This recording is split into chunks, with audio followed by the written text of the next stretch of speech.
Good morning, everyone. Morning. Just don't have a visual on Sophia. As a note, Mr. Chair, the YouTube is now live, so whenever you'd like to start, please feel free. Okay, good morning. Due to COVID-19, Committee of Adjustment public hearings are being conducted virtually by electronic means through WebEx Webinar, an online digital platform, and streamed on Toronto City Planning YouTube channel. Participants who have registered in advance will be able to make their presentations to the committee using WebEx Webinar, which is moderated by city staff. Anyone wishing to view the hearing may watch on YouTube. Participants who have registered in advance will be connecting with their computer, tablet, smartphone, or telephone and have the option of participating via video or audio only. All participants will automatically be muted on entry, and when your item is called, each participant will be unmuted by the moderator, one person at a time. We also ask that you mute your devices until you are called on to speak. Those participating by video appearance will temporarily be upgraded to panelists when your item is being held. During this time, your camera will be enabled. You will only be visible during your 5-minute allotted speaking time, and at all other times, your video will be disabled. You will return to the reinstated as an attendee.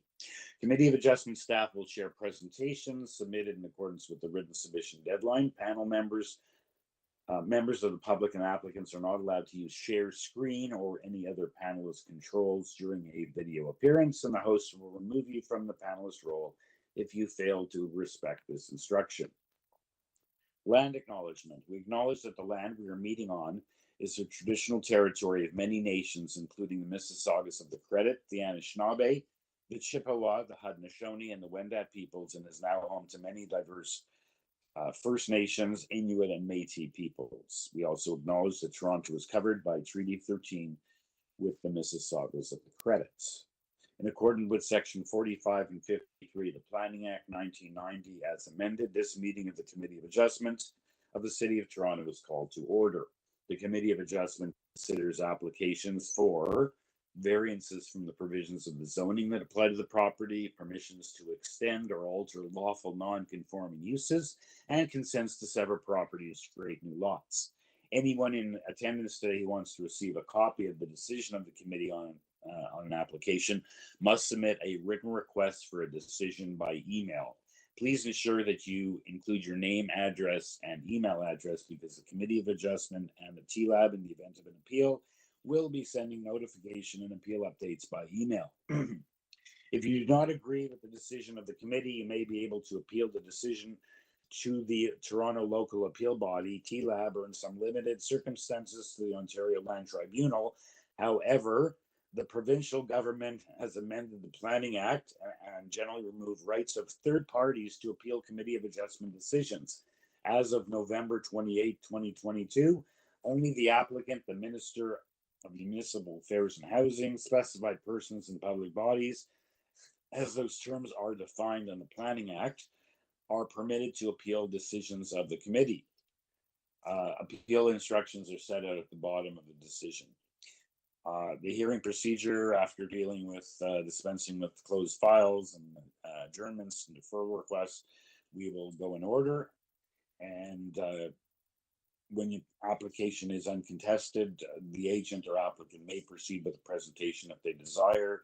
When the committee does not require presentation, applicants are to advise the chair should they wish to address the committee, or the committee may ask questions and then take the matter into the committee for a decision.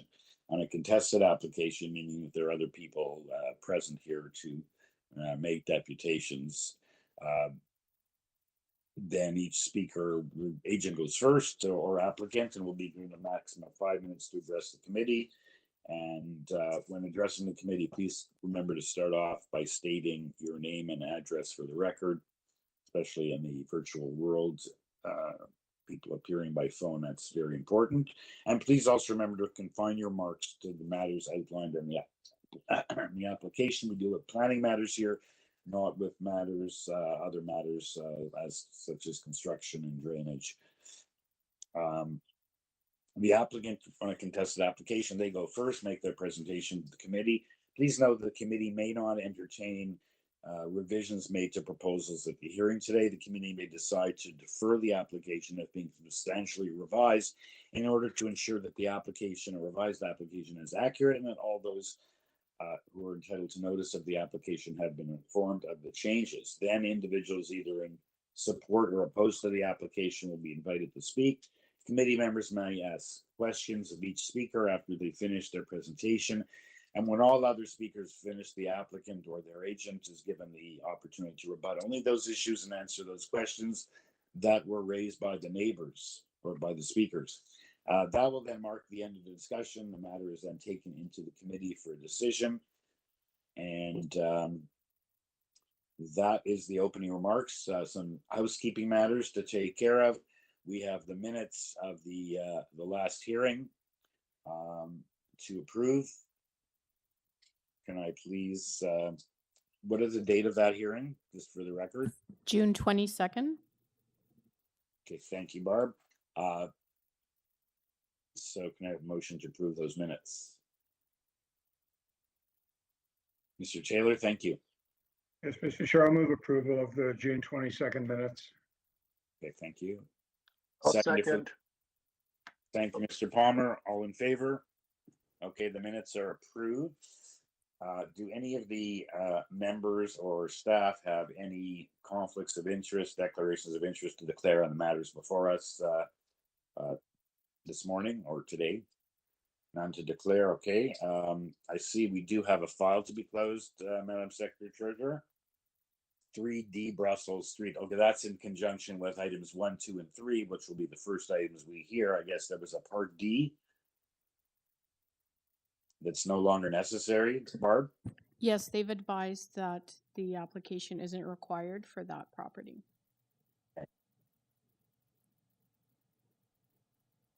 Okay, so we need a motion to close that file. Yes, please.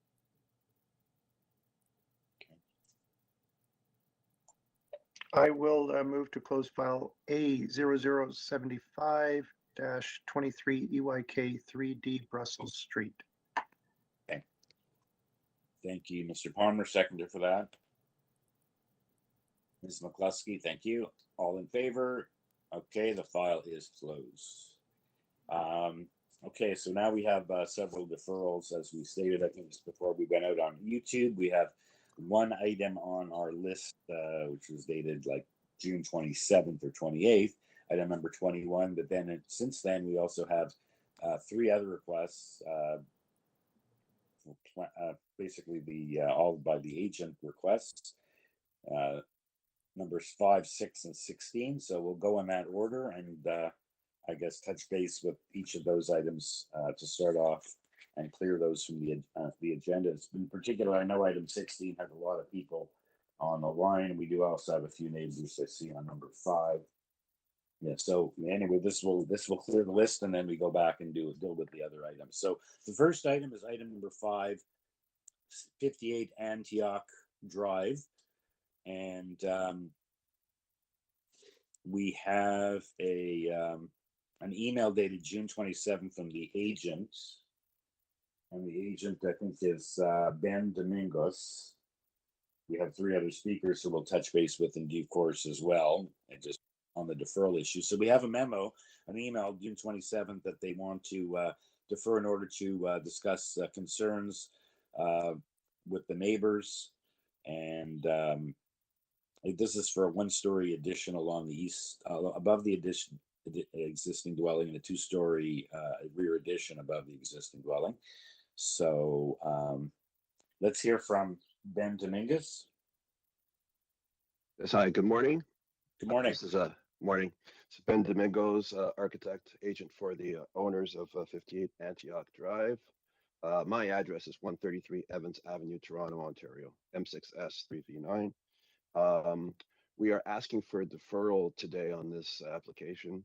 The reason being that there's been letters that have come from adjacent neighbors. They have some concerns about the proposal. So we'd like to take some time to hear their concerns, meet with them, and possibly make some changes to the application in response to to some of their concerns. So we like to ask for a deferral today for that reason. Okay. I do see you on 1 letter support, 8 letters of opposition. We have planning has given us a report for information dated June 22nd. So planning is okay with this, it appears, but certainly you're entitled to defer. You did get, there are 8 letters, and some of those people are actually on the line. We'll weigh in with them just to advise them, and including, it looks like both adjacent neighbors at 56 and 60. Is also about one across the street at number 61. So other than the one in the back, who I perhaps I believe is written in, you do have a lot of opposition, and perhaps they also can read the planning report as part of what you're, as a starting point. Members, any questions for Mr. Dominguez? Otherwise, we're just going to touch base with the other neighbors on the line, just to, as a courtesy, to advise them the matters being deferred, in particular, so that the applicant can discuss the concerns raised by those neighbors and 5 others. Any questions for Mr. Dominguez? Okay, so let's touch base with the first speaker on the list, Michael Greenwood at 61 across the street. Mr. Greenwood, welcome. Good morning. Can you hear me? Yes. I welcome the response from the architect. We have no problems with renovations and enlarging, but we did want to make sure that it at least respected the concerns of the most immediate neighbors. And then our other big concern, given the flooding we have seen in the park, is some respect for the Conservation Authority guidelines. But the fact that they want to talk to the neighbors and defer a decision, I think, is a good move. And I think probably with some minor modification, they'll come forward with a design that's broadly accepted. Right, and one thing at least is they do have a planning department. I guess there's a report that I don't know if you or the other neighbors have all gone onto the IOC to read that report as a starting point to understand the planning department's position. So I welcome the offer. Okay, and I guess everybody knows how to get in touch with one another, or I'll leave that with Mr. Dominguez when we touch base with him, that perhaps whatever he needs, he can get from city planning if he doesn't otherwise have, or through his client, I guess, speaking to the neighbors. Okay, thank you, sir. Have a wonderful day.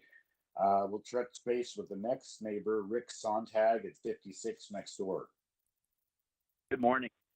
Good morning, sir. Good morning. I tend to concur with the gentleman that spoke before.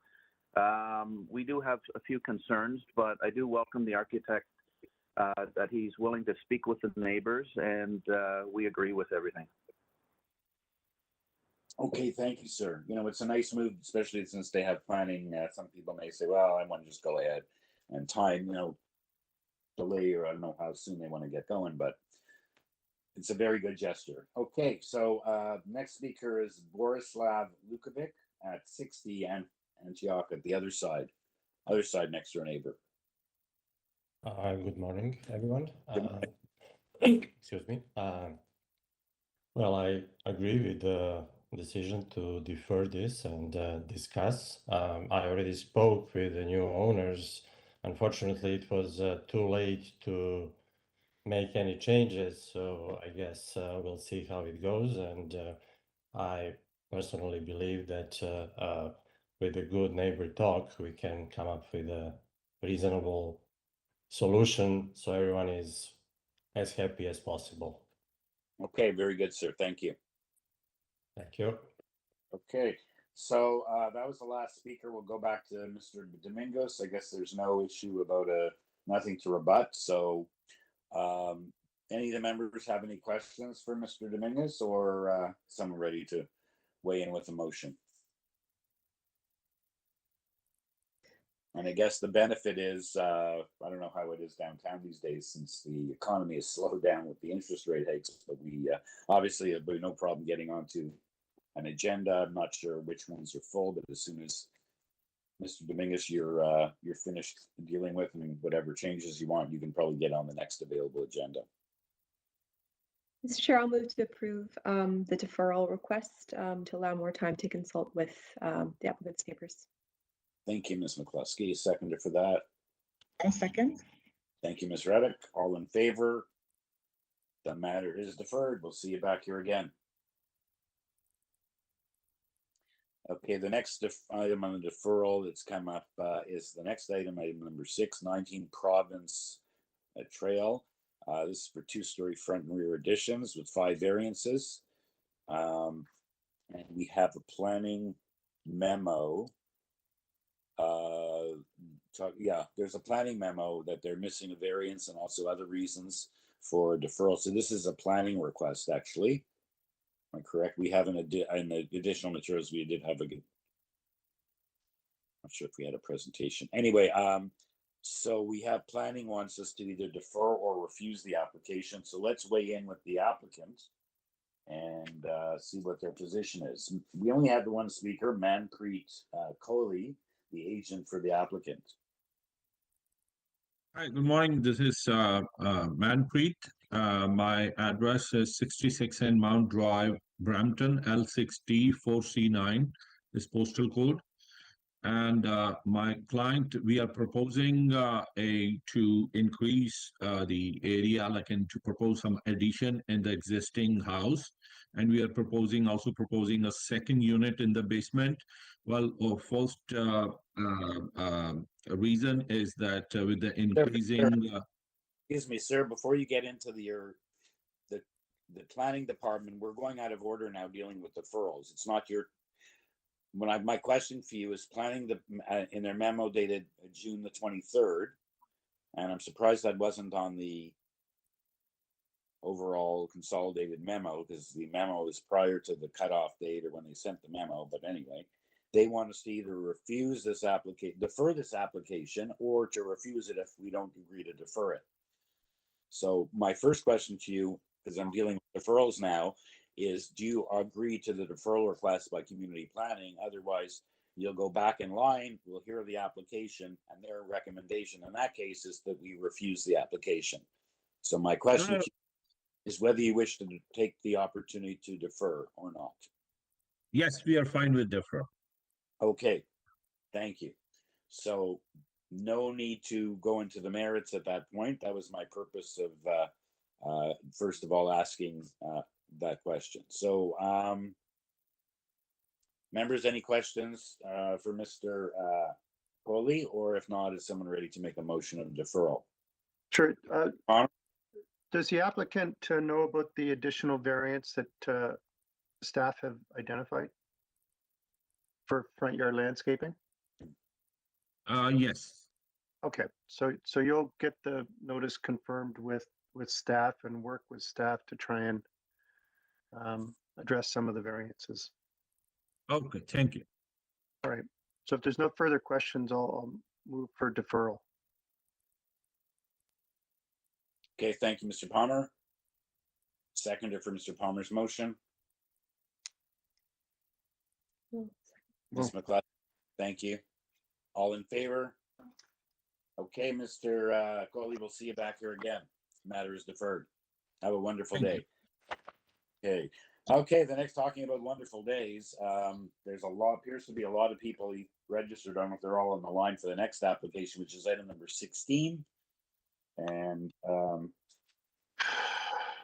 item number 16, I'm not sure, that is 183 Martin Grove Road, parts 1 and 2. It was an application to sever the property into 2 undersized lots, and on each side to build a detached dwelling with a detached garage.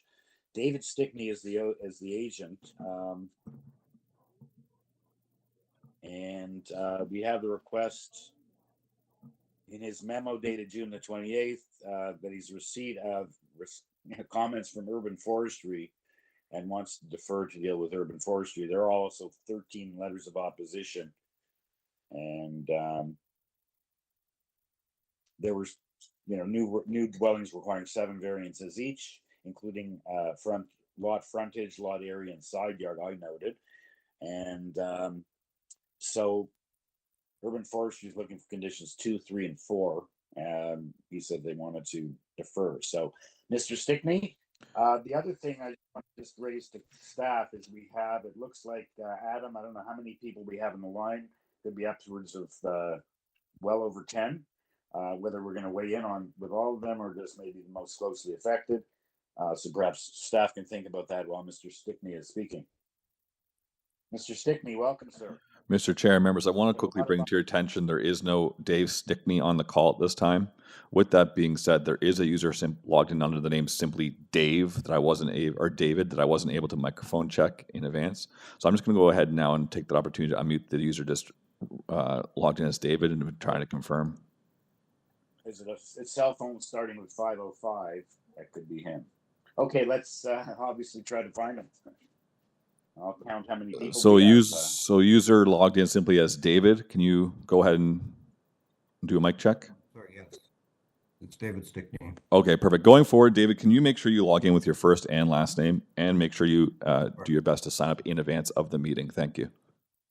Thank you, yes. Okay, and we got 15. I just counted on my list, Adam. Or do we have all 15 of the people who registered on the line? Yes, Mr. Chair. Okay, so let's hear from Mr. Stickney. Mr. Stickney, you mentioned in your memo of a couple of June 28, just before the long weekend, that you're in receipt of comments from a deferral request from Urban Forestry. I'm having to read my notes because I don't have it up on the board, and you'll accordingly want to defend. You also obviously realize you have a large amount of opposition, 13 letters that I could count, and now we have 15 people on the line. So I would like you to touch base on what your position is, in addition to Urban Forestry, with respect to the comments of the neighbors. And I'll turn it over to you, sir. Good morning, Mr. Chairman, members of the committee. We received the memo from Forestry last week. We have a fairly serious replanting program for the property and a tree protection for the trees that remain. So we wanted to finalize that with the Forestry Department.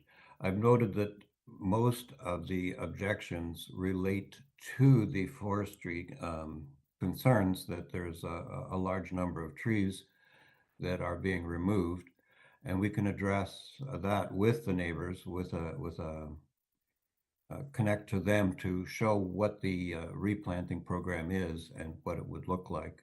So I'm suggesting that we can address that major portion of the objections with the neighbors directly prior to coming back to the committee, and have forestry approval for both tree protection and replanting on the property as conditions. Mm-hmm. And what's the position of community planning on this application? You aware of what they weighed in? They expressed concerns on the lot frontages, and we have a considerable amount of data about the lot frontages and lot areas on the street, where we are well within the range of what lots do exist. So we've spoken to planning more than once in terms of those conditions. They just simply want us to address statistically what the context of the neighborhood is. Okay. Members, anyone have any questions for Mr. Stickney or comments? And then I want to just address how many people, and again, if someone can pull up the location map, I suggest we touch base with the most directly affected neighbors, 185, 179 on the list. And any of the others, I don't have the location map in front of me. Just to touch base, or if there's I see there is one neighbor being represented by council or by somebody else. No, it's just by the wife. Okay. Not that it's just the wife. Sorry for saying that. Just thought they had a paid agent on their behalf. So let's, no one has any comments for Mr. Stickney or questions? So let's touch base with the speaker at 185 right next door, Carol Rollheiser. Mr. Chair and members, Carol has asked to be on video during her presentation, so I'm going to go ahead and make her a panelist now. Carol, you're now a panelist, so if you'd like to start by clicking the start video button, you can be on screen, and I'll go ahead and unmute you. And remember, Carol, before we're speaking only on the issue of the deferral now, not on the issue of the merits of this application. That will come back at a later. Those comments. Hello. Hello. Am I on video as requested? Hopefully it's coming up. Your name's up. Your name's there. I don't see your image yet. And we have your letter up on the board as well, which. No, I did not submit a letter. Oh, someone else's letter is on the board. Okay. We have 13 letters and 15 speakers. So have you shown the public notice? I figured you had 2 in addition to all the letter writers, but maybe I'm wrong. Okay. Would you like me to just use the audio then? Have you pressed your video button perhaps? Because I see your name up, but. Yeah, and I've okayed it. Oh, there you are. Okay. There we are. Great. Thank you so much. Hello and good morning. My name is Carol Rollheiser, and I own the property at 185 Martin Grove. It's north and next door to this application at 183. I've lived in this wonderful neighborhood and home in Lorraine Gardens for 23 years, having. Rollheiser, we're, as you may have heard, we're not proceeding right now with listening to the application. The applicant has made a request to defer it, which is up on the AIC, and we're just here to weigh in with you as a courtesy on the issue of the referral. He wishes to make some changes or explain to the neighbors, and Urban Forestry has requested a deferral to deal with that issue. So we're not going to be listening to you on the merits right now or at any time today later on if you were back in the queue. He has asked for a deferral. So we're just, as a courtesy, I'm not going to touch base with all 15 people on the line unless staff tells me I should or I have to. But since you're the most directly affected, we're just weighing in with you. So thanks, Michael, helping me to understand the process here. As a neighbor directly impacted by this, are my choices to basically accept that the deferral, to consult around with forestry, or is there an opportunity to say not supporting the notion of severing this property? That was the main issues. I would provide the merits from my perspective, but it's the idea of severing this into 2 undersized lots and the impact on Lorraine Gardens as an estate lot area by the City of Toronto. Those were some of the things I wanted to speak to. So yes, as I pointed out to the applicant at the outset, in addition to the request, in terms of his reason for his request is because of Urban Forestry's request for a deferral and their concerns that I indicated. We did have 13 letters. Now we have 15 people. That could be a total of 28, but I think some of them there's overlap of people that wrote. So we will be hearing from you on those merits certainly at a later date. It's not being discussed today, but yes, the whole issue of the lot, whether it's appropriate to have the lot split, given the lot frontage and lot area deficiencies, and even the side yards. Yes, and create new lots, and then you're going to create deficient side yards. So that will all be dealt with at a later date. I see. And hopefully by a deferral, he's going to improve the application somewhat from the neighbors. He's going to read those 13 letters. And hopefully his proposal will address that. But you're right, the whole concept of maybe this lot should not be split in the first place, rather than getting into the intricacies of what they're going to build there, that will certainly be done. That's not a fait accompli of any sense of the imagination. Michael, for you and everyone fine, you will be getting to deal with that at a later point.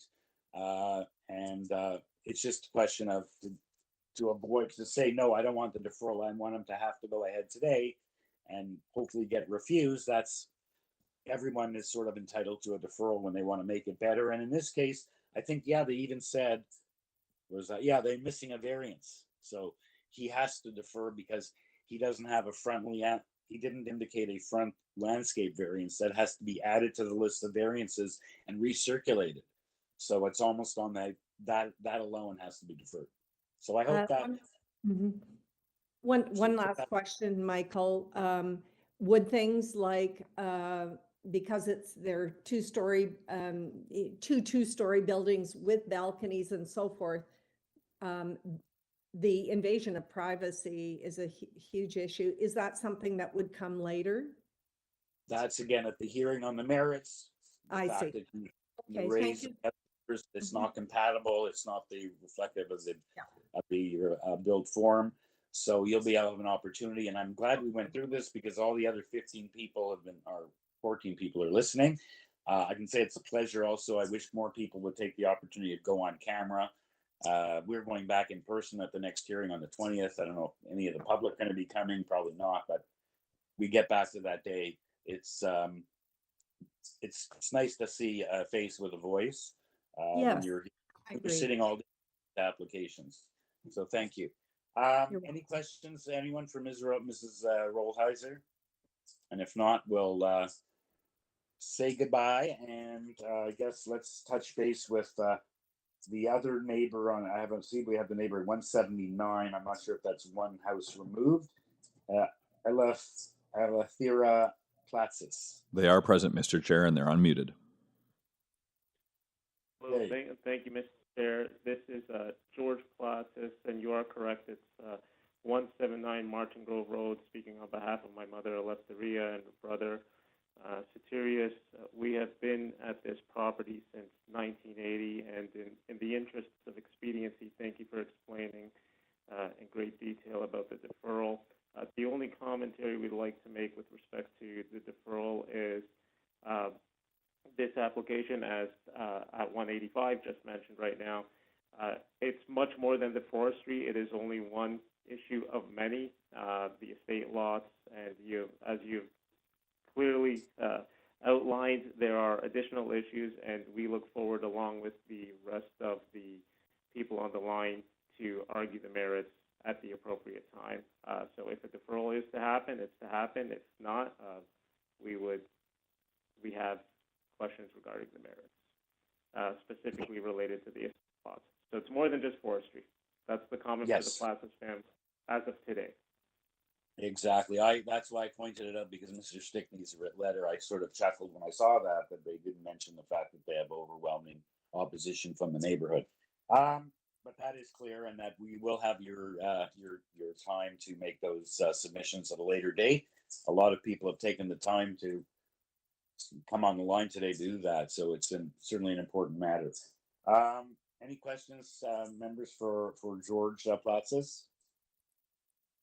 And if not, let's just touch base with the Secretary Treasurer to see if you feel I should weigh in with every single one of these people on the line. I see a few of them said they want to be on camera. Maybe that should be determining if we're going to go and hear from them, or if we've heard enough from the people on the line. We typically don't have so many people on deferred matters. So Barb, I'll turn it over to you, please. I think we still should touch base. They've registered to speak, and just a quick. Okay, fair enough. Yeah. That's why I wanted to touch base with you on that. Thank you. Okay, so then the next speaker is Andrea Spencer of number 4 Appleby. Mr. Chair and members, Andrea is not on the call this time. Okay. Next one is Maureen Vance at 8 Appleby Road. Maureen is present on the call at this time and is unmuted. Go ahead, Maureen.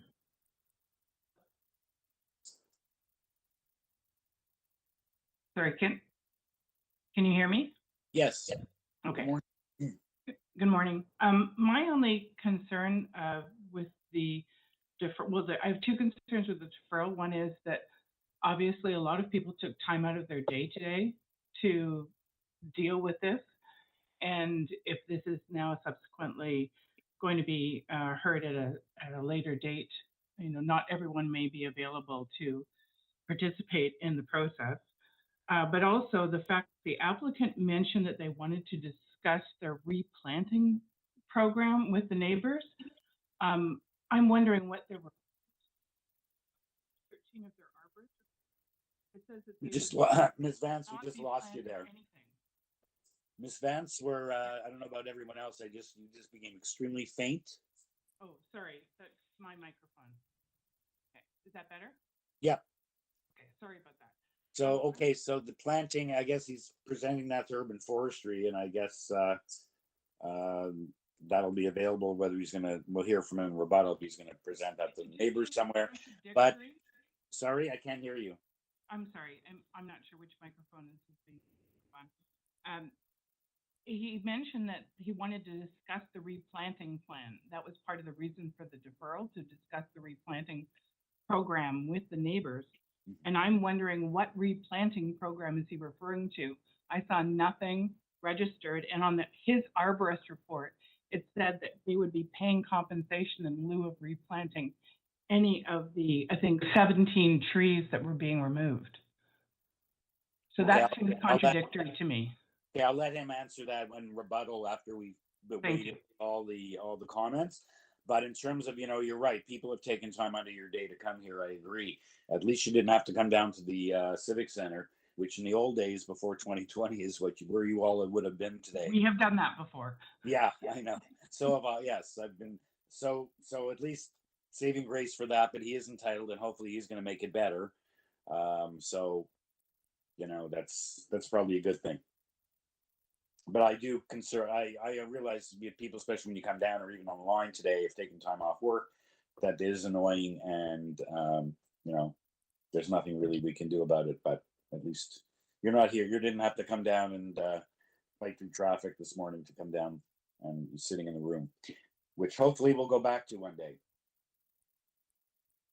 Okay, next speaker. I assume no one has. If someone has comments for any of these speakers or ask a question, just weigh in. I'm not going to ask each time. Okay, guy?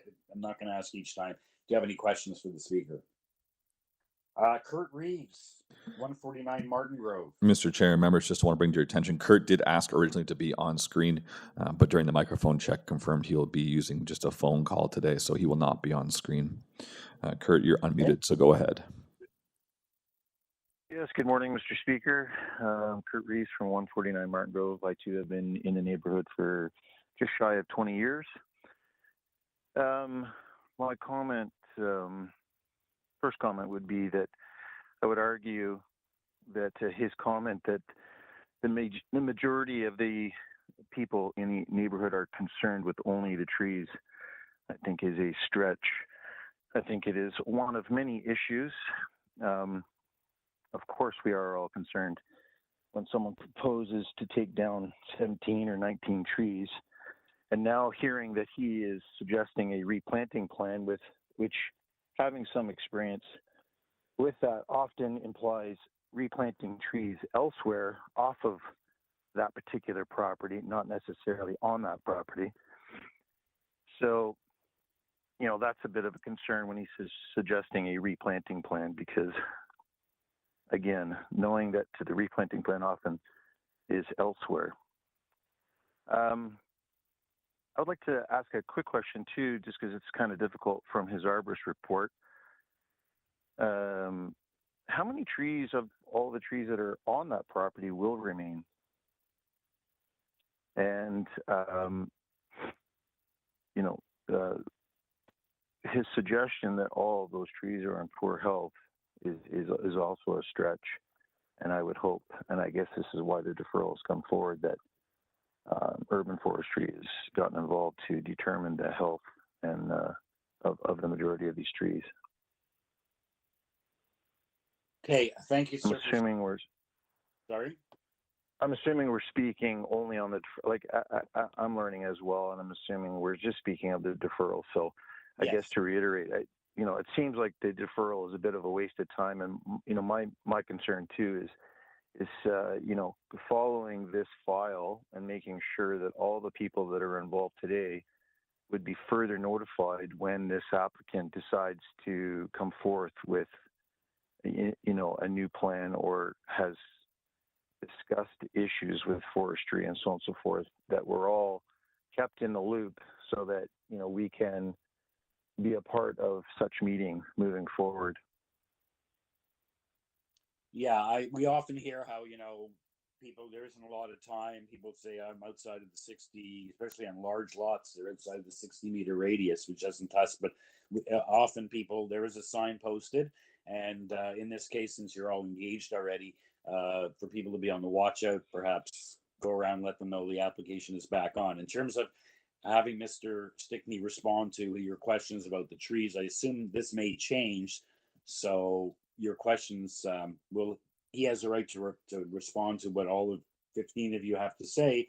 And again, my comment would be, as I assured all of you, because I would have been similarly sort of, I would say incensed, but to see that he mentions only the trees, there's a lot more opposition from the neighbors when you heard that comment than the issue of the trees. A lot of you are also concerned just to the fact of the consent to sever the property, and then the size of the homes and the various variances in that application. So rest assured, because a few of you have now mentioned, as perhaps I would if I was speaking, that it's not just about the trees. So that's pretty clear. Next speaker. Okay, Mr. Reese, I assume you're okay then, and keep, I guess, some kind of a system to make sure that people are advised when this is being brought back on by the agent on a subsequent application date. Okay, the next speaker is 150 Martin Grove. It's either Mr. or Mrs. Maxiewski. Mr. Chair, we didn't get to do a microphone check, so I'm going to go ahead and unmute the caller 416-239. Now, what's funny about that is we have two call-in users that could have been on a 416-239 number. So I'll go ahead, because the other one is actually in the same, is down in the bottom of our list, Mary Sue Muller. So I'm going to go ahead and I'm going to unmute 416-239, and we'll confirm who it is. Hello? Hello. Can you confirm who is speaking right now? Can you hear me? We can. Mary Sue Mueller. I'm at the end of the list. Yeah. Okay. So just before. We might as well hear from her now, and then we'll go back to the other one. Perfect. That's well. So then I can let me follow up with that then, Mr. Chair. Mary is present on the call, but the IGNO witnesses are not present on the call at this time. Okay. So let's hear, since we have Mary Sue Mueller on, let's just touch base with her at this point. Perfect. Even though she's out of sequence in our list, but no, it's okay. And again, Joyce and Stephen are not present on the call at this time. All right, Mary, you're unmuted, so go ahead. Mary, if you could just give us your full name and address. Thank you. Okay, I live at 14 Lorraine Gardens. I've lived here for 55 years, and my family has owned the property for 72 years. I feel that allowing this to go through is a waste of time, and I understand that this isn't what we're discussing, but I want to know why the tree planting now is overriding the issue of the variances when so many people are here complaining about the actual issue of what's happening on the house.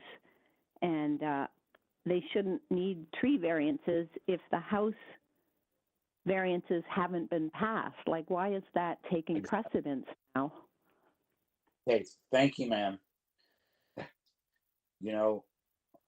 I'm thinking to myself, I'm repeating myself several times, that notwithstanding what Mr. Stickney had to say, either in his letter, in his memo, or what he said earlier this morning in his opening remark, that it is not overriding, as you say, it is not taking precedence. It's just what he had to say. And that is not the only reason, and you'll certainly have your day, all of you, to make your submissions on the issue of whether the consent itself is appropriate, and then if it is, whether the 5 variances are being proposed on each of them, I think 7, whether those are appropriate, including the fact that there's a side yard and a lot area and lot frontage is included. So rest assured, it's not just about the trees, it's not just about urban forestry's concern, and I've said it again. Okay, so just make it be clear and make sure you keep your, you will obviously. Yeah, well, we've gone to the trouble of signing up for all this. Shouldn't we all be notified when it comes back? Yes, whoever got notified for this hearing dated July the 6th will be notified whenever it's brought back, whether it's in August or September. But you also have our phone numbers too for the other people who are concerned. Well, the city is just required to do that, but perhaps some, I don't know who has access to in terms of privacy to these phone numbers and email addresses, but perhaps that can be coordinated somehow.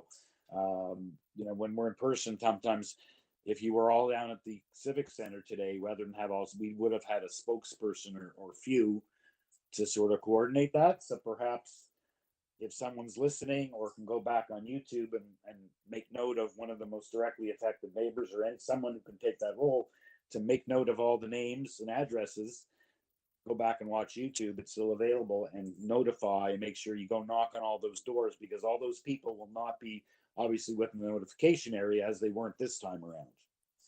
Okay, the other point I want to make is if the city only notifies the few people around that house, are those people actually given a veto for any of the variances because the city deems them important or more important than the rest of us in the neighborhood?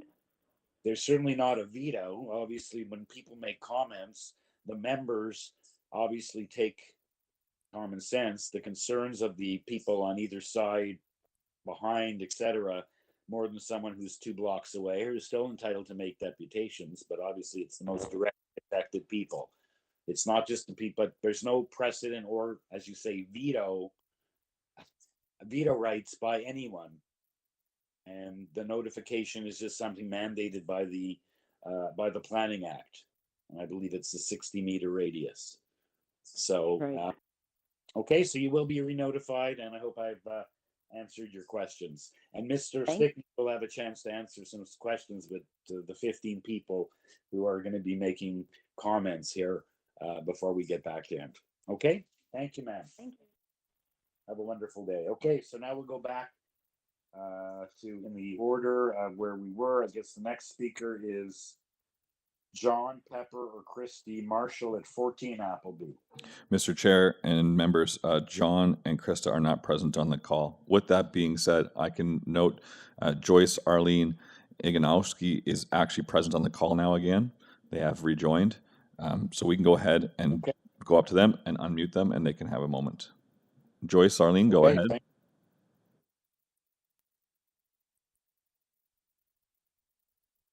Joyce Arlene, you're unmuted. Go ahead. Hi, it's Joyce Ignachevsky at 150 Martin Grove Road. Just want to reiterate that it's not just about the trees on the property, it's about the whole application.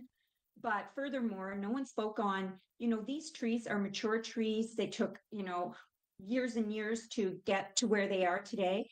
And they're habitats for the animals that were here before us. And, taking them down and joining a rebuilding program that would not even be in this area, it would be somewhere else on another property, is not the way to go. Like, it's very sketchy. It's inappropriate for this area when we're just speaking on the trees. And I know one of the other neighbors spoke on it. What trees are they leaving? Like, they're looking to remove 19 of them. I mean, I live here and they're beautiful trees. What is staying? Anything? Okay, thanks, ma'am. Like I said, we were just really touching base on the deferral issue, but you will be certainly, when your application is in its final form, you will have an opportunity when it's brought back on to make those concerns known to the members. Okay, so thank you, and we'll see you back here another time. Okay, so the Pepper and Marshall are not on the line, Adams. The next speaker is Cyrus Arjomandi at 22 Lorraine Gardens. Mr. Chair, member Cyrus is present and he is unmuted. Thank you, Mr. Chairman. Do you hear me? Yes. Yes, thank you very much for the opportunity. I just I understand this is just for the question of deferring it or not. Yes, yeah, the applicant can defer it, but my question is to the committee, how many times we can go through this, and every time there is a strong opposition coming on, the applicant may say, okay, I'm requesting to defer this. Now, this is just for the forestry. It could happen to every other opposition and the variance in there. This could happen again. So what is it? What is our chance to make the opposition properly and go through the details of this? Well, I guess the saying, until he gets approval, he's not building. So it's not like, a deferral when sometimes something is already built and then they come and ask for a deferral. And I say, well, of course you defer it. It's still there. You're being asked for permission to keep it there.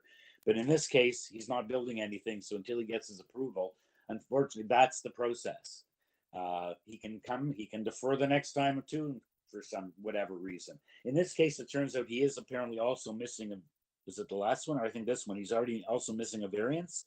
So he has to come back in any case. Or if that's the next one, I'm not sure. I know one of these deferral ones, they also had to miss them. If they miss a variance, they have to come back. But there is no process. We're not a punitive body. We can't hold it against them.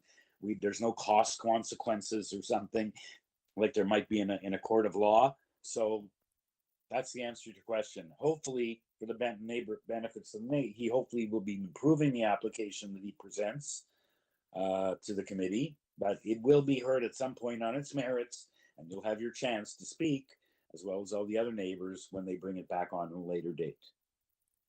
Thank you. So other than adding to what the other panelists said, that trees are one of the concerns, not everything. So then I move on. Yes, I've made it clear that everything is still on the table, and not just what Mr. Stickney said earlier. And the members will read those letters and read them again, or the letters may be updated because the application may change. So we'll see you all here at another date. Thank you. And I realize these applications are very, cause great anxiety for people, and I've said it before, they don't have a lot of time to get together and write their letters, and people, don't just write very substantive, in some cases long or even too long letters, because these matters are taken to heart, because it's the state of their neighborhood and where they've lived. We've heard from some people since the 1980s, or even if you've only been there a few years, you're planning to live there in the future. So we take these matters very seriously, and I know it's annoying that you've all come out, taken time out of your day to get on the phone today. But that's just the process. So thank you, sir, for your concerns, Mr. Arjamandi. And next speaker is Len Andeloro at 18 Appleby Road. Mr. Candelero. Mr. Chair, members, Len is present and he's unmuted. Go ahead, Len. Okay. Can you hear me? Yes. Hi there. Thank you very much for the opportunity to speak. I basically agree with everything that everybody said. I'm okay. We're okay with the deferral at 18 Appleby Road. We're not sure it's about the trees, and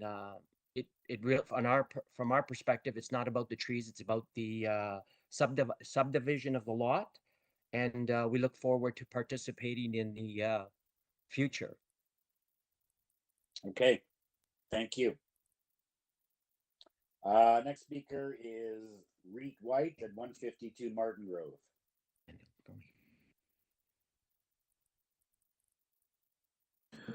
Mr. Chair, Rhett has asked to be on video, so I'm going to go ahead and make him a panelist now. Rhett, you're now a panelist, so you can click the Start Video button to engage your video. I'll go ahead and unmute you. Go ahead. Okay. I'm trying to unmute or whatever. You're unmuted. It's your responsibility to start your video, though. Oh, okay.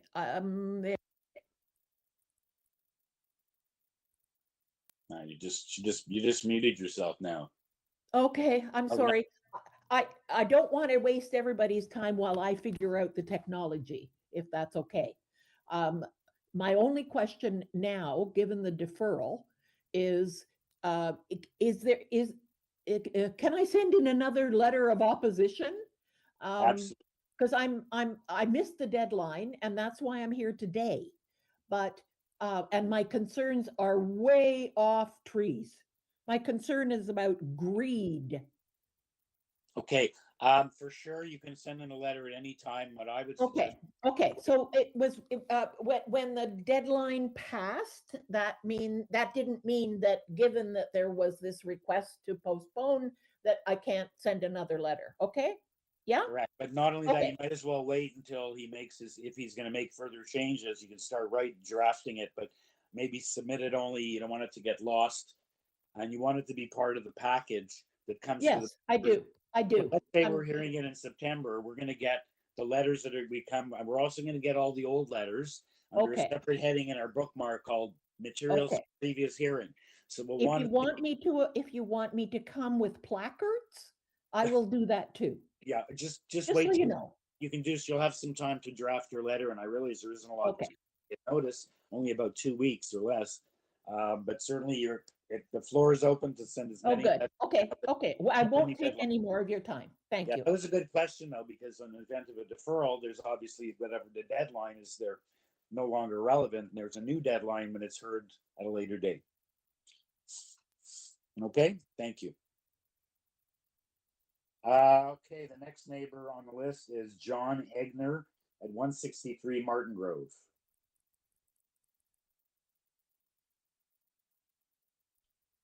Mr. Chair, members, John is present and unmuted. Go ahead, John.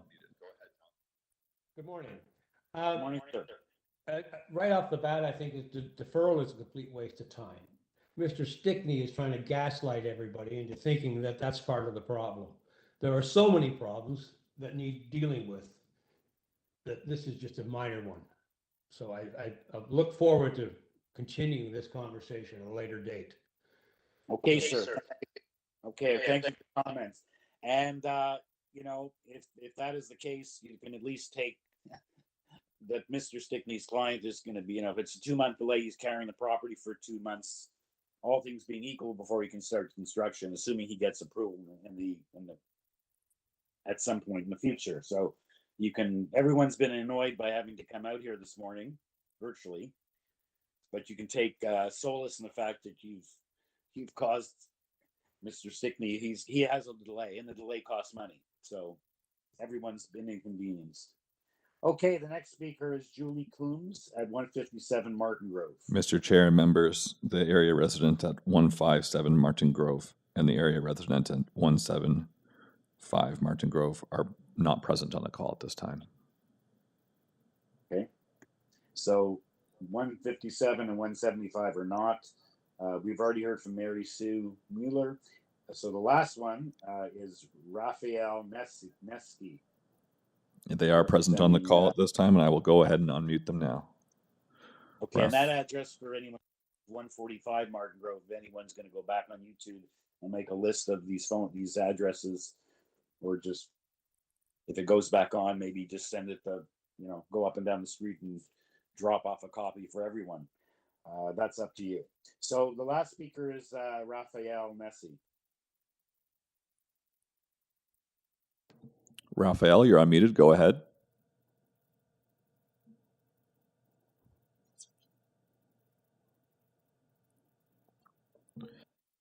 Mr. Chair and members, Raphael is on the call. He's a call-in user, and I have unmuted him. Raphael at 647-330. Go ahead.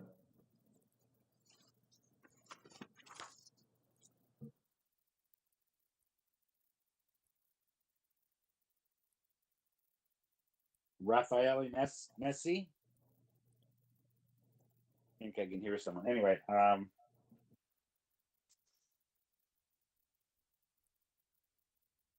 okay, we've now heard from at least a dozen neighbors, touch base with them on the issue of deferral. So let's turn it over to Mr. Stickney. I guess we're not going to make, we've heard from enough neighbors. If the neighbor from 145 Martin Grove's position on the deferral is not known, well, we'll have to live with that. I don't think anything is going to bear from that. So, Mr. Stickney, I'm just going to return the floor. It's just a deferral request. You've heard from a lot of people. If you choose to answer any of the questions that have been posed, if you've been taking some notes, we can give you some time to do that. Yes, Mr. But Chairman. obviously you've heard, and I guess you've impressed a lot of people by saying, mentioning the urban forestry. There's a lot more than urban forestry at play here. So an acknowledgement by you on the record would probably be welcomed by the neighbors who've spoken. At least feel that they've been listened, they've been heard. Yes, sir. Mr. Chairman, yes, just academic point, we're not missing a variance. I believe that was another item. And I do appreciate everyone's concern. Many of the people speaking are from outside of the notification area. We did post the signs as per the Planning Act. But what I've done is I've taken the addresses of all the speakers today, so that I can forward them the material as it evolves from urban forestry. To just go to the urban forestry argument, that was something that wasn't resolved, and that's a staff position. Whereas with planning, we did have some resolve in terms of the character of the neighborhood, all the conditions of a lot of discussion of OPA 320 and block considerations for character and lot size, etc.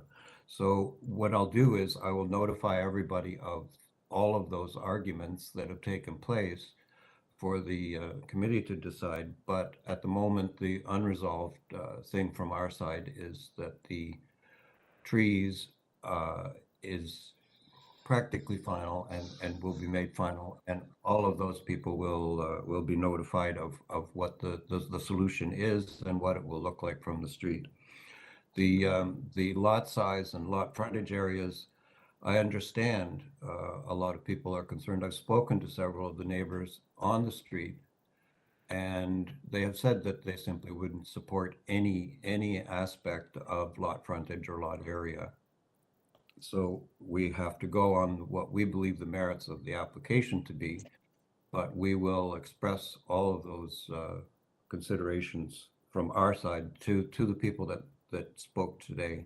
And we will, again, be reposting the sign so that I know that many of these neighbors have spoken to each other. So I think that everyone will have their chance to sort of comment prior to the hearing and at the hearing if this is deferred.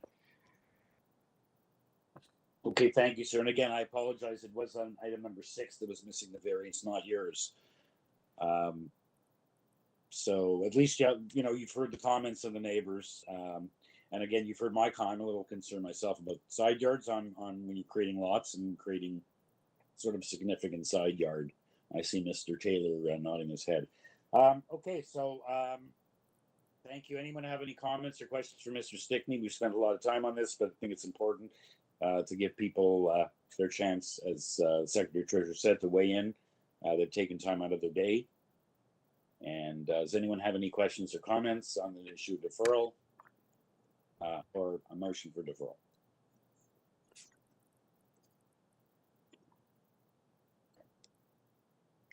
Mr. Taylor. Yeah, just a couple of comments. I'm still concerned about Mr. Stickney's almost dismissal of in my mind, the major issue, which is creating a 15-meter lot in an area of 30-meter lots. I came in here this morning thinking that perhaps we would not accept this deferral request because it ignores the major issue. Personally, even if the tree issue gets resolved, I can't see this application going anywhere. I'm really skeptical about a positive outcome here on this application.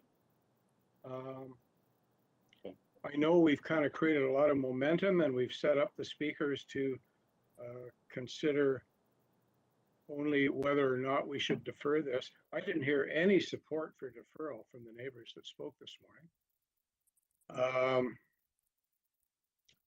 I'd like someone else to craft a motion though, because I don't know if I'm just personally vexed by this. Yeah, I I'm think that I concerned.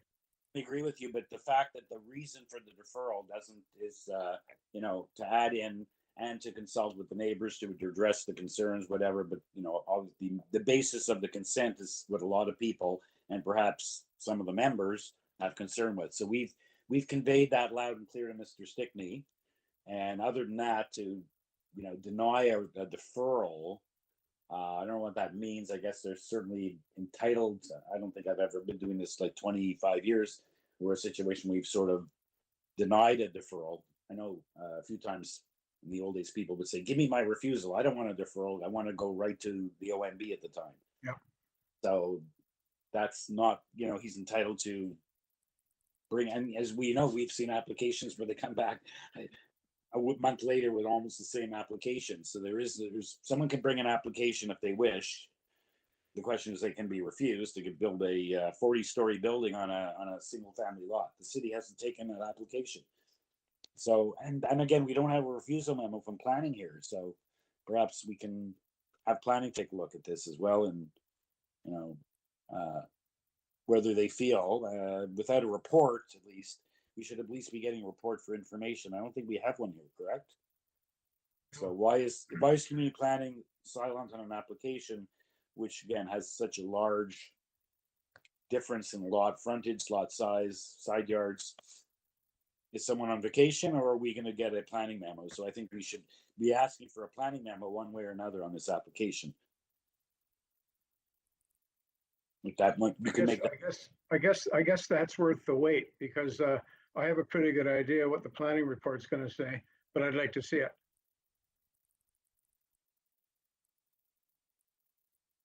Barb, do we know anything about planning's position? Have they weighed in at all on the application? I have had communications with them. It's my understanding that they were aware of the deferral request, and they will be submitting a report for the application once it's rescheduled. They said they would be in contact with the applicant, but I'm not quite clear on their position. But I believe Okay, there again, will be a report coming. Yeah, on an application like this, it would have said we should be perhaps getting that. I'm sure the neighbors are quite puzzled about why planning doesn't have a, you know, or maybe they don't realize that planning on a application like this typically weighs in. They may have just said, oh, okay, it's coming back anyway, figuring deferral is a fait accompli, and so they're not gonna. They didn't weigh in one way or another because of that, which could. Simple 1-9, we have concerns and we'll be commenting in the future would have been good, but we don't have that. Okay, so Mr. Taylor, does anyone else, any members have any comments or would like to weigh in? Or Mr.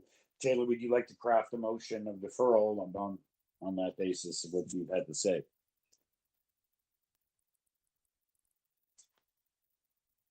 Okay. Out of respect to the applicant who has requested deferral,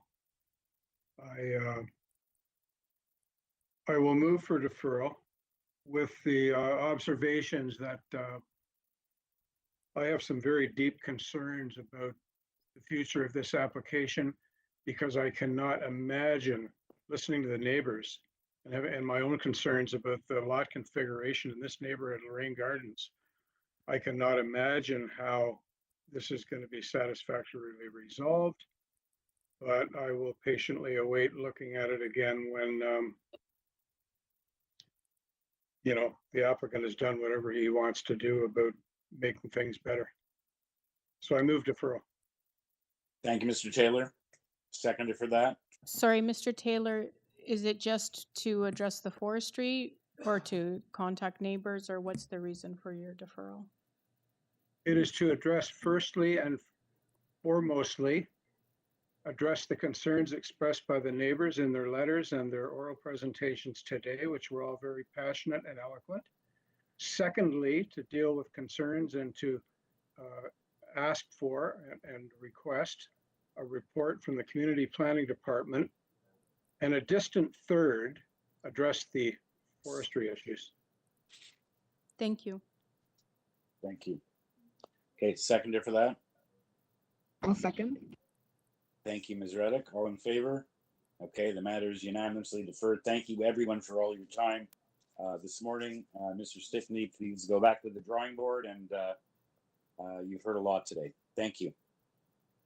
Okay, let's deal with the last deferral, and then maybe we'll take a break and come back and deal with the applications and the merits. So let's call item number 21. It was the only item on our consolidated deferral memo back June 29th. We also have an email on June 29th from Robert Wells, the agent, consenting to the request, which was for reason number 2 on the planning deferral list. And the speaker on this application is,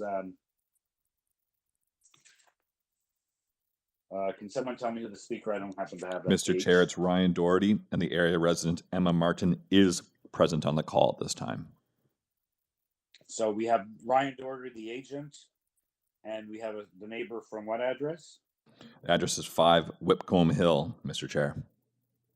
Okay. Okay, so let's hear from Mr. Doherty. Ryan, you're unmuted, so go ahead. Good morning, Mr. Chair. Good morning. So my name is... Planning was originally looking for a memo for a deferral, and you can just comment. You sent in an email. Yes, so just to first start off, my name is Ryan Doherty. I'm a land use planner with Bousfield's agent to the application. My address is 3 Church Street. So we are requesting another deferral on this application. My client, Trinity, has had some back and forth discussions with city planning in terms of coming towards an agreement on the variances, which pertain to unit mix and size within an approved site-specific bylaw. City staff has recently sent us some parameters to include within the variances, which we think are agreeable. However, our client would just like some time to work them into the design of the building. So we're requesting a deferral to try and meet those standards that city planning has asked. Okay. And this matter was previously deferred on June the 8th. That's correct. And Mr. Chair, I'll note that it was deferred specifically to consult with community planning, so I'm not quite sure why it was rescheduled prematurely. I'm letting the applicant know that we're not rescheduling it again until everything has been resolved, because it's just a waste of process time. And that's noted, and I think we thought that we'd be in agreement with city planning at this time. However, we'll be sure to provide staff with a thorough rationale for when we're ready to come back to the committee. Okay, thank you. So, members, 250 WINCOTT Drive. Motion to defer, please. Mr. Chair, there is an area resident to speak to this file too. Oh, correct. My apologies, didn't have the place. So yeah, let's hear from the area resident and their address. And just on the issue of the deferral. Mr. Chair, the area resident has asked to be on video, so I'm going to go ahead and make them a panelist now. Okay. Emma, you are now a panelist, so you can now start your video by clicking the Start Video button at the bottom of the screen. I'll go ahead and unmute you. Go ahead, Emma. Good morning, Mr. Chair and members of the Committee of Adjustment. It's Danny Martin here and Emma Martin. We're at 5 Whitcomb Hill. To make this as expeditious as possible, we do disagree with many of the requests that have been made for variances, but we will accept I guess, the request for a deferral. Okay, thank you. Yeah, it was already deferred once, and now it's being deferred again. And I guess if you were notified, you will be re-notified if you have any issues on the merits to present to the members. You will have that opportunity at a later date. Excellent. Thank you very much. Okay, thank you. Any questions, members, for the speaker? Okay, if not, can I have a motion to defer?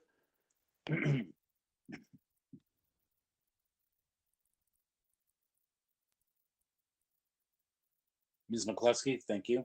Yes, I'll move to approve the deferral request to continue consulting with community planning. Okay, thank you. Seconded for that motion. Ms. Reddick, thank you. All in favor? Okay, the matter is deferred. We'll see you here again.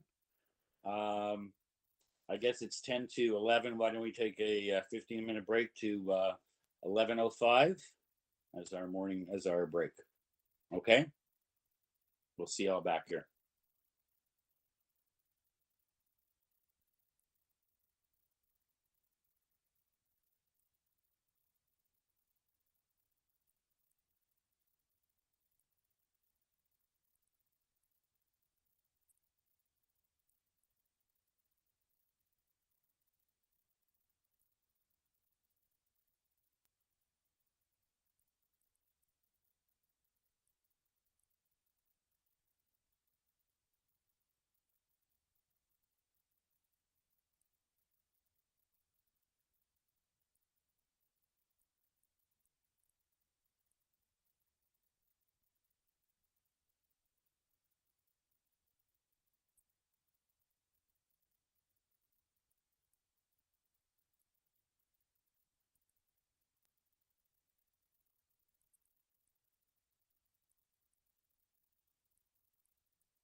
Welcome back, Mr. Chair. We'll be ready to go here in a moment.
Adam?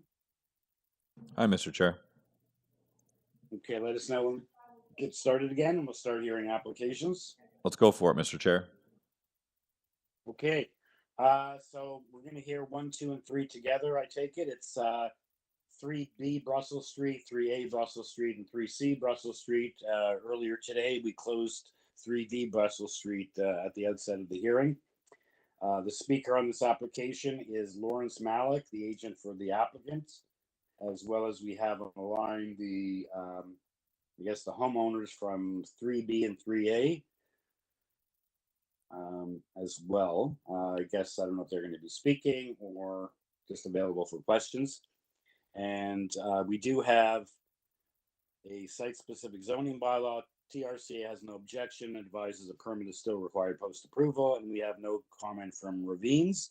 Madam Secretary, can you read out the purpose of the application? Construct the second-story rear balcony. That's the purpose of all 3 applications in tandem. So, Mr. Malik? Okay, good morning, everyone. Good morning, committee and other participants. Thank you for the opportunity to present today. We appreciate your consideration. We're looking to request for the variances to be waived. Am I dealing with this? Am I dealing with this on units 3A, 3B, and 3C concurrently, or are we doing them separately? I think it makes sense unless you feel to deal with it separately, Mr. Malik. Let's deal with them all together. They're the Okay, same. no, that Same. If there's any nuance between them, you can let us know. Otherwise, Okay. I assume they're all identical. Perfect. Yeah. So generally the units are similar in nature. We're looking at putting a 1.83 meter or 6-foot imperial conversion rear balcony attached physically to the existing townhouse units for 3A, 3B, and 3C respectively. We recognize the fact that there is a encroachment into the rear yard setback. That being said, we are of the mindset that for all 3 of these applications, the variance requested it would be minor in nature, that the proposal is desirable for the appropriate development and use of the building. The general intent, and I use the word intent and purpose of the city code, is maintained, and the general intent, again, I imply the word intent is sort of within the official plan is maintained. These balconies are not encroaching into the tree line or the crown of the trees in the adjacent ravine area. They're not having any impact on any vegetation or tree root system, nor are they providing casting any shadows on the adjacent neighboring properties. So we do not see this as being a nuisance or a deterrent, and feel that we would look to the committee to see that our application can be approved as being proposed. Okay, we have your cover letter. We have the photos you've given us. Members, any questions from? I guess we don't. Do the owners, Mr. Malik, from your clients from 3B and 3A, Paul Cooley and Ahmad Osman, do they need to speak, or are they intending to speak, or? I did want to add one thing further before I pass the microphone on to them. The homeowner, Amin Osman, did send out a letter expressing their concerns, and they've also provided an aerial photo, which I believe was submitted to the committee in the later period of June, indicating which balconies on the neighboring properties have been approved, and we know that unit 3D is not and causing any variance of any sort. So so with 3C being almost identical to 3D, and with 3AB being slightly projecting further, we didn't think that this would be of any concern. I don't have anything more to add. I just wanted to make sure the committee did receive that letter from Mr. Ahmed Osman. It had with the photo attached, yes. Thank you. Sketch attached showing the balconies superimposed.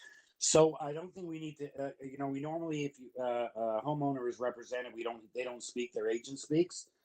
At least they're speaking on each other's. I don't think that's really, if we're dealing it separately, Mr.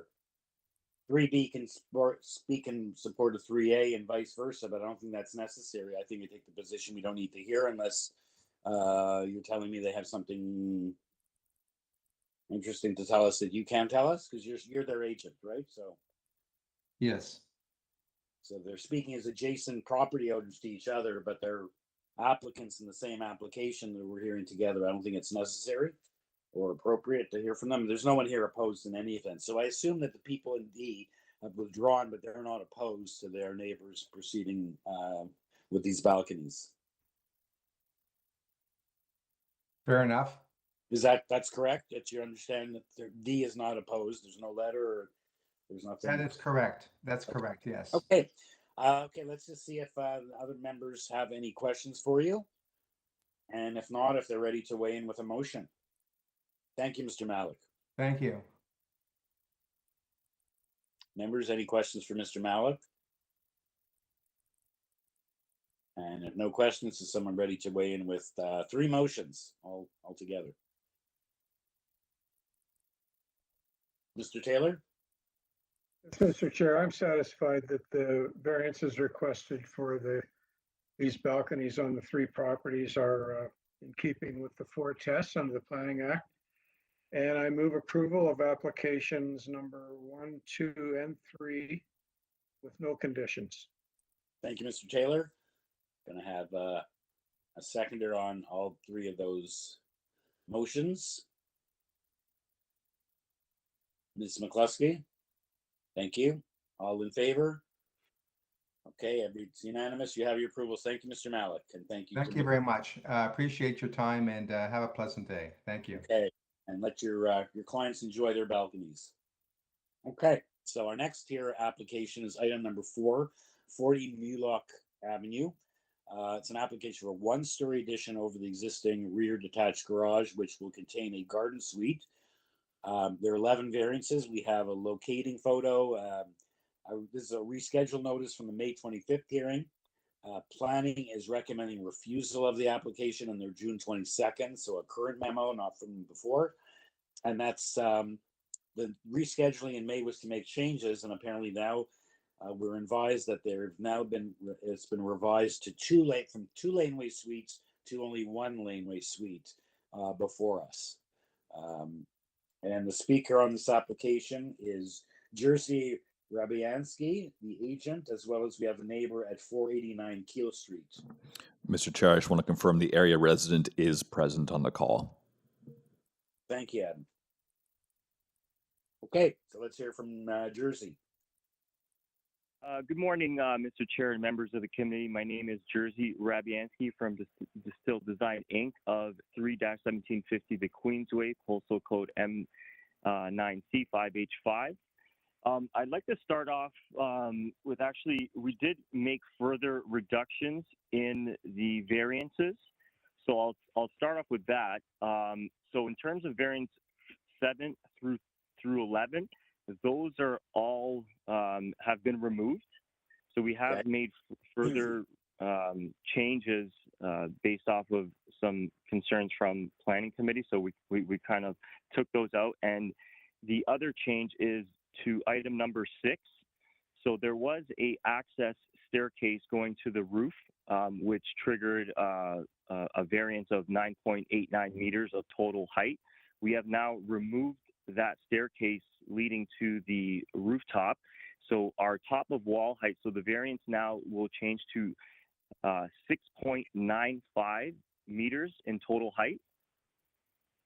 From 9.89? Yes, from 9.89 to 6.95. Okay, that's the only change to that, and elimination of variances 7 to 11. Yes. Okay. I wouldn't consider that sort of a on-the-fly thing if you're going to start changing every. And you have plans to reflect that? I take it. Yeah. So I have submitted the revised drawings to the to staff. I'm not sure if they have been uploaded or if the panel and members are able to see it. If not, I can kind of just go through it quickly and kind of go through the changes. Sorry, you don't have other changes other than what you told us, 6 to 11, and there's no other changes to the other variant? Yeah, no other changes from number 1 to 5 have not changed. Okay, so as you know, we have a negative planning report. So does those changes satisfy community planning, or they still have concerns? No, I don't think so. The main issue with planning is the existing structure. So they don't really have too much objection to the addition portion. So the addition portion is much smaller in footprint than the existing garage, the one-story garage. So most of these, or half of these variances actually are triggered or are just solely based off the existing structure. They have nothing to do with the addition. I can speak from, I can go through each one and kind of, so from the variance number 1, this actually is a variance for the existing structure. It has nothing to do, we are not changing the footprint of the existing. Okay, so all I'm asking you is this negative planning report where they said it should be refused, do they continue to have concerns with this application based on the changes you've made? Yeah, so I don't, in terms of, Mr. Chair, they had a concern with the size, which isn't changing. So yes, they still have concerns. Okay. Okay, so again, if you want to use your time to address, what you still have remaining after you've taken out what you've taken out in responding to community planning, because that's what the and we also have neighbors hear from you, have a chance to reply to what the neighbor has to say. But if you want to respond to this, please go ahead. Okay, so if the answer is yeah. So they in terms of variance number, please go ahead and explain what your rebuttal is to the community planning's concerns other than the variances you've taken out. Okay, so so their main concern is this existing structure. It is covering 48% of the lot. Our addition is a very small portion. It doesn't make too much sense, and the owner isn't willing to demolish, a large portion of this existing structure to satisfy planning staff. So variance number 1, if we took the footprint of the actual addition portion, it would be satisfied. It's just the existing portion is the main concern for planning staff, and they wanted to see reductions in the coverage. But so variance number 1 is all an existing, condition that already is there. For number 2, I understand, but can you just wait a second? Community planning's concern is that they feel that the existing ancillary structure, like you want to get a garden suite, but you want to also keep your ancillary structure. They say that you should use that ancillary structure as the garden suite. But I guess your client is saying, no, we need that for, garden equipment or whatever else we want. So that's what I want you to address. The fact you do not agree with community planning saying, and I'm reading, furthermore, city planning recognized the many variances associated with the applicant, a result of the size of the existing ancillary building. City planning staff recommend that this ancillary building should be used instead for the laneway suite, inclusive of the garage and reduced storage areas. This Yeah, isn't. so Kurt. That's the point. Yeah, so Kurt. Yeah. So they do. So that is one of their comments, but the existing garage is being used by the owners, so it wouldn't make sense for them to, take that space and use it as the laneway suite, because this is, a necessary portion of their buildings that they actually use for cars and storage and so forth. Okay, so you do not agree, or client does not agree with community planning's recommendation in that paragraph I just read out. Yeah, they really do need that existing first floor for themselves, and they are, in the future going to be adding 3 stories to the existing footprint of the existing house. So they would need that space for storage of, their vehicles and, other items. And they will be, adding the second floor to live in, in the future once they're doing their, rebuild of their existing house. So you they telling have to me kind of. Yes, you're telling me after this application, assuming this gets approved, they're going to come back and now make another application, increase the size of the house? Is that what? Yeah, no. So there won't be it won't be necessary to go through committee for the addition on the existing house. We would not be changing the footprint at all. It would just be increasing gross floor area in compliance with the existing zoning bylaws. So it would just be internal. Exactly. Okay. So okay. yeah. So we wouldn't be going to committee for the future rebuild of the existing house. Okay. So Garden Suites it's a completely new build form. We had an application last week also with many variances, including the angular plane, and the agent's response was, "Well, it's already there. What can I do? It's already there. I can't the angular plane to the dwelling."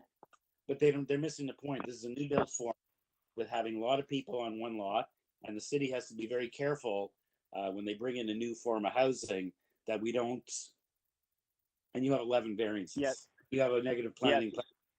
So yeah, I've had. Let's see if anyone else has any questions for you, and if not, we'll hear from the neighbor. I will add that that we do comply with all setbacks, angular planes, side yard setbacks, rear yard setbacks. So in terms of the separation between the new addition, we're over 10 meters in separation between the actual addition that is the laneway suite and the actual house. So this existing, 5.2 meter separation distance that's mentioned in one of the variances, I think it's number 3, that's the existing structure. So we are more than compliant with the actual garden suite. We're a 10.57 meter separation. So we do comply in many senses. It's just the existing structure that does not comply. Okay, thank you. Let's hear from the neighbor. Does anyone have any questions or comments for the agent? Okay, if not, let's hear from Nanita Borja, the neighbor at 489 Keel Street.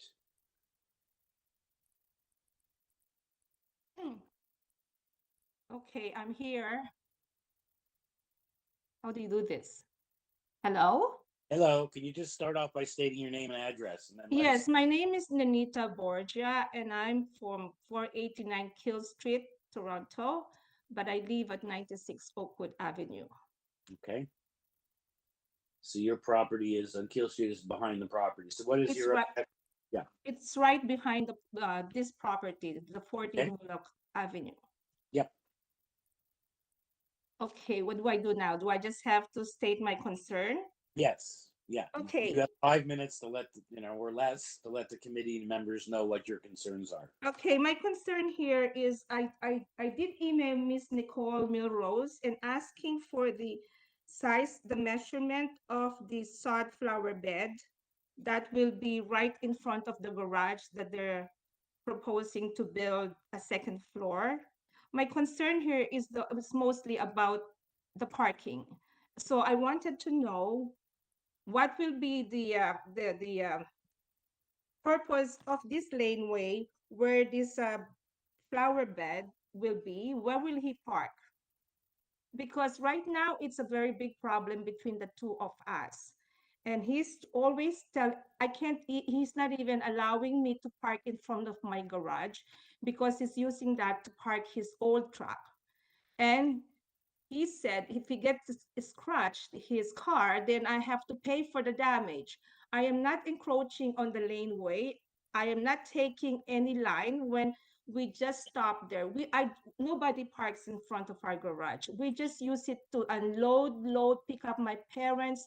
But the moment I stop there, he's already out the door screaming at us. Okay, I don't know.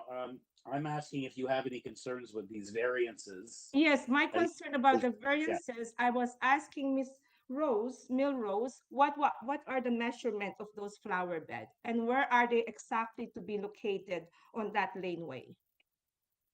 Well, that's a question we can ask not for Miss Milrose, but for the agent for the applicant to respond. Whatever here, okay? Yes, that's my concern right now. I wanted to know the measurement of those, and will those be fixed and will be there forever until they own the house or until the structure is up? Okay, I don't answer the questions. The applicant answers. You state what your concerns are, what your questions are. But yes, that's my question, sir. My question is that you think it's appropriate for there to be a garden suite on this property? Are you opposed to the garden suite? I am opposed right now because then it will be a big change to the neighborhood. I've been there for the last 25 years. Okay. And we don't even know where the windows will be located. Will they be looking at us? And how is the light? Okay, so yeah, we'll have him respond to that. With respect to the rest of these 11 variances. So, okay, let me see so is that all you wish to say, ma'am? Yes, how will I find out the measurement of all the flower bed? I don't know. He can answer. We don't provide, Miss Milrose doesn't provide measurements. You have plans. And if you have questions, we'll see if he can respond in the plans. Yeah, the plans doesn't show the measurement. A flower bed? Yes. Okay, and the flower bed, you're concerned with the flower bed is because, why? As DJ, is it on your property? Does it affect, you said something about parking or unloading?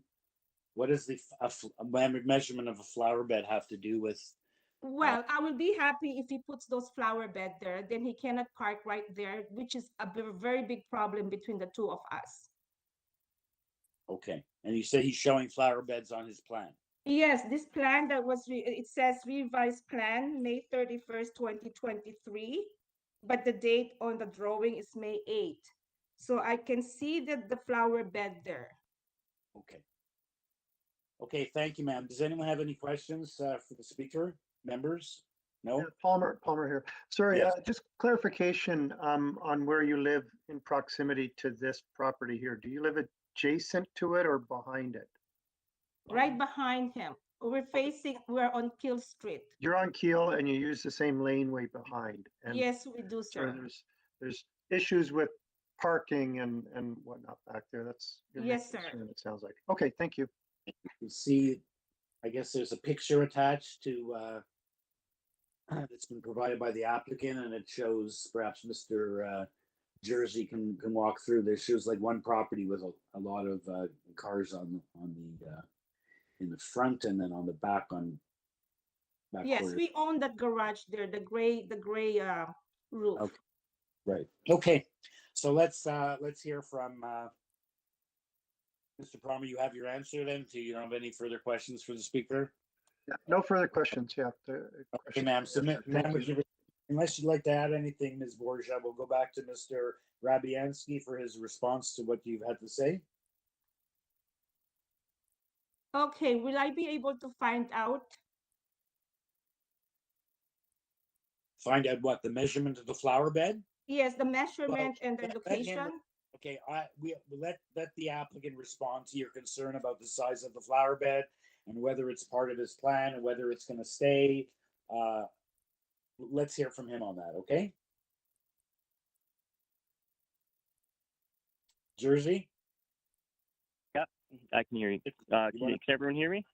Yes. So again, Okay, you approve the variances, please respond to the neighbor as well as, the various, it looks like you do have angular plane. I was just looking through it at variance 3, you do have an issue with the size because of the existing other structures on the property. You want to turn this garage into a laneway suite with an addition, but you do have issues because of the other buildings on the property. And you don't agree with community planning's position, and you're at 48%. Yeah. Well, Okay. in terms of so community planning, like I said, they have an issue with the coverage, and this is the existing structure. On conversations with city staff, they actually want us to demolish pretty much almost half of this existing structure in the rear. So that's sort of our position, that we need that space, the 2-car garage and storage and that kind of stuff. So that's why we are not able to use the existing structure as the laneway house, because those spaces are required. So that's why we decided to do it over the second floor, because it just makes more sense, and this is within the scope of being a laneway suite. Going back to these flower beds, so a part of the laneway zoning is that you have green space at the rear facing your laneway. So we are basically in minimum compliance with soft landscaping. The only reason we originally wanted to have that whole place paved so we could park, but to satisfy some of the zoning bylaws, we put in some either sod or flower beds, but we can always change that to permeable pavers, so you can still essentially drive and park there, but the city does require soft landscaping on that side of the laneway. So that is the only reason we have it. But if we do remove it, then we would trigger another variance for that portion. And the dimensions of this of these flower beds, they are very small. They only are on the sides of the actual doors to enter this existing garage. So they measure about 7 feet from the actual structure to the property line. So it does not encroach onto the laneway. It's actually within the property. So they measure about 7 feet by 3 feet in every case. They just sort of provide a little bit of green space, which is required under the bylaw for laneway suites. Okay, thank you. Okay, I'm going to see if members have any questions to you, but I'm just saying to you, which you seem to sort of dismiss, well, they're based on the review, city planning have concerns with variances relating to the massing, the scale, separation distance, angular plane projections, landscaping, and privacy impacts. So what else is there? They're concerned with everything. And like I said, it's a new build form. It's a new build form. The city has to be very careful with a new build form, and you're coming in with like variances all over the place, and your answer is, well, you got too much coverage. If you want a laneway suite, you maybe have to get rid of something. Get rid of that other, or do it in that ancillary building. You're trying to do too much in this lot. That's my position. Yeah. Let's see what people think. Members, any questions for Jersey, or any comments? And let's, I guess, bring it into committee for comment, and a motion. So first of all, does anyone have any questions from Jersey other than what I've asked them? No questions, just a comment, no questions though. In my job, not this job here, my real job, I've been before Committee of Adjustments throughout Southern Ontario, maybe 100 times. And what I do every time before I come before the committee is I make sure there's no surprises. And here we have lots of surprises. Surprise, a bunch of the requests for variances are withdrawn prior to the hearing. Now, if I did that, I would make sure I had staff on board. And right here, we have a negative staff report. So we don't know whether this complies with what staff wanted or not. I think they're kind of red herrings myself. And by doing that, we don't exactly know what the plan is here. They seem to be planning sort of on the fly. So I don't know. I would have suggested to the applicant that they should have sought a deferral and got the staff on board, and you might get some of the members on side as well. But I can't support this application at all. I think it's premature. I don't think it's minor. It doesn't comply with zoning or official plans. So those are just my comments. Yeah, I was going to say, Mr. Palmer, if he was going to start making changes and revising this number to that number, but since it was a holus bolus removal of 7 to 11, and there's still plenty left in there of, like, you know, you're right, if everything was gone, but there's still lots of meat in this application, including variance 3. And the planning has been clear as to what their concerns are. I don't think those clear concerns are alleviated by what he's done here. So notwithstanding his, I think we still have concerns here. I appreciate that perhaps you're correct, but he hasn't done that. It's before us. We've spent now almost half an hour hearing this, and I think it's a little late for a deferral. I think we should be making a decision, and it's just inappropriate. I agree with you. I don't think it's appropriate at all. So anyone else have any comments, Mr. Taylor? And perhaps one of these comments can lead to a motion. Sure. Well, I would agree with everything Mr. Palmer said and everything you've said a few times, Mr. Chair. Laneway suites are a new form of development. And as the planning department has said, it's very important that laneway suite applications must have strong alignment with current policy and applicable zoning bylaws. So to me, if a laneway suite application needs more than 2 or 3 or maybe 4 variances, and those 2 or 3 or 4 variances are not reasonably close to what the bylaw requires, I don't believe the application meets the 4 tests.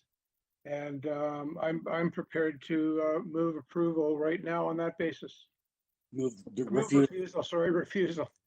Yeah, and like, you know, it's not even just the quantum variances, but variance 1, it's from 30% to 48%. It's the degree. If they're 1% over, you don't just add up the variances, but we have angular plane projections still, even when you take an out. Variance 3 is significant.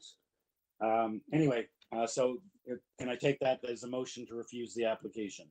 Yes, you may. Just to wrap it up, maybe it's too late. I've already made the motion. I'm not going to change the motion. But I see this as the current situation is an overdevelopment of this lot. This exacerbates it. And I know the applicant says, hey, what are we going to do? The garage is already there. Well, I don't think that's an excuse for exacerbation. Thank you, sir. Seconded for Mr. Taylor's motion of refusal. Ms. Reddick, thank you. Any comments? All in favor? Okay, the application is unanimously refused. Thank you, Jerzy Rabiansky, and thank you to the neighbor, Ms. Borja, behind the property. The application has been refused, so we can move on to the next application, which is item number 7, 119 J Street. And 119 J, it said new detached dwelling with an attached garage with 2 variances. Urban Forestry is looking for a refusal. We have a cover letter, photos, an arborist report, forestry memo, 2 letters of opposition from both adjacent neighbors, 121 and 117. And then the additional materials, I believe we have a presentation. And we have 2 speakers, the applicant or the agent for the applicant, Daphne Gokeen. And as well, we have a neighbor, or Dominic Gulia, at apartment 1, 2010 Drumlin Circle. So I don't know. Mr. Chair and members, I'd like to bring to your attention that the area resident is not present on the call at this time. Okay, I was going to ask what that address was, but okay. So we do not have a neighbor on the line. We do have 2 letters of opposition from both adjacent neighbors, and we have forestry memo seeking a refusal, I believe. Yes. Okay, so let's hear from the one speaker. We do have the agent for the applicant, Daphne Gokeen. Or Gokeen. That's Hi, good morning. My name's Daphne Goxon. I know it is very difficult to pronounce, so I apologize. I am from Evans Planning, and I'm the agent for the property owner at 119 J Street. And just to confirm, Dominic Gulia is the brother of the property owner. So I think that address is his home address, but yeah, he's part of the applicant team. I guess he never saw the email, so he's just watching on YouTube right now. Just Okay, to make welcome, sure it's sir. all, yeah. Okay. Yeah, so we have two minor variance requests before the committee this morning in support of the construction of a new single-family home. I don't know if my presentation can be pulled up by the whoever is running the screen. We'll have it up in a That's in moment. the addition area. Yeah. Perfect. Yes. Okay. So yeah. So this is the location of the project. It's near that's Keel Street that runs north south, and then the 401 to the north. And you can see it's a single family neighborhood. The neighborhood has sort of an eclectic mix of original bungalow homes that have had additions added to them, and then some newer two-story rebuilds, including several within the same block as the proposed project. The owner is she purchased the property in order to build a home for her family, so the property owner is just looking for something to suit her needs. Yeah, so here's the proposed site plan, which shows the existing home footprint sort of in a smaller line there, and then the proposed new home. The front of the home lines up very similarly with the existing front. You can just stay on that slide, yeah. And the rear does extend further back than the existing home, but the existing home has a garage in the backyard, so it actually will not project as far into the rear of the property as the current home. I did want to take a moment on this slide to address the concerns from urban forestry. You can see along J Street there is an existing street tree that we are requesting to be removed. The existing home, oh, just back to that same slide. The existing home has a very narrow driveway on the north side of the property as shown on the plans. The owner is looking to do a wider driveway, but unfortunately there's an existing fire hydrant that prevents the existing driveway from being widened in order to meet those needs. So we're proposing to relocate the driveway to the south side, and then unfortunately street tree will need to be removed. I know urban forestry did express some concerns about the removal of the tree. I did want to note that as part of the application in the arborist report, we're proposing to replace that tree. So existing tree coverage would be the same, and that neither variance is actually related to the removal of the tree. The variances are for side yard and lot coverage, which have nothing to do with the driveway. So it's just an unfortunate sort of situation where, it's a fire hydrant or the tree that has to be removed. It's obviously a little bit easier to relocate the tree and replace it than the fire hydrant. So yeah, just wanted to take a moment on this slide to talk about that. And then if we go to the next slide, I can get into the two variances. Yeah, so the two variances are reduced side yard setbacks on both sides of the property, and then also just an increased lot coverage. With regards to the setbacks, because I believe that was the larger concern from the neighbors. If you look at the site plan, I don't know if she can zoom in again. I'm sorry that everything is so small, but you can see that both of the neighboring properties have different side yard setbacks, and neither of them are the 1.8 meters that is in the zoning. The neighbor to the south actually has only about a meter side yard, and then to the north it's over 2 meters. And looking around the neighborhood, there have been a number of variances approved for different setbacks. So what this shows is that the neighborhood doesn't have this sort of uniform side yard setback from house to house, that every house sort of has its own unique setback based on when the home was built, variances that were approved by this committee in the past, and then just sort of maybe some historic non-conforming setbacks as seen on the south side. So I don't think that the reduced side yard setback will have a large influence or impact on the overall nature of the neighborhood and the look of the neighborhood, because it's already sort of a mix of different setbacks. And just to go over some of the ones that the committee has approved. 127 J Street was approved for 1.2 meter side yards in 2017 by this committee. 128 J was approved for 0.9 meter side yard setback in 2014. 54 J was approved for 1.23 meters in 2012. So you can see there's a long history of these setbacks being approved. And then with the lot coverage, I don't believe that there's any specific opposition to this request. One of the neighbors even suggested complying with the setbacks and having increased lot coverage, extending farther back. So I don't think that this is a controversial request, but again, 127J was approved for 36% coverage. We're requesting 34, and 54J was actually approved for over 41% lot coverage. So again, there's a precedent for this increased lot coverage. I think 30% is maybe they're already sort of small lots, and 30% coverage is pretty restricting. So we're just requesting 34%, just to be able to build the home that the family needs. And then if you just go to the last slide, I just included the elevations just for everyone's reference. No variances to discuss here. Everything is in compliance in terms of the height. So yeah, that's overview of the project. Okay, thank you for your presentation, Daphne. The neighbor at 121 wrote in. The other one is just, well, we want no changes. They were specific about, they're saying, why can't you give us the 1.8 setback?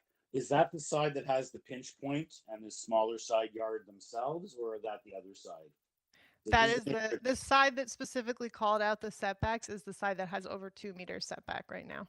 They have an over 2 meter setback. Yes. You're proposing to have 1.22 and that's straight down, or that's just at a pinch point? That's straightened. On that side, I believe it is straight down. It is the other side where there's a pinch point. Yeah. Okay, so they're saying, why don't maintain the 1.8? Why 1.2 on a new build? I don't know. I assume you're not using the existing foundations, or you're just saying, and they actually say, why don't you go longer? Like I commend you. You came with a new house. You only have two small variants. You only have the coverage and the side yard. You don't have length. You don't have height. You don't have. So this neighbor is saying, I'd be happier if you go back a little further. So what's your comment about that? Why couldn't you give them closer to compliance at 1 point instead of 1.8? You're at 1.22. Yeah, if you go back to the site plan, you can see that it is pushed up sort of against the rear yard setback as it is. So I think a setback would have been required, or either way. Right. Yeah, they this just is need to feel for their perspective. I guess they would have preferred to have it a little longer and not as close on the side. But I see they also is that only a 1-story, or that's the other side? They have there's just a 1-story brick dwelling that goes straight. They're on the left side as we're looking on that, right? right. Both of the homes adjacent are bungalows. Yeah. Okay. So they are specific. They're 2 meters away. That you can see that they're further away. Okay. Yeah. And again, kudos to you. You haven't overbuilt here. Certainly, you don't have length. You don't have height. You don't have GFA.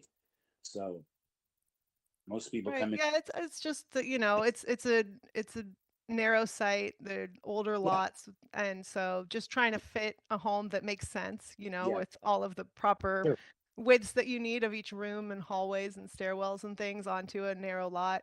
So it's 60 centimeters, not even on each side, that we're asking Okay. to deviate. Okay, members, any questions for Ms. Gokeen or is Palmer, question for the applicant? Just I refer you to the site plan, and it's got the maximum coverage and proposed coverage. And the proposed coverage, it appears it doesn't include the porches. So the variance that you need includes the porches. Is that correct? I would need to confirm, but I assume so. Yeah. Yeah, if you can look at SP1, it says the coverage is 31.4, not including the porches. Well, the request is 34%. Yeah, so that would include the porches then, I guess. Right. Yes. Yeah. Sometimes what we like to do is tie the specific variances requested to a site plan. So this could confuse people, I guess. Be happy to update notes on the site plan, prior to issuance of the approval, if that's something that you think would make things a little bit more clear, especially as we move forward with building and other permits. Yeah, I don't know that we need to do that, but okay, thank you. No more questions. Okay, thank you, Mr. Palmer. Any other questions for the agent, or someone ready for a motion?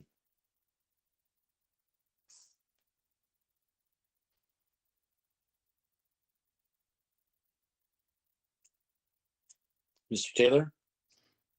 Yes, Mr. Chair, I'm satisfied that the two variances meet the four tests under the Planning Act. And I move approval subject to urban forestry condition 1. Thank you. Seconded for Mr. Taylor's motion. Ms. Reddick, thank you. All in favor? It's unanimous. You have your approval. Thank you, Daphne. Thank you so much. Hey, have a great day. You too. Okay, our next application is item number 8, 51 Sir Williams Lane. It's an application for a detached dwelling with an attached garage. There's 7 variances. Urban forestry looking for conditions 2 and 3. We have a presentation, a cover letter explaining changes to the cabana setback at planning's request. Oh yeah, we have an email from the homeowner summarizing their discussions with neighbors. It's nicely highlighted. Planning is looking for a condition of approval to be constructed as illustrated with respect to the front yard setback. Transportation's okay. We have an urban forestry memo, 3 letters of support and 2 letters of opposition. And in the additional materials, I think we have the supporting materials and 3 more letters of support, or maybe the same letters of support. I don't know.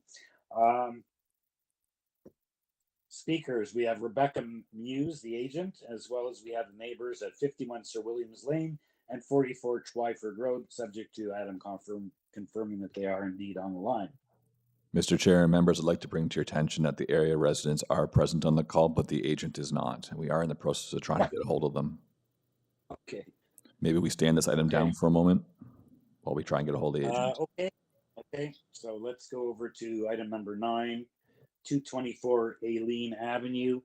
It's a we have a revised notice for the application, and there were 5 variances. 3 of those been revised. We have urban forestry looking for condition number 3. We have the revised zoning waiver and plans. We have supporting material, a previous decision dated March 2022. And I assume that wasn't built, it was additions. We'll hear that from the agent. And the agent is Marco Vieira. He's the only speaker. Morning. Good morning. Good morning, Mr. Chair and members of the committee. My name is Marco Vieira. I'm at 257 Dunraven Drive. Okay, so it looks like you made some changes. I guess those were the result of consultation with community planning. That is correct, Mr. Chair. We did go back and forth with planning over the last couple of weeks to see if we can better our proposal to be in more keeping with the zoning bylaw. So we changed the west side yard setback to be at 0.61, eliminated the variance tied to the east side yard setback. And the biggest change was given to landscaped area, where we were asking for 28.9%, where we were able to bring it up to 45%, just 5% shy. But we do note that we suggested and were okay with building the proposed parking space permeable pavers, so that will extend the ability to have soft landscape. You're kind of cutting out every third word a little bit. Oh, I was trying to slow it down, maybe. The other, we have 2 neighbors on the line, so could perhaps give us a brief presentation. We do know. Okay. Sorry, Mr. Chair, that was for the one that's held. This one has no other. Oh, sorry. Oh, okay, my bad. There is no other speakers. Okay, you're right. There's no other speakers. I'm thinking of the one that's held. Thank you. Okay, Mr. Vieira, no one's here. Members, any questions for Mr. Vieira, or is someone ready for a motion? And we see the changes. We see the presentation materials. You have rendering showing the property superimposed. Very helpful to see those renderings. Thank you. Yes, Mr. Chair, and those renderings are actually to scale. We went on site, we measured the surrounding garages, and we did our best to actually do an actual representation of what our proposal would look like on the lot. Okay. The side garages are also reflecting the exact height.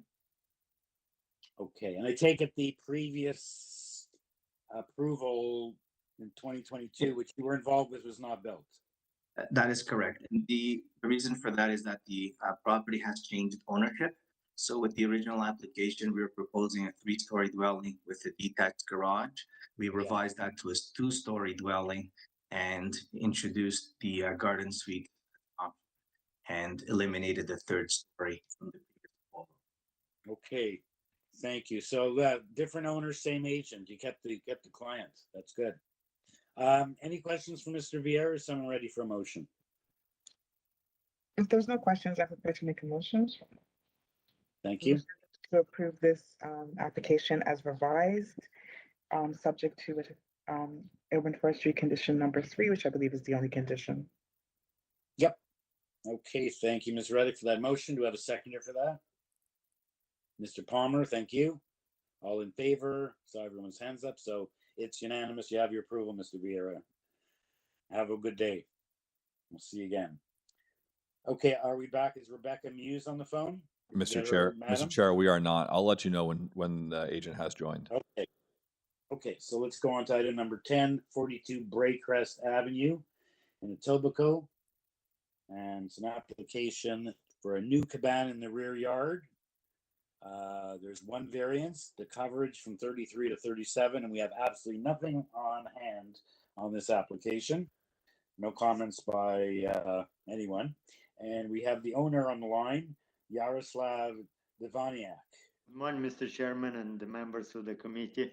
I'm the owner of, my name is Yaroslav Divaniak. I'm the owner of 42 BRAECREST Avenue.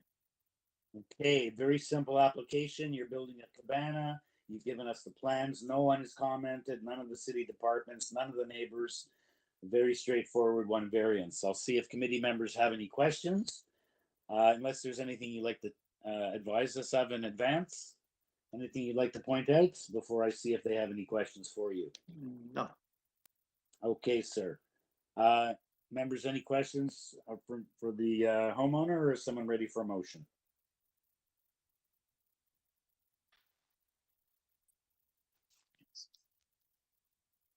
Ms. McCluskey?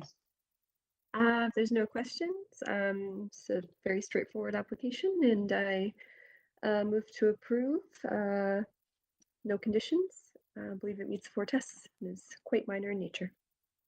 Thank you. Seconder for that. Mr. Taylor, thank you. All in favor? Unanimous approval. You have your approval, sir. Enjoy your cabana. Thank you. Thank you very much. Good. Item number 11 is 33 Rockingham Drive. And it's an application. We have a revised notice. This is for a new ancillary structure, pool cabana in the rear yards, the pool cabana portion of the hearing. There were 2 variances. One of those has been revised, the coverage. And we also have rear yard landscape variances. We have the revised waiver and plans. We have a presentation, a previous decision to build a detached dwelling with an attached garage back in November 2013. We have opposition from 38 Great Oak Drive. Can't read my writing. And we have to have different owners from the owners in 2013 when the house is built. Now we're just looking for the ancillary pool structure. And the speaker on this application, we have several. The agent is Andriy Golovnia. We also have the neighbors from 38 and 40 Great Oak Drive and 31 Rockingham Drive next door. So let's start off with the agent, Andriy Golovnia. Welcome.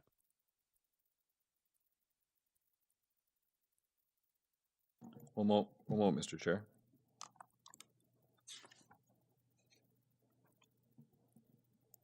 I'd like to bring to your attention, though, that some of the area residents are present on the call. Some are, which are, and which aren't. One moment, Mr. Chair. Yeah, we have 3 speakers on the list, 3 neighbors. Area resident 40 Great Oaks is present.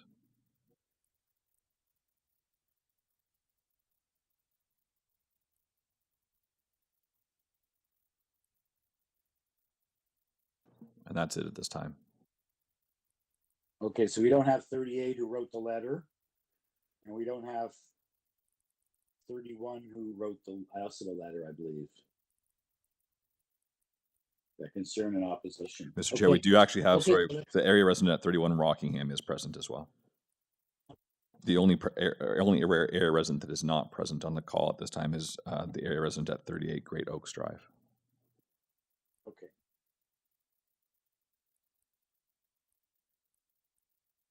And we do have her letter, though. So the neighbor who's not present, we can read her letter. And she's behind. Okay, so let's go to Andrei Golovnia. Yeah, good morning, Mr. Chairman and members of committee. My name is Andrei Golovnia. I'm applicant, designer, and professional civil engineer. Welcome, sir. Yeah, so I went over this concern of neighbors, and probably it's where I'm gonna start. The one of the item that we improved is soft landscaping. We right now modify all plans and made 41.2%. The thing is at the beginning, I probably can describe when the current owner bought the property, it already was paid almost completely at the backyard. And I would say it's the biggest trigger, and was a very big surprise for owners that they cannot grandfather it. So we did a little bit of work and improved as much as was possible and reasonable based on planning conversation. So Yeah. Yep. You've come up from 18% to 41.2%, whereas 50 is required. So you've made a big jump in that. Yes, because you said that's because they bought the property, it was all paved, and so they've never going to use that paving. Correct. Okay, go ahead. Yes, so yes, the second item is lot coverage. So the existing house is already got a maximum 33%. I went over the zoning bylaw, and I found that garden suite. If you would plan to have a garden suite, garden suite is not counted in total lot coverage. So in that case, you would be able to build there about 60 square meters of garden suite. Instead, you're just asking for total cabana and washroom 32.73 square meters. So it's much less, and I think it's reasonable for a neighborhood. So the other concerns that I saw, it was about washroom height and location. I can say that it's compliance with zoning bylaw with setbacks and height. And about another comment was about noise in toilet. I would say usually we would carry it by insulation inside of the stud, so to avoid any noise from washroom. So I would say it shouldn't be a big concern. Yeah, and I'm ready to answer any questions if you would like to have. Okay, thank you. Members, any questions for the agent before we hear from the neighbors? Okay, so Laura Williams is not on the line. We do have her letter. The next speaker is 40 Great Oak next door to Laura Williams in the rear, which is Daryl March or Nancy Feeney. Mr. Chair, in this case, it appears to be Daryl Marsh. Also, they've requested to be on video, so I'm going to go ahead and make them a panelist. Daryl, you're now a panelist, so you can now turn your video on by clicking the Start Video button at the bottom center of the screen. I'll go ahead and unmute you now. Good morning. Good morning. Thank you for the opportunity, and good afternoon, members of the committee. I am the resident and owner with my wife, Nancy Feeney, of 40 Great Oak, which is the property immediately south of the property with the proposed variance. We've been residents of this location for the last approximately 15 years. We have observed over this extended period of time the change in the property to the north, due north of us. And please be advised that we do share a substantial property line with this proposed property.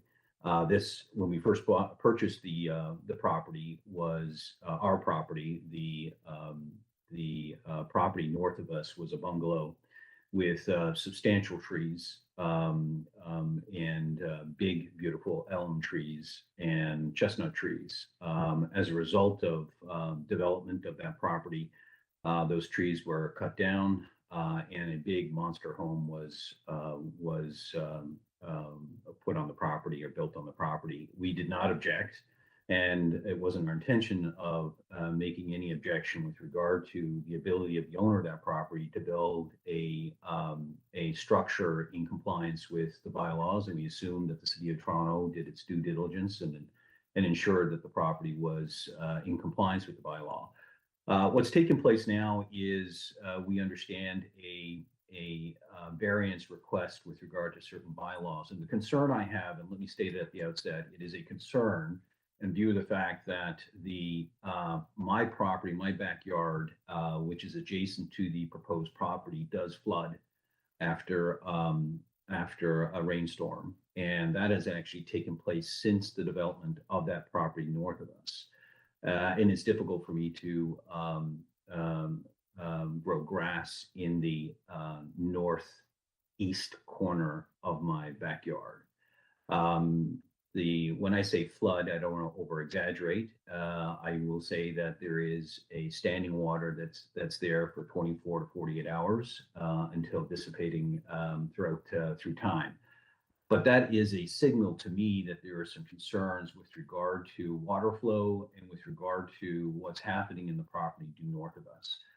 I've looked at the plan, and I do acknowledge the gentleman, committee member, that indicated in his other job he doesn't like surprises and tries to address surprises and address them before they occur. That's exactly what's happened to me. There's a revised plan that I was never provided with prior to attending. The plan that I did have raises a concern.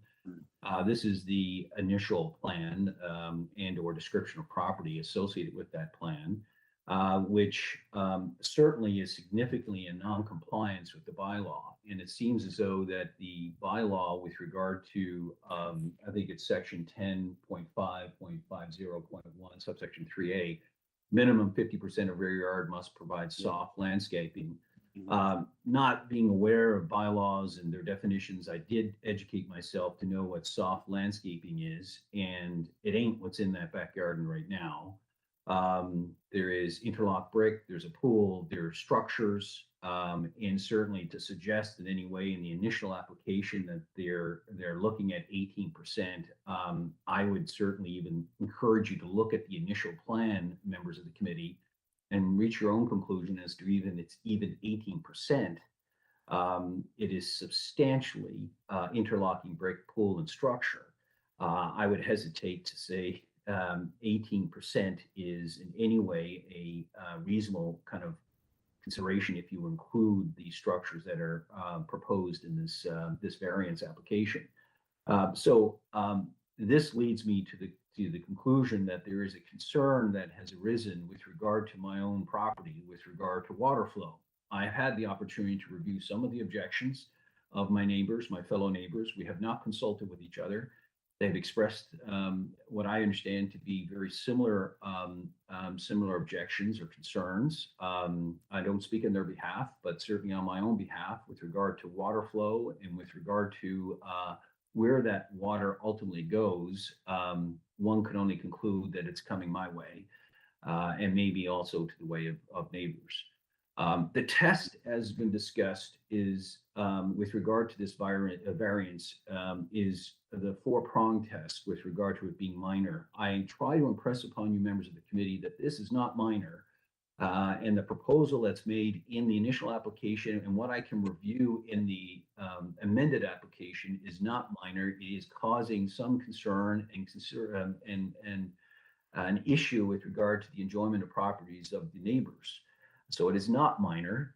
Secondly, with regard to it being desirable as far as the appropriate development and use of that land, these are single-family homes, members of the committee.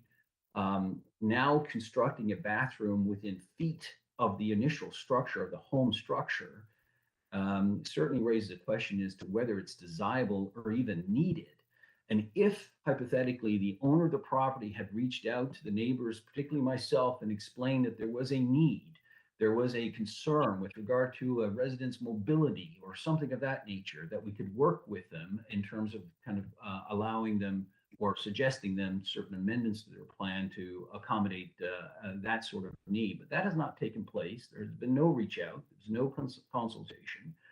And I'm dealing with a situation where it does not appear, in my estimation, to be desirable in any way.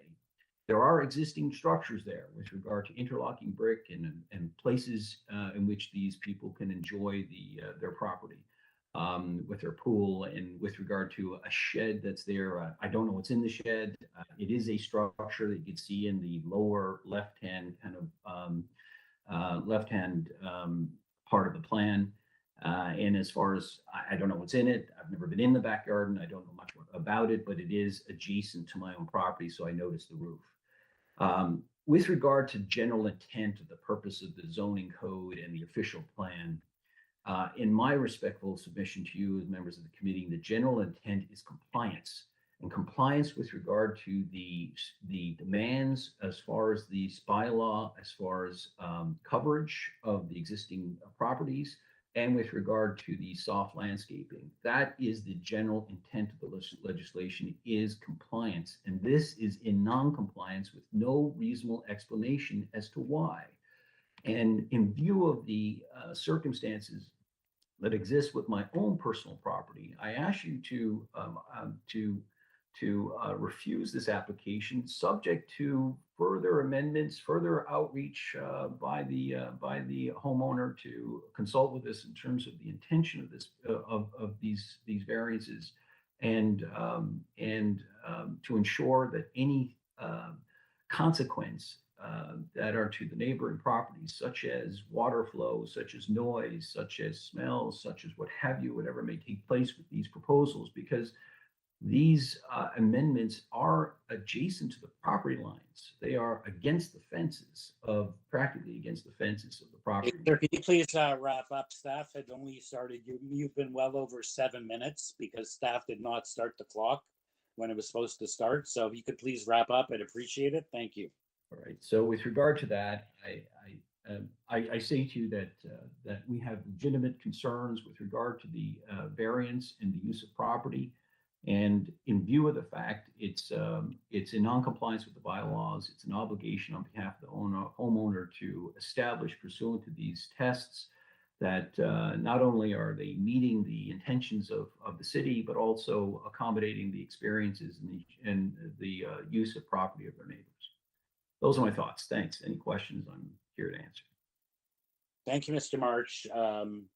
Again, we'll have the applicant will respond when we heard from the other speakers to your concerns. You did keep mentioning 18%. You all are well aware that they have increased it to 41.2. I assume they're going to rip out some of the existing hard surface that you see right now, because he did say that he inherited the property, which you, I assume, can confirm that he will be ripping out, not to get it to 50, but to get it to 41.2. Well, if I may respond to that, you've asked the question. If I may respond to it, this is part of the surprise that the other member of the committee had mentioned earlier in his commentary in another matter. I see the revised, but it's still in non-compliance. It's non-compliance. It's 41% allegedly with regard to, and quite frankly, with all due respect to everyone who participates in this process, I certainly don't. It's my first time appearing for a committee, but I'm not even sure, as is articulated in one of the objection letters, as to whether the plans themselves as being described are accurate representations of what's there. So I do get it that I did review it with regard to the revised, and they are up to 41%, but I echo and repeat my submission to you, members of the committee, that it's still in non-compliance. And the expectation I would submit to you is the general intent of this legislation is compliance. And in order to vary from that, there should be a very good reason, particularly in view of the fact it is consequential to neighbors. Thank you. Thank you. Does any of the members have any questions for Mr. March before we go to the next speaker? Okay, if none, let's hear from Merle Rebello. We're at 31 Rockingham, right next door. And we have, I believe, her letter, which we can get up on the screen when she makes her presentation. Hello, good afternoon, Mr. Chair. This is Merle Rebello from 31 Rockingham Drive. So based on my comments and review of the variances, I second actually everything that Mr. Darrell said before me, and I am not in favor of the variances, and more importantly, I'm not in favor of having a washroom installed just adjoining my fence. It is just backing on to my fence. And that's one of my concerns. That's the major concern that I have, having a washroom so close to my house. And which I feel is not really necessary, having, you know, I mean, I'm sure there must be washrooms in the house itself. So I don't know why the intent is to have an outdoor washroom attached to the pool. So those are my concerns. Other than that, you know, I mean, even there is so much of hardscaping. There is no, even if the cabana is built, I know there are trees lining the property line at the back, and to build the cabana, they will have to remove most of those trees. And so there's a lot of hardscaping than softscaping.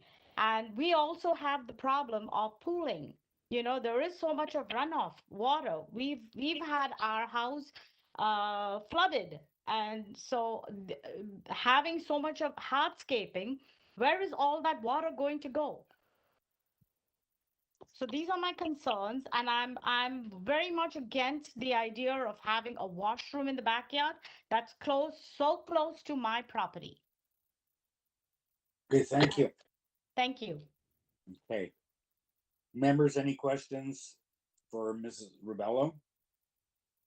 And if not, we'll go back to Mr. Golovnia for his rebuttal to what the neighbors have had to say.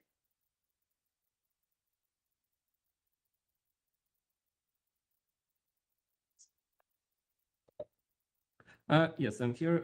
So yeah, regards Mr. March comments. Yeah, I understand, like, yes, that if yeah, we cannot leave like, yes, backyard as is, like, yeah, for sure. And right now, like, yeah, we propose like to improve backyard landscaping like dramatically. So like, yeah, because the thing is, like, it was like not in compliance, and owner, like, he didn't know about it when he bought the house. And another, like, a solution for Mr. March is that I can offer, like, yeah, not sure if it can be part of our, like, a discussion, like, yeah, we can, like, add sockaway pit, like, at the backyard. So like it gonna help, like, a lot, like, with the drainage. Like if neighbor got some drainage issue, with proposed landscaping, like, it's gonna be improved for sure. And other options that might be an option, like we can add sockaway pit. So like we can, like, do calculation, and then like all drainage water for backyard gonna go there. Like it's gravel pit, like with some fiberglass on top. So another thing that Mrs. Rebello said, with the location, like, yeah, of washroom. Yeah, the location, the setbacks, and the height, like, is in compliance. So I know, like, it might be a little bit close, but like it's zoning by law allows, like, yeah, to get like 0.3 meters, like, yeah, to the property line. If you have, like, any question, like, I would be glad to answer and communicate. Okay, thank you, sir. Members, any questions for Mr. Golovnia or from any of the neighbors who spoke? Or is someone ready to weigh in with a motion? Mr. Palmer. Yeah, I just want clarification on the existing situation. Is the entire rear yard hard landscaping right now, except for the pool area? Yeah, so yeah, there is a bit of soil around that. Like you can see, you see, like, yeah, the hatch line around, like, a perimeter at the backyard, and on the side, it's small, tiny strip of the soil.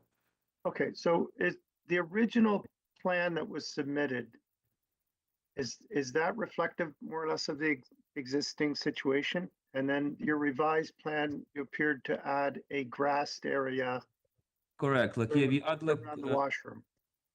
yes, sir. So like yeah, we add grass area and we add garden beds at the house. So like it's increased landscaping. Yeah.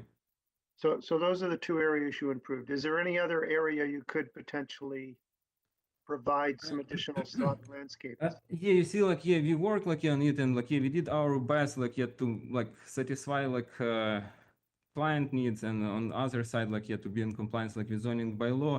The really like what I can advise and like yeah, the improvement is it really gonna be valuable. Where we have grass area, we can do soakaway pit. I would say like it's gonna be most beneficial. So in that case, like we can make like drainage to that soakaway pit, and like it's gonna be covered by grass, like it's gonna be underground and works very well. Okay, I'm not an expert on that, so I don't know if that would work or not. So, okay, you've answered my questions. Thank you. Just a quick question. One of the residents raised the concern about tree removal. I didn't see any trees being removed on the plans. Is that correct? Can you confirm, please?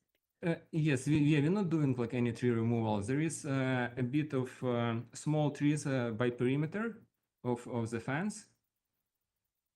You probably can see the pictures that we have like on application.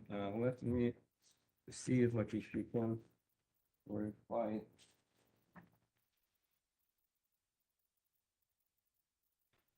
Yeah, I have like in the folder the pictures that we provided. Could you please open it if you have it?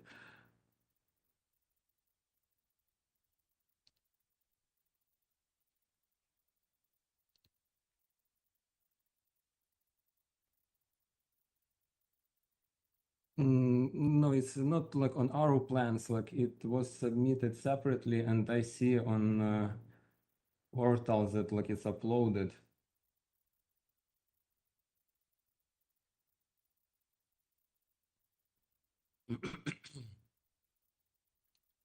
I think we heard from a previous speaker that a previous owner removed all the trees. There were chestnut trees and this tree and all kinds of, but I think we heard about Mr. March, perhaps, that all the trees were removed by a previous owner. Okay, I don't have like any big trees, what I saw there. And I don't think there's any urban forestry condition either, right? Yeah. Okay. Thank you. Okay, any further questions for any of the speakers? Or let's take it into committee for a decision.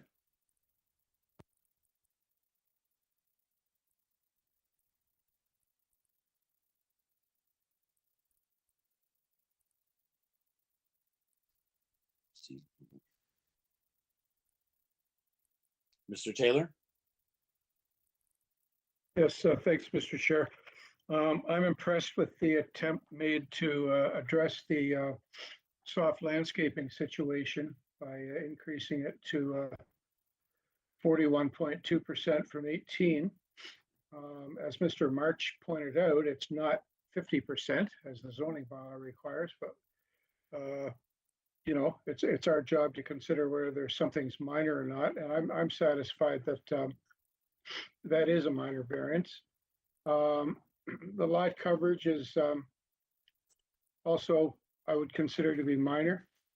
Just to address the washroom concern, I can certainly understand that as a concern, but again, from a planning point of view, it doesn't need any variances for that. It's set back appropriately. The size is okay, the height's okay. So it's really not a debatable issue from a planning perspective. So I'm satisfied that the application meets the 4 tests, and I move approval without conditions. Thank you, Mr. Taylor. I'll be seconder for that motion. I'll second. I agree with Mr. Gillespie. Okay, all in favor? You have unanimous approval. Thank you to the neighbors, and thank you, Mr. Golovnia. The application has been approved. A revised application. do we have the agent back for number 8? Yes, Mr. Chair, we have straightened that concern out. The actual speaker will be Peter Giordano. Okay, not Rebecca Muse. Okay, we might as well do that one now. That'd be great. And I just want to bring to your attention also that both area residents are present on the call. Okay. Okay, I already did the introduction to this. So again, it's a detached dwelling, attached garage with 7 variances, urban forestry conditions 2 and 3. We have a presentation. Perhaps we can get that up. A cover letter explaining changes to the cabana setback. A planning's request. Highlighted email from the homeowner summarizing discussion with various neighbors. Planning has conditions of approval with respect to the constructed as illustrated with the front yard setback. Transportation is okay. Urban forestry has a memo. 3 letters of support, 2 letters of opposition. In the additional materials, another supplemental report, supplemental materials, perhaps the same ones, and letters of support, perhaps the same. Mr. Giordano, welcome. Mr. Chair, can you hear me? Yes. Hi, Mr. Chair. I'm sorry for the confusion. I've been on hold since 9 o'clock. They skipped over me at the sound check, and I just assumed that was normal. But yeah, I am the authorized. I did register to be the speaker, so you've got the correct person now. Thank you. So, Mr. Chair, members of the committee, Peter Giordano, David Small Designs, 1405 Cornwall Road in Oakville. Can I jump into my presentation? Yes, sir. Okay, perfect. If the moderator can just skip over to slide number 2, please. The subject property is a trapezoid-shaped lot that tapers on 3 of the 4 sides, and it converges towards the front yard facing Twyford Road. Slide number 4, please. On the screen, number 4, the next one. Yeah, on the screen, you'll see that the technical front yard elevation faces Twyford Road. It's got a secondary entry door located on this facade. This elevation requires a front yard variance. I'll touch on that quickly on this fact in a moment. The home is designed addressing the corner lot condition. It faces the exterior side yard street flanking as the main entry facade. Could you go to the next slide, please? So this is the main entry, flanking faces the street. The entry portico contains 2 steps down the grade. These 2 steps require variance item number 6. So the width of these steps are 2.44 meters, where 2 meters is required. The additional width that we're asking for is about 1.5 feet to allow those steps to occur. Slide number 7, please. Slide 6 and 7 show the rear and left side elevations, and they're both, and you can flip, yeah, okay, perfect. They're both as of right on the lot. Slide 8, please. Slide 8 shows you the as of right condition and the requirements on the lot. You'll notice that the front yard setback is 12.72 meters required. You'll also notice that the front left garage corner complies with the required setback, but the tapering front lot encroaches onto the perpendicular continuation of the front left corner. Basically what I'm saying is we're parallel to the interior side yard, and we actually meet the setback at that corner, and then it continues straight across. But the front property line as it tapers encroaches and creates that side yard setback. Of course, in actual fact, when you're looking on site, looking at the lot, the front lot line as it tapers is an imaginary line. You wouldn't notice that from the street perspective. So it's really the line as it curves along the front there. Next slide, please. So here you'll see the proposed site plan, and you'll see that there are dashed red lines indicating the existing home to be removed. The existing wall of the existing home is only 9 meters from the front yard, where we're proposing 11.55 to the proposed garage, and 9.55 to the far right corner, once again, due to tapering and the curved lot line. In a straight line perpendicular to the line, we achieved the front yard setback of 12.72 meters. We were approached by the planners on the project, suggesting that they agreed with our variance list, that it met the criteria for the minor variance, but suggested the cabana should be moved further away from Sir William's Lane property line. We shifted it about 1.5 meters inward, so it's now in line with the house. Keeping in mind that it is now located almost 40 feet from the street. Slide 10, please. If you require clarification on items 3 and 4 on building height, I can get into it a little further, but on your presentation information, you'll see that this describes the whole aspect of building height and wall height as it pertains to the building. As you mentioned previously, our clients approached the neighbors. You'll find 3 letters of support from adjacent neighbors. Our clients provided a great recap of their discussion with the neighbors and their reactions. Those comments confirm that they fully understood that their neighbors, Ms. Vessel at number 44 Twyford, had concerns and would be attending today's hearing. We'll be glad to answer any of her concerns. In summary, you'll find that community planning, forestry, transportation, no concerns with our application. We acknowledge and accept the conditions of the approval. In conclusion, we believe our items to be minor, appropriate, pass the 4 tests of section 45. At this time, I'm able to answer any questions you might have. Thank you, Mr. Giordano, for a very good presentation and good supporting materials. I like seeing where the as-built envelope showing that in the presentation. So we also have another speaker in addition to Ms. Vassal, showing as Joyce Jolian at 51. So obviously that's a mistake because the subject property is 51 Sir Williams. So what's Adam, what's the correct address for that neighbor? Mr. Chair, you'll have to give me a moment to figure that out. Maybe we just have him speak. Okay. Sorry? I'm going to go ahead On my and account? unmute Joyce, Yeah, like, and she can confirm her address. okay. Joyce, you're unmuted. Go ahead. Hi, this isn't Joyce. This is Paul Drowan, the co-owner with Joyce, my wife, at 53 Sir Williams Lane. Okay, 53. So you're right next door. We are right next door to the Okay, building. sir, can I just interrupt before you get started? I just want to see if the members had any questions for Mr. Giordano before you get started with your presentation. Anyone have any questions for Mr. Giordano? Okay, so go ahead. So you're right next door. What are your concerns, sir? Sorry, I was on mute there for a sec. So first of all, thank you for the committee for making the time, and thank you for Mr. Giordano's presentation. Let me start by saying that we're both Joyce and I are registered to speak today.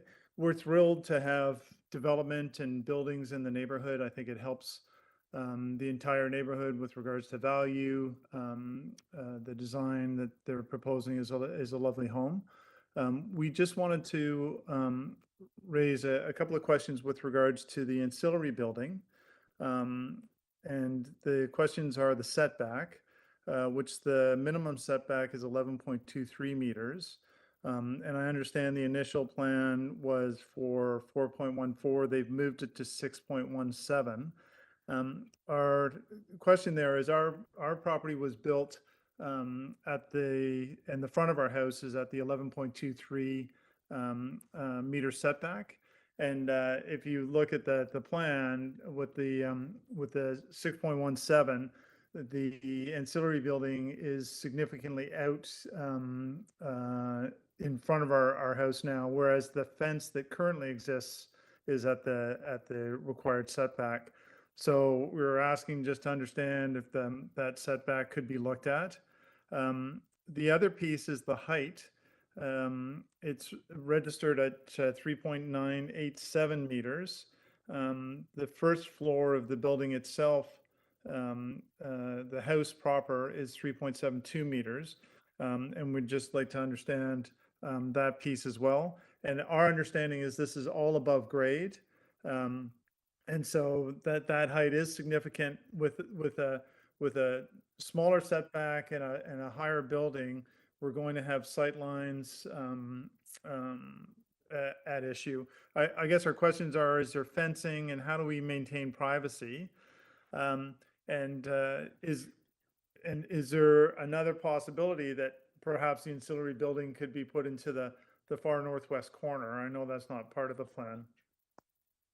And then the last question is the exact nature of the building. Is it purely just for storage, or is there going to be some other purpose for that building? Is there, for instance, pool equipment in there that's going to be machine noises and the like that are going on? So those are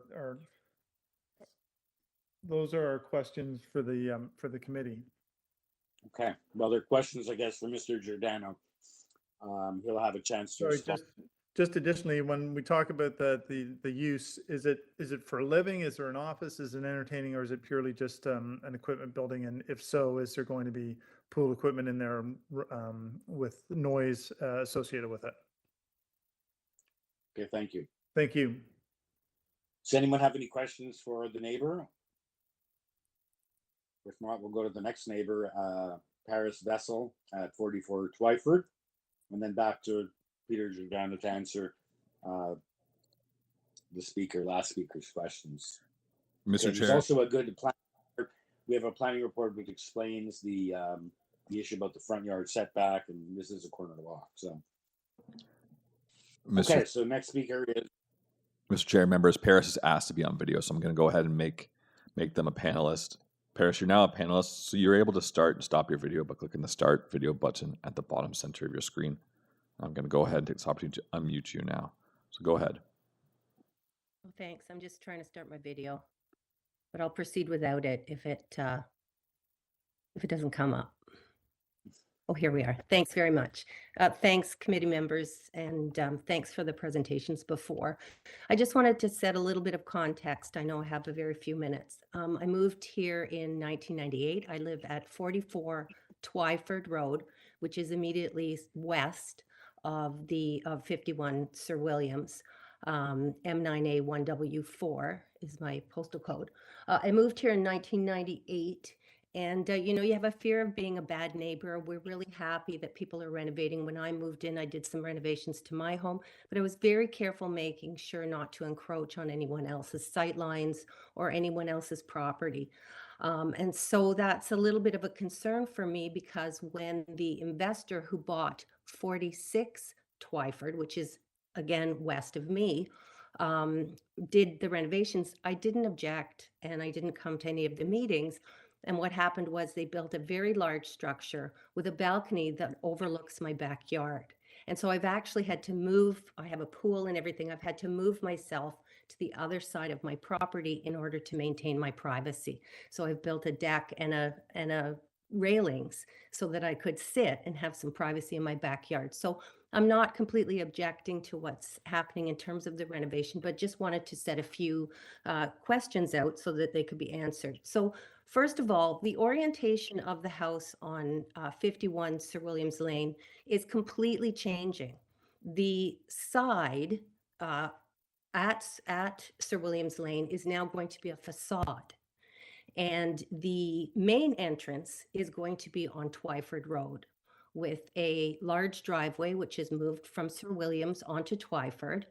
I understand that there is a big tree that's going to come down, which is fine. If it has to come down, it has to come down. But the property the orientation is on Twyford now, not on Sir Williams. And so that means there's a lot more traffic close to my home in terms of the driveway. It's close to the corner. The driveway will be closer to the corner. There'll probably be less privacy and more noise there. So if you look at the plan, it's actually changing off of Sir Williams onto Twyford. Point of entry and exit. So that's a concern for me that it will be so close. As well, there was a large tree, there is a large tree on the Twyford Road viewpoint, if you look at the pictures. And the tree, I understand, is having to be cut down, which is fine. So I know that the new plan is slightly closer to my home. I'm wondering whether we could move that plan over several feet so that we don't require that variance. And I can tell you which number it is that is closest to me. I think it's number 6 variance. If we could just move the property back over a little bit, because I think the actual tree, the very large tree, was preventing the driveway, if it does get approved, from being in that spot. So if the tree's down, it means that the house and the driveway could move slightly east. And so they wouldn't need a variance. I think it's number 6, as I said. The other thing is that, yes, I have an issue with sight lines again, because of my previous experience.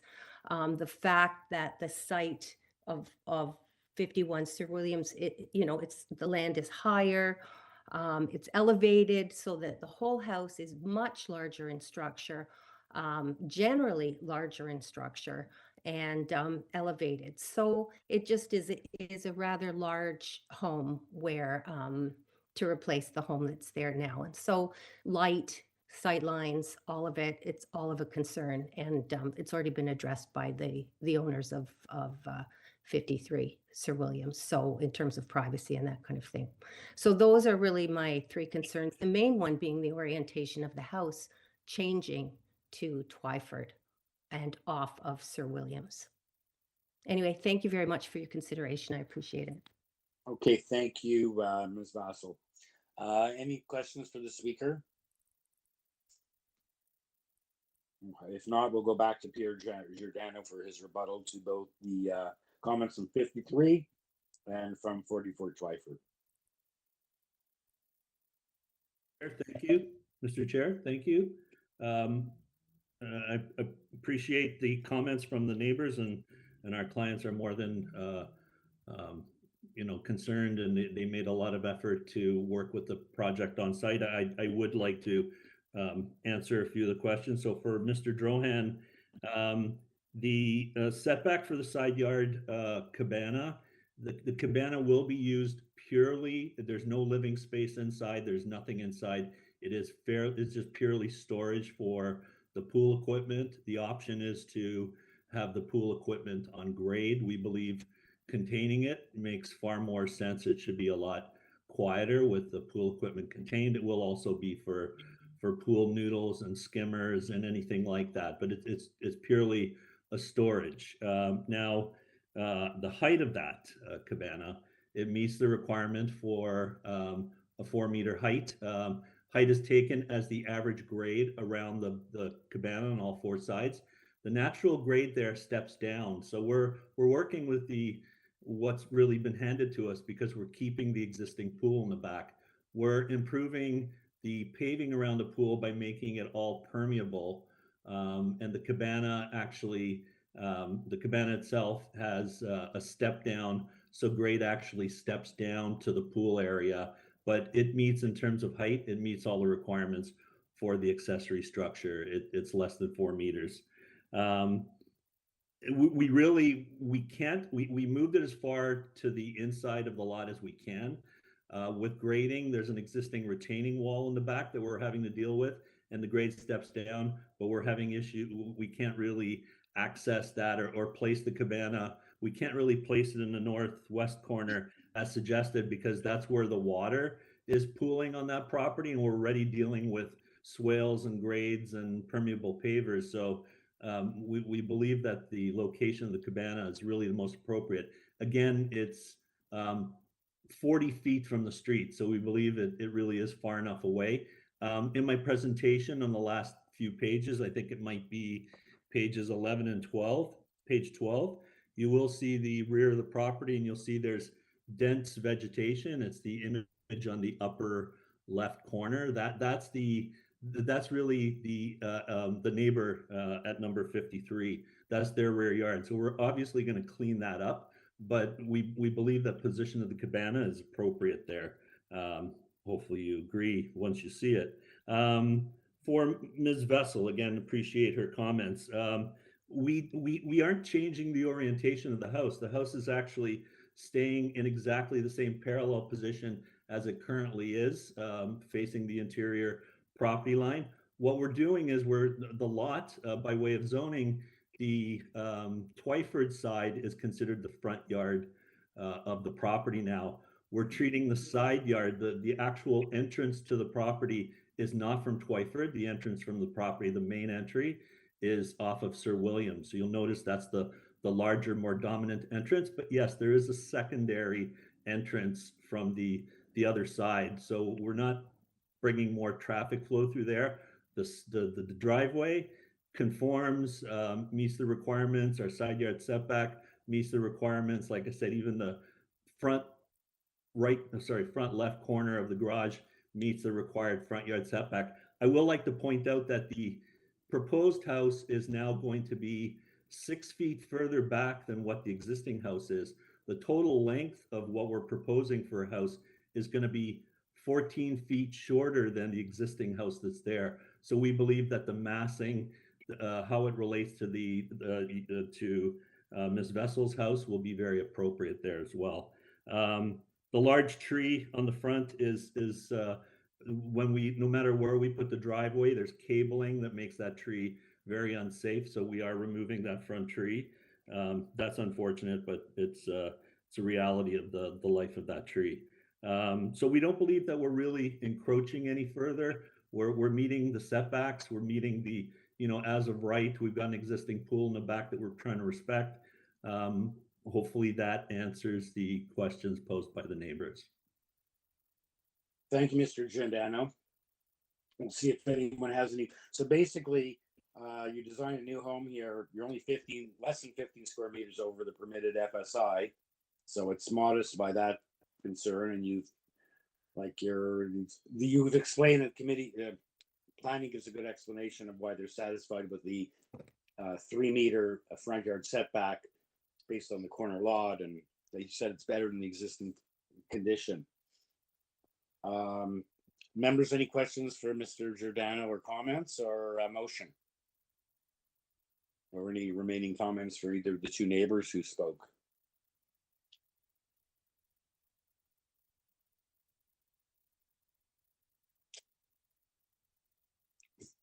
Mr. Taylor? Yes, Mr. Chair, I'm satisfied this application meets the 4 tests under the Planning Act. The FSI is a modest increase over what is permitted in the bylaw.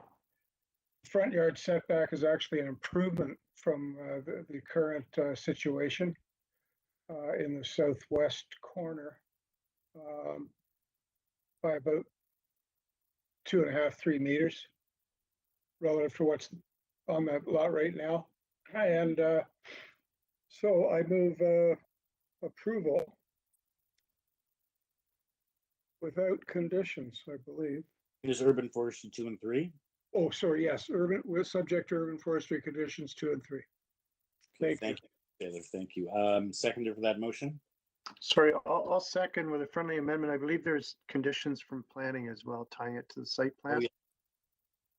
Yes, I accept that. I'm sorry I missed that. I don't have my notes right in front of me. Okay, so just to clarify, I'll just read the planning condition. I need to.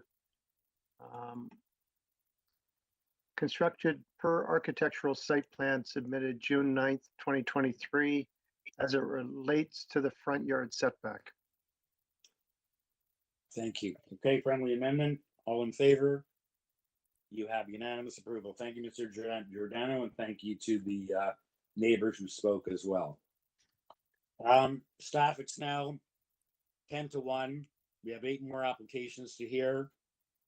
Do we want in terms of the staff and the members, you want a 15-minute break and forge ahead? You want a 1-hour lunch and then forge ahead and finish? I'm in everyone's hands. What does everyone think? First, Barb, in terms of the staff. I mean, if the members would like a break, we can take a break. I would suggest we not take an hour because people have been waiting all morning. Correct. So how about a 15-minute break or 20-minute break till 10 after 1? Sure. And then we'll come back and discuss 8 applications with our apologies. Okay. So 10 after, we'll return at 1:10. Thank you. Okay. Thank you, everyone.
All right, Mr. Chair, we're ready to rock and roll when you are. Okay. So it looks like we're on number 12. Just going to try to get there. My bookmarks are closed. So number 12 is 234 QUEENSLEA Avenue. Can someone read out? Oh, there it is. To construct a 2-story east side addition, including a new attached garage, a 2-story rear addition, a new rear 2nd-story balcony, a new rear deck, a basement walkout, and a new front porch. And there are 5 variances. 2 have been revised. We have a revised notice for the application shown highlighted. We have revised zoning notice and plans and email enclosing the revisions, and that's about all we have. Speaker on this is Bruno Lopez. Only one speaker. Mr. Lopez, welcome. My name is Bruno Lopez. I'm Excel Engineering at 1649 St. Clair Avenue West, and I'm the applicant for this project. Okay. So we don't have anything. I'm getting feedback.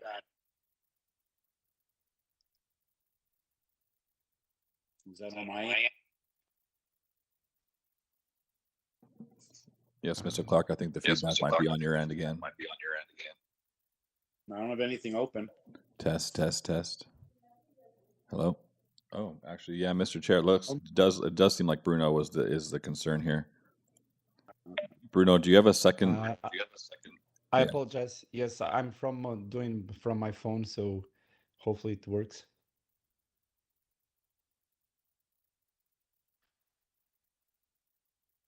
Okay. Don't think we need a presentation. Still have the. Does anyone have any questions for Mr. Lopez?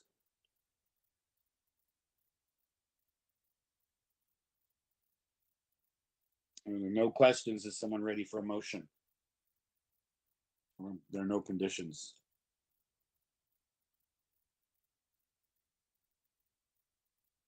Mr. Taylor?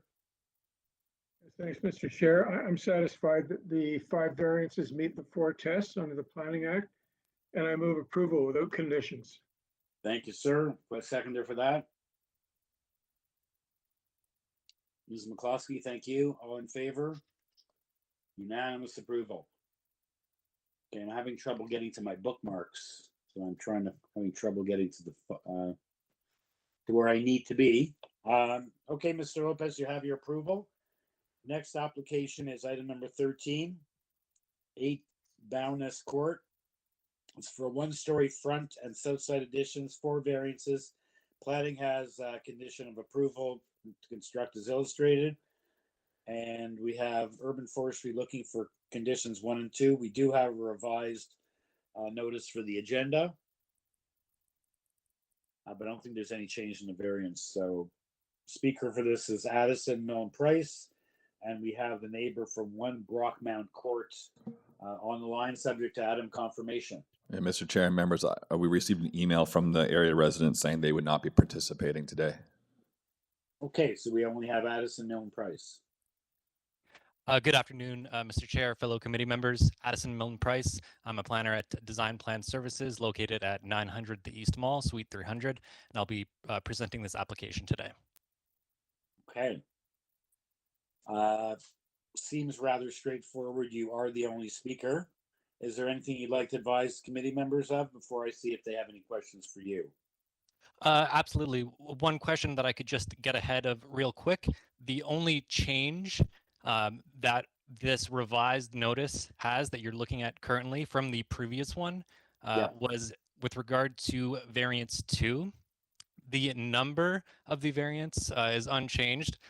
However, the previous notice read that the altered dwelling will be located 2.17 meters from the south side lot line, whereas if you look at the plan, that is incorrect, and it is actually located, proposed to be located 2.17 meters from the east side lot line, as indicated on the revised notice. Okay, it's just they didn't highlight that. They normally highlight to show the change, but thanks for pointing that out, so we know what that's all about. Other than that, let's see if anyone has any questions for you. It's rather straightforward. And there's no one with any concerns. And you're okay with the planning condition, I take it? Absolutely. I'm satisfied with both the proposed planning condition and the proposed condition from urban forestry. Okay. Members, any questions for Mr. Milne Price? Is someone ready for a motion? No questions. I'm prepared to make a motion. Question? No questions, but I think Sophia was, I think you're not coming in loud oh, enough. sorry. Sophia was about Sorry, to- go ahead. Go ahead, Sophia. Very low. Okay, I'm proposing that we accept this application as revised, subject to the planning condition and forestry condition 1 and 2. Find them to be minor in nature and consistent with the foretest. Okay, thank you, Ms. Reddick. Seconded for that motion. Ms. I'll second. McCluskey? Yep. All in favor? Okay, you have, the application's been approved. Thank you. And have a good day. And we can move on to item number 14, 21 GORT Avenue. And 21 GORT is an application to construct a new detached dwelling with a new detached garage. There are 8 variances. We have urban forestry looking for conditions 1, 2, and 3. We have supporting materials being photos, area map. Transportation has conditions of approval. Urban forestry is looking for a refusal of variances 1 and 8, and we have Metrolinx advisory. So why don't we put that up on the board? And we'll hear from the agent, Tony Valentin. We have 2 other neighbors registered to speak as well. Mr. Chair, please note one of the people listed as an area resident is actually the owner. They will not be speaking. Let's see. Okay, so we only have the one neighbor at 42 Alcan Avenue. That neighbor is present on the call. Okay. So let's hear from Tony Valentin.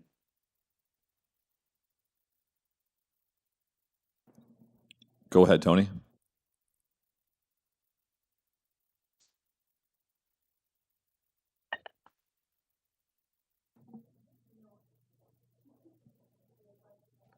Tony, you're unmuted. Go ahead.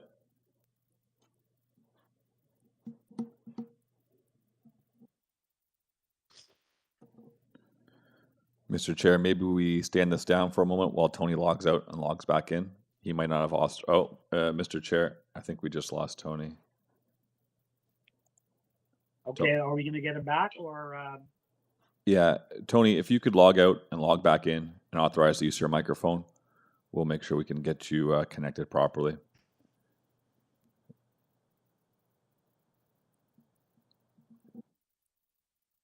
Should we go on to item number 15, Mr. Chair?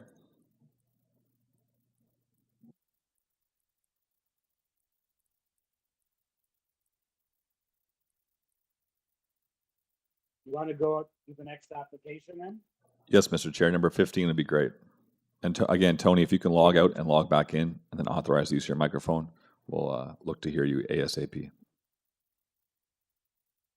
Okay, item number 15 is 49 Wendover Road.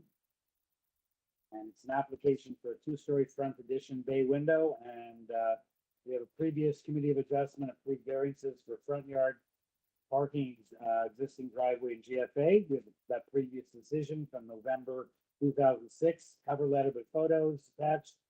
It is the same owners as then, and the speaker for this application is Peter Milson.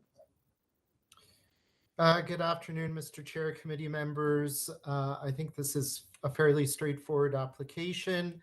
It's a minor increase in gross floor area of an additional 1.67 square meters, solely for the purposes of constructing a new 2-story bay window over an existing foundation. I believe it meets the 4 tests of the Planning Act. It is very minor, and I leave it up to you to render your decision. Okay, thank you. We don't have, yeah, I think we just have conditions from, oh no, we don't have any conditions to moving from forestry. There are no conditions. We have a copy of the previous decision and the cover letter. Members, any questions for Mr. Milton? And if not, is someone ready for a motion?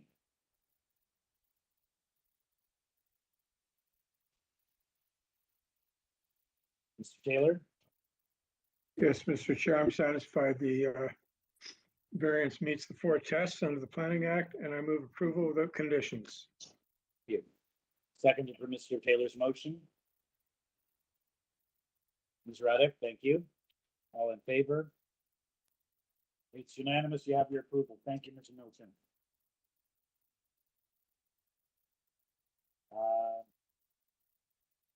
Any luck getting a hold of, I think it was. Sorry, Mr. Chair, I can't hear you too well at the moment. I have my volume cranked, but. Yeah, I'm mine too. Got competing with some rain. Mr. Chair, Tony is back. We can give it a shot again. Okay, so we have Tony and we have. Microphone check for Tony. Tony, go ahead.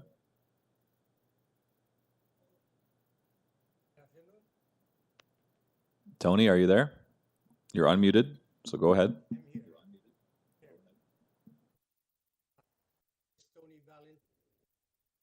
Can barely hear him. Yeah, Mr. Chair, again, Tony is unmuted. Tony, if you're trying to speak, we can't hear you at all.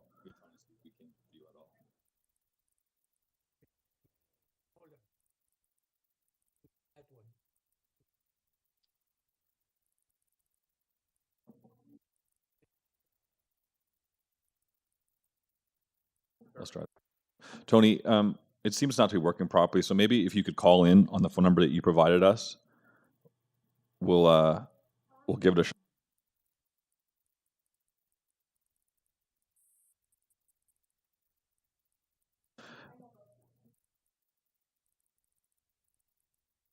Adam, do you want us to move on and do 17 in the interim?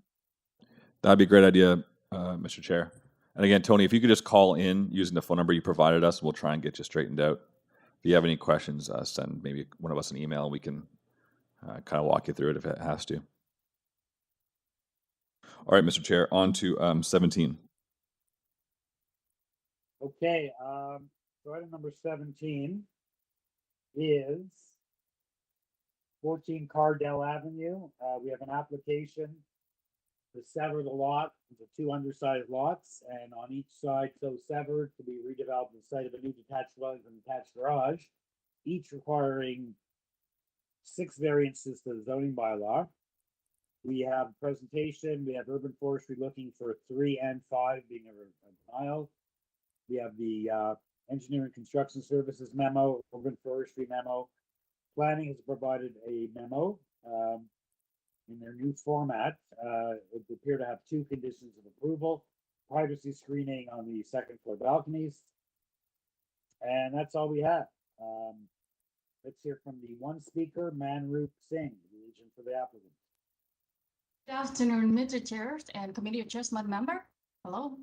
Hello. We can hear you. Yes. Okay. Yeah. Thank you. My name is Venice Ngo.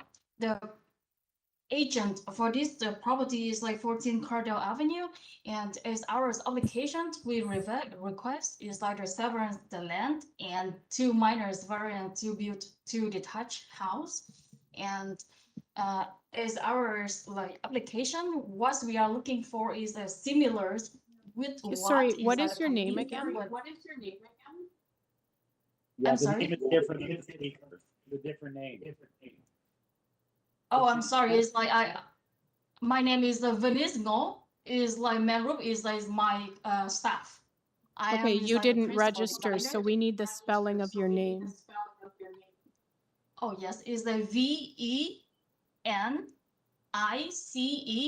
Ngo. I am the applicant on this application too. Venice, what? What's your last name? What's your last name? Ngo NG. Oh, thank you. Oh, thank you. Thank you. Okay. Should I continue, please? Yes. Yes. Yeah, thank you. What we're asking is like 6 variants for the 2 minors variant application, and what we are looking for is similar with the neighbors, and as well as is like what the committee adjustment approved before. As the presentation, I would just clarify one item today. It's like from the forestry report is for the tree removal. I just want to confirm is like we will keep it the CD tree and we just remove it the tree on our private property. Yes, the second page. If you can see, it's like the little tree in the front on the right side. That is the CD tree. And we have the other tree behind. That is our private tree. And in order to build the house and with the driveway, we gonna maintain it, the CD tree, and remove our private tree in order to satisfy the urban forestry report.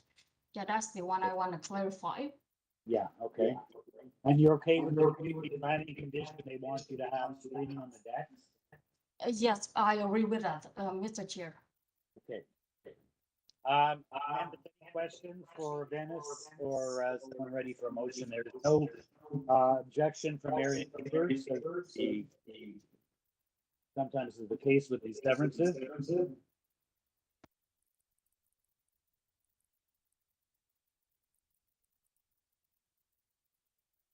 I don't have a visual on it. I'm getting feedback, so well, it's gone. Okay, so is someone ready for a motion, or does someone have any questions for the agent? Sorry, I just want clarification. The existing building, is it two semi-detached units that are attached? And you're taking down both of them and replacing them with two new dwellings? Hi, sir. No, the existing is like single detached house. Okay, right, maybe I have the wrong one here. This is for Cardell, right? Yeah. Yes, correct. I'm looking at the survey plan. I assume that's the existing survey. There looks to be two lots, lots 71 and 72. No, sir. Is like no, sir. That is like the R plan. Is like we have the divide light from the surveyor to divide into two lots. That is the R plan. Okay, so that's the new plan, site plan A03. It's currently dated. Again, that's the new plan showing the two proposed new detached dwellings, correct? now I'm looking at the real property survey, and a real property survey shows an existing situation, which looks to be two semi-detached dwellings on two. Jill, what attachment is that of ours? It's the Mandarin surveyors real property survey, or maybe it's one house on two lots. It's it says draft R plan. Wait, no, that's not the right one. Because the lot rating area is like have a little bit slope, so the house is single detached. On the right side we have 1 story only, but on the left side is like 1.5 stories. So that is like single detached, but that's just the structure based on the ratings. That's why. So it's one house, but with one part it's 1 story. It looks so it looks like a semi-detached. Parts 1 and part 2 of lots 72 and 71. But that's dated 2022. That was probably prepared in conjunction with what you're doing here today. This is a new document dated March 4, 2022. Okay, so yeah, it looks to be one large house, I guess, on two old lots, 71 and 72. Is that the situation? It's like just one house on one lot only. If you do mind, can you please just go to the second page of my presentation materials? You can see the situation of the current house on the pictures. My presentation, yes, please, the second page. Okay. Sorry, that's a little confusing. Yeah, just one house. Okay, but it looks like some other lots in the area have been split up. So you're more or less matching what's going on in the existing neighborhood. Is that correct? In terms of the lotting fabric? Yes. Yes, sir. Okay. All right. No further questions. Thank you. Okay, any other questions or is someone ready for a motion?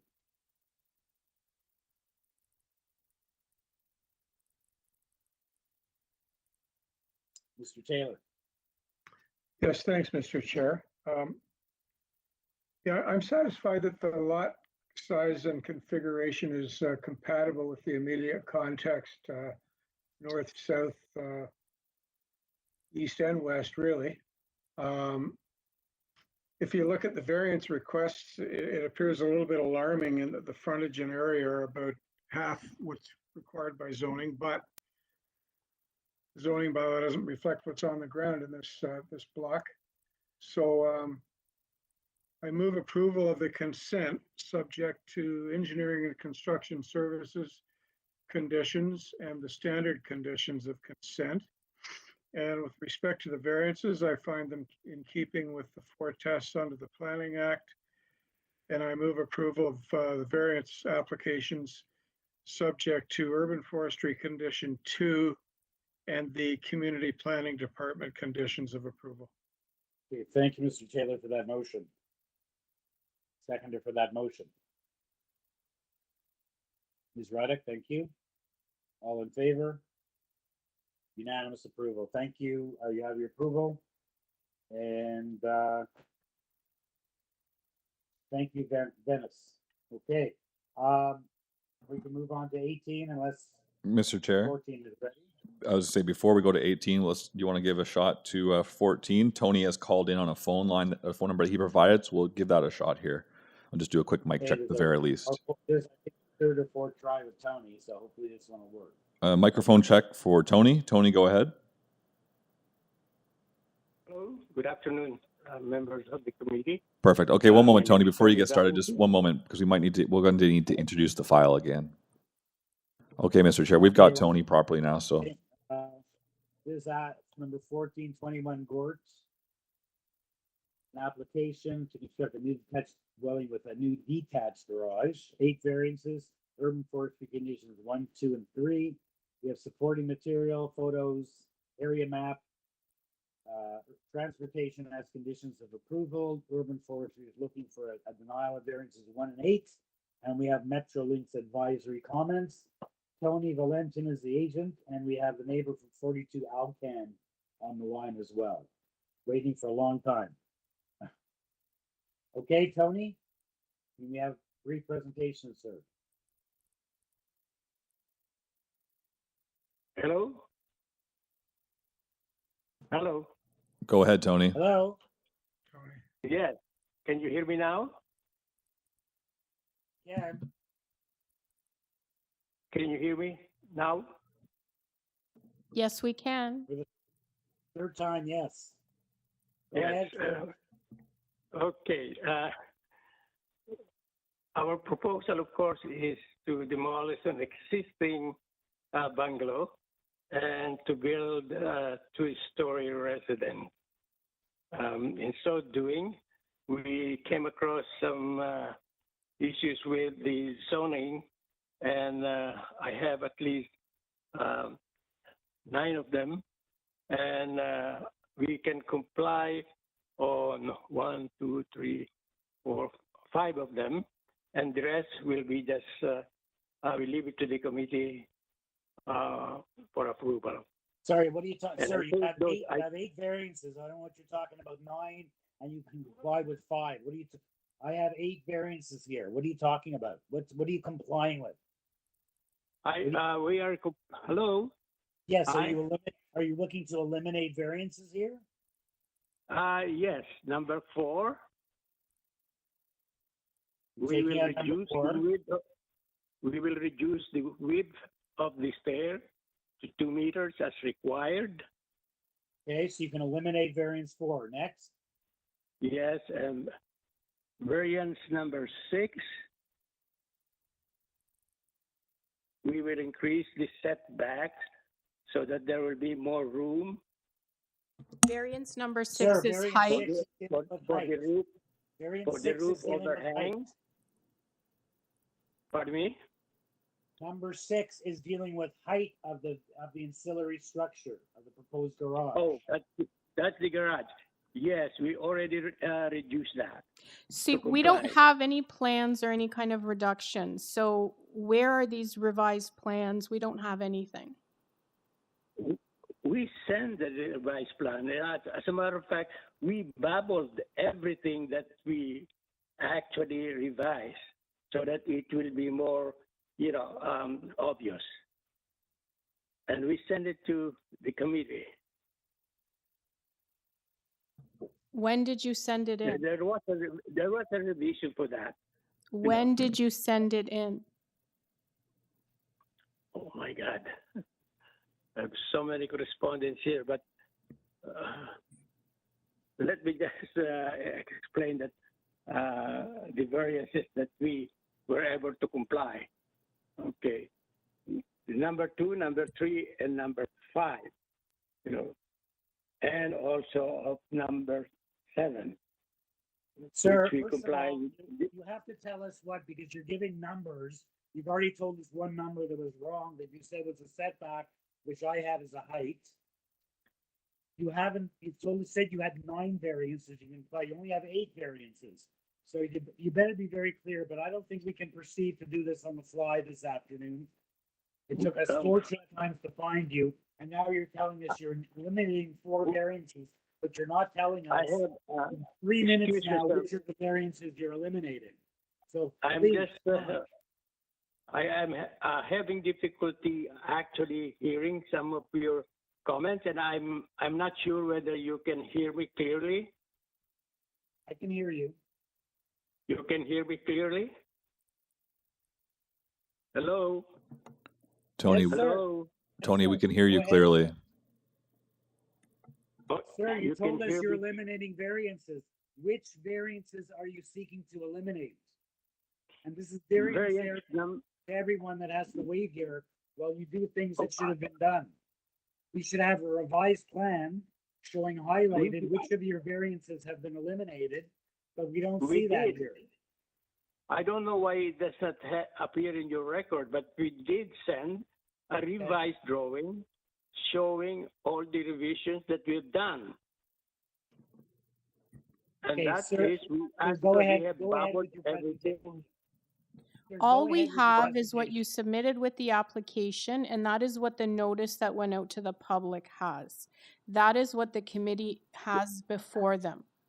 So we have no There other is a second- information. There is a second application that we filed. With who? Which, with the Committee of Adjustment. We only have one application. Okay, if you have only one application, I'm sorry, because I don't know what happened to that application, but I'm sure of that because I have a record of it. I have a record also of, acceptance, acknowledgement from the city. But so I presume that it was received because there was an acknowledgement. But I don't know remember who you whenever we sent it to. So something- anyway, we're trying to figure this out right now, but you're not being clear with Okay. the information you're telling the committee. You have to use the public hearing notice, not a zoning review, to identify which variances, and the committee may not be able to deal with it today because they don't have the plans that match whatever revisions you're talking about. I see. Oh my God, that will be a sorry state. My goodness gracious, we waited for this for so long. Can I just explain which variances that we are going to comply and which variance that we are going to request the committee to approve? Because it is the same list as I have here. This is actually the zoning report, and this is the one that we submitted to the city.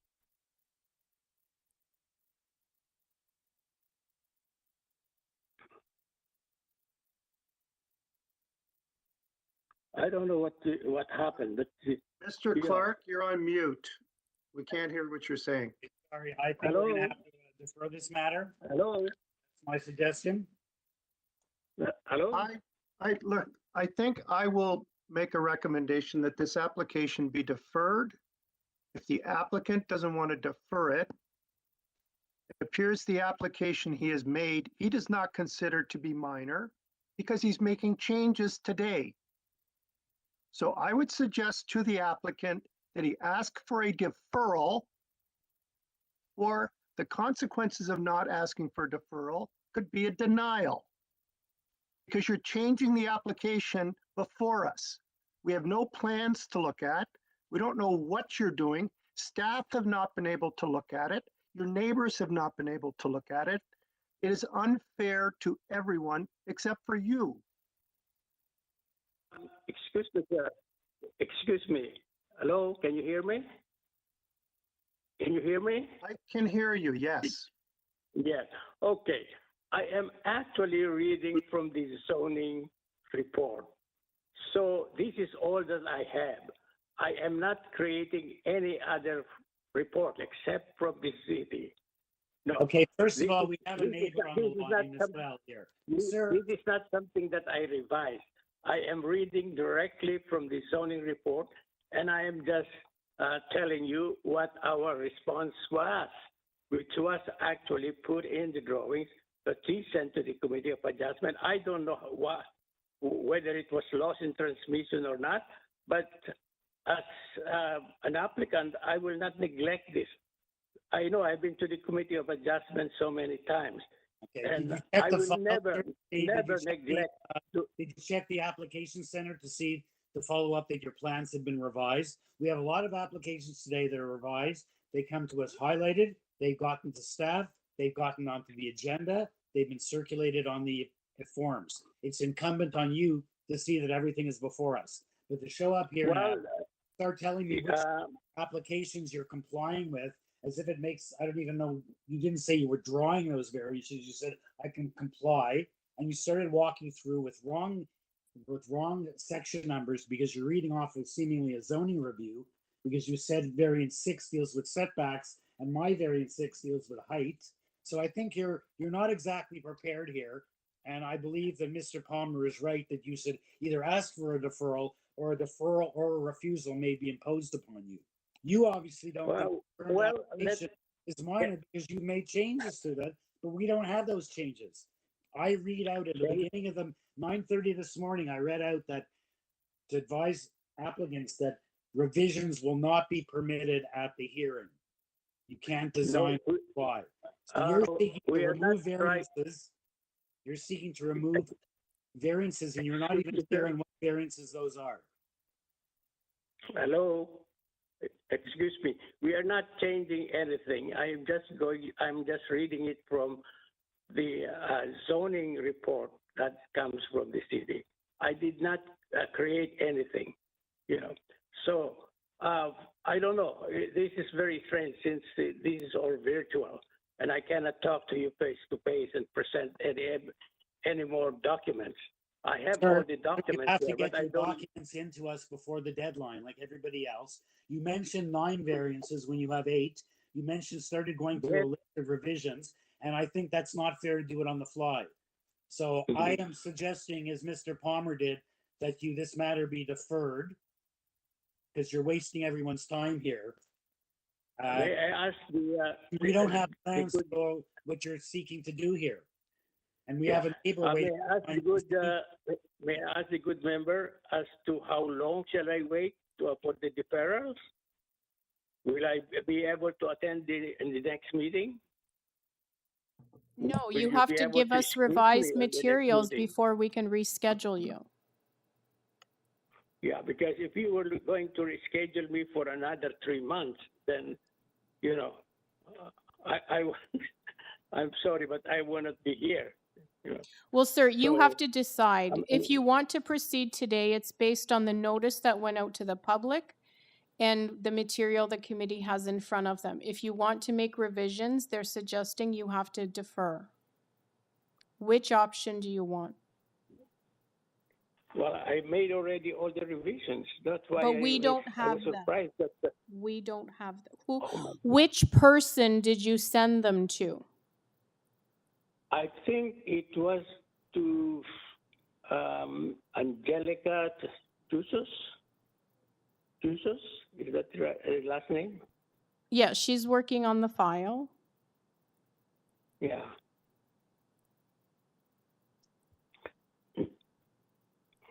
When did you send Normally them we to her?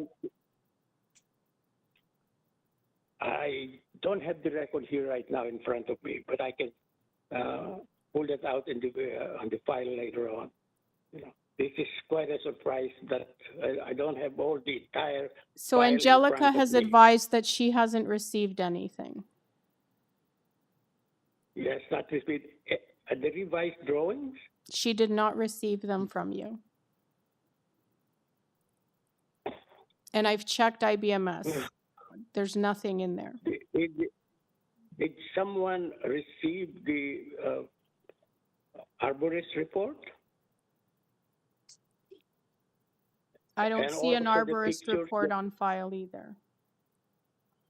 About the pictures of the houses that's almost similar to our proposal.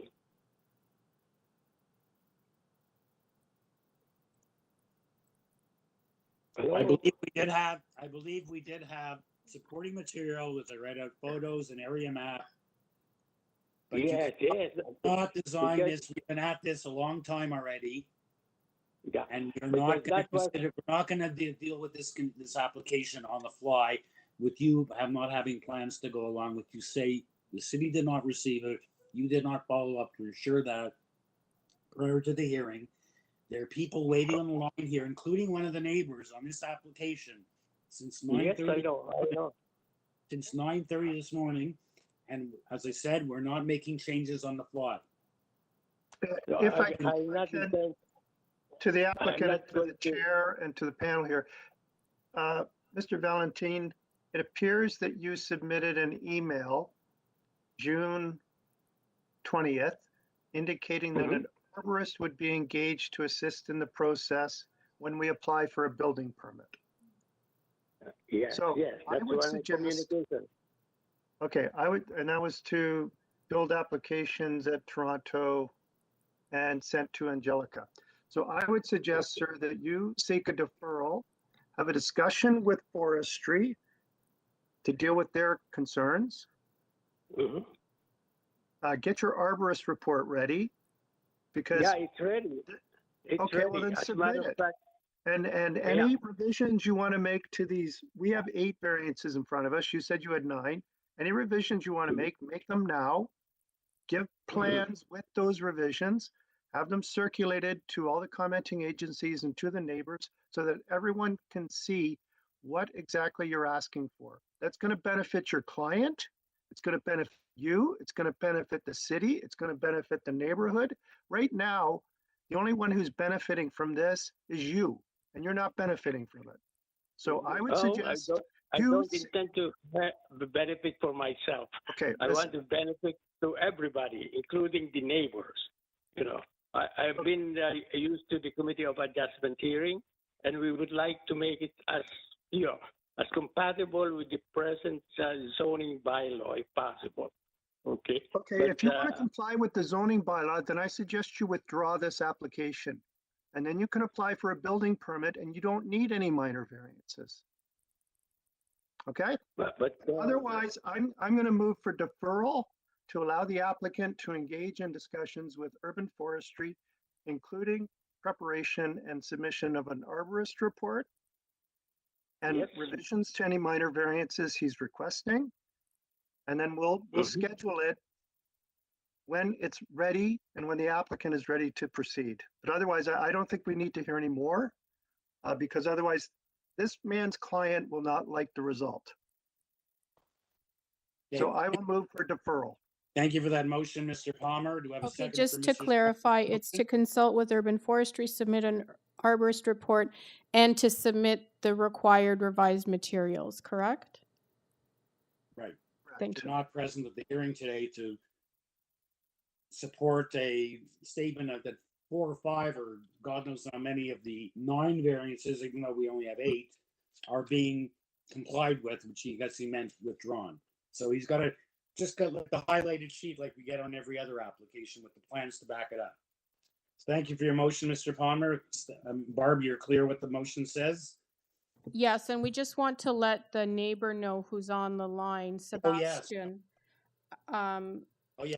The Before we application, finish the motion, is just not clear, so the committee's putting a motion in to defer it. We're in the middle of the motion, but you'll get a notice in the future. Do you want to unmute him? That's Sebastian. Sebastian, is that clear to you? You've been unmuted. Hello, can everybody hear me? Yes. Yes. So All you right, sorry, I'm understand sitting what's on happening?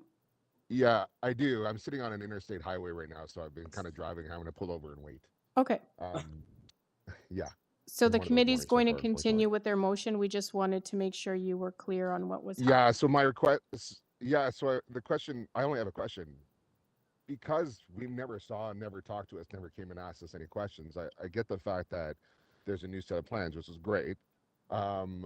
But with the deferral, would it not just be easier just to decline and then go back and they do it all properly again and just do the process properly?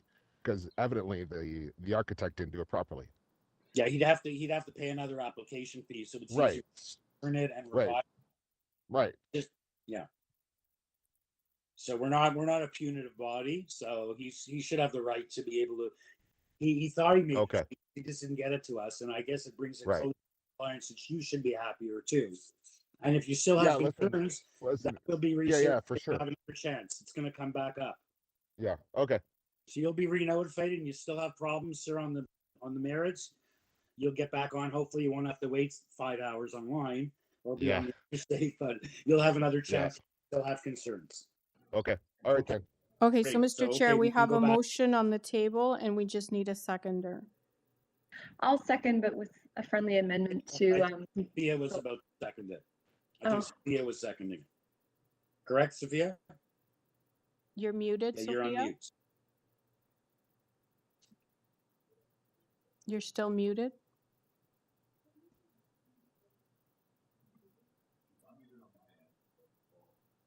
Sophia, it appears you're unmuted, but we can't hear you.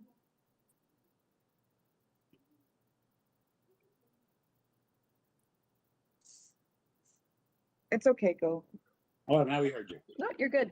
You hear me? Okay, yeah. No, I was gonna let Nishi make her comment before I seconded it. She wanted an amendment, I believe. So. Oh, I think that maybe to consult with the next door neighbors as well, before coming back again. Sure, we can include that as well. Thank you. I'll second that with the friendly amendment.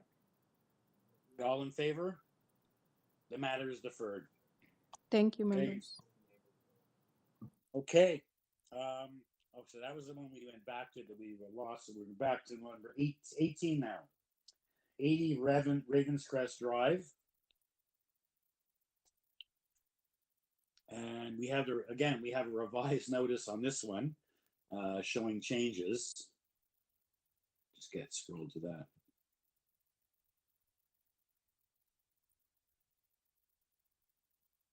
And this matter was deferred from the December 8, 2022 hearing.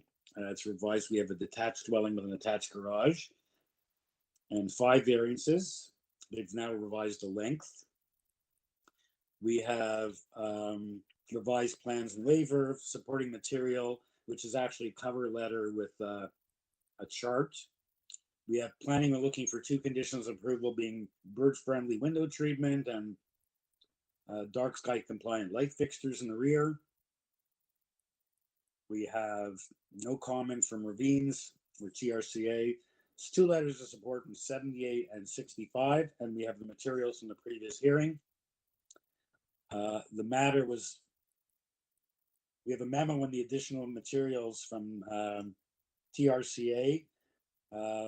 They're looking for, yeah, that's right. They were looking for a deferral with TRCA. So perhaps we'll hear from the applicant on that. And the applicant is the agent for, Martin Zabzumi, only speaker, agent for the applicant. Welcome. Good afternoon, Mr. Chair and committee members. My name is Martin Zabzuni at 1140 the QUEENSLEA. So if I may begin, and I'll try to summarize as I know it's been a long day for everybody, but essentially we deferred from December 2022. Due to the TRCA deferral request, we worked closely with them, got a geotechnical report, submitted that to TRCA. It's been a long process since December, and essentially we're happy to conclude that they essentially approved the geotechnical report in its essence, where the 6 meter and 3 meter buffer zones they're okay with. And we spoke to them after they submitted the TRCA memo and report, which was a few days ago. And they only required just some few very minor adjustments in order to officially give us TRCA clearance. These adjustments will not affect zoning bylaws or committee application whatsoever. We're very confident that we can meet their small requirements after working with them for so long. We worked with city planning as well to bring the application to what you see today. And we spoke to neighbors as well. So we have no concern with complying with these conditions set by planning. And happy to answer any other questions you may have. Okay, Marion, I'm a little confused because I thought, well, maybe I pulled up the old TRCA report from the December 22 hearing, but I look at the new one dated June 29, and isn't it, they're looking for those, it says they're still looking for a deferral. So you said there's just some minor things, but why do we have another deferral request? They say until such time as the issues and items contained in this letter have been addressed. And they mention until such time in the opening paragraph as the proposed dwelling footprint is appropriately set back from the long-term stable top of bank. So I'm confused. It was a very last-minute report that they put in. I'm not sure either. Maybe they want everything finalized. However, we did call them right after this report to confirm the details. And essentially, everything has been substantially already updated months ago and in green light with them, essentially. It's just there's an 8-inch slight encroachment on the 6 meter buffer. So we're actually going to reduce that little minor 8-inch portion of the rear wall, making the house actually smaller, very slightly. It's almost unnoticeable, and making the deck more open rather than having the solarium. So very, very minor adjustments that we're confident that we can meet those conditions. And as we defer the application from December, it's been quite a long time. I just don't see the necessary. I know, but you to were kind of defer deferred again. specifically to resolve issues with TRCA, so you never should have asked to be rescheduled if you were still trying to revise information to make them satisfied. You should have ensured that they were satisfied before you were rescheduled for a hearing, and we should not have scheduled you. So why has this been scheduled? We spoke with them, and you can read their thorough report. They're okay with the geotechnical report for the 6 meter buffer and 3 meter buffer for accessory structures. So we have revised, and we satisfied that large condition. I spoke to them after. You can verify with them yourself, but they're okay with our application in essence, and it's just very, very minor adjustments that have no effect to the zoning bylaw. A deferral would cause this house to go into next year for construction, and they sent this last minute. It's unfortunate. We've been working with them for 8 months now, so I strongly don't see the reason for any more delays when we're very confident that we've satisfied their requirements, and this is just a minor adjustment that will meet with them as per their conditions and permit requirements. I can assure you on that. So Marion, it says here, they recognize a full 10 meter setback may not be feasible for the proposed dwelling as such. A minimum setback of 6 meters is required for the dwelling. Note that the proposed dwelling is located 3 meters from the LPS-POS. That's the long-term paved stock of the bank. And the applicant will need to revise the building footprint to be located outside of 6 meter buffer. So the question is, you're right, why did you schedule this? How can, if you already waited 7 months, and I realize it's a problem. Yes, look, if you'd like, I can show you exactly what that small adjustment is on the site plan. And we do 99% comply with the 6 meter buffer. There's a very small little 1 square foot that's 8 inches encroachment that will take us 5 minutes to adjust. It's up to We the spoke members. with them. Okay, members, do you have any questions? There's no other speakers. I'm in the middle of a huge storm here, so hopefully I won't get cut off. Members, any questions? Not a question. I'd just like to make a statement. TRCA is a critical commenting agency. We've got an 8-day-old comment that says defer it. And that's my strong inclination. Yeah. Okay, motion to defer? I will move deferral to enable satisfactory resolution of issues identified by TRCA. Thank you. Seconder for that? Ms. Ruddick, thank you. All in favor? Unanimous, the application has been deferred. Sorry about that, Myron. You're a good Asian. We see you here a lot, but in this case, you have to get this straightened out. That was a specific reason you were deferred. Okay, I think we have 2 more applications to go. Next one is 1244 Jane Street.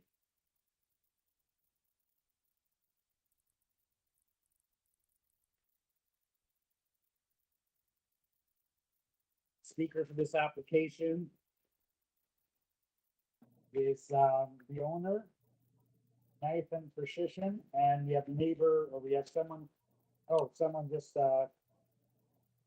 observing, not presenting, able for questions. It is an application to construct a new deck on the rear of the existing dwelling in the new laneway suite, and there are 7 variances. We have a cover letter, supporting materials, 2 of them. Transportation has no objection. We have opposition from 1242 Jane Street, next door. Speaker on this application is Nathan Patrician, as well as, that's all we have. I think we have a Ute Mania Giambattista, but that's the applicant. So we only have the 1 speaker. Good afternoon, Chair. My name is Nathan Patrician. I'm a senior planner with Foten Planning and Design. I'm at 174 Spadina Avenue in Toronto, Ontario. I'm actually the agent representing the client, who is the property owner. Her name is Nader Firon. So I'm the planner representing our client. Ute is a colleague of mine here to answer any questions, should there be any.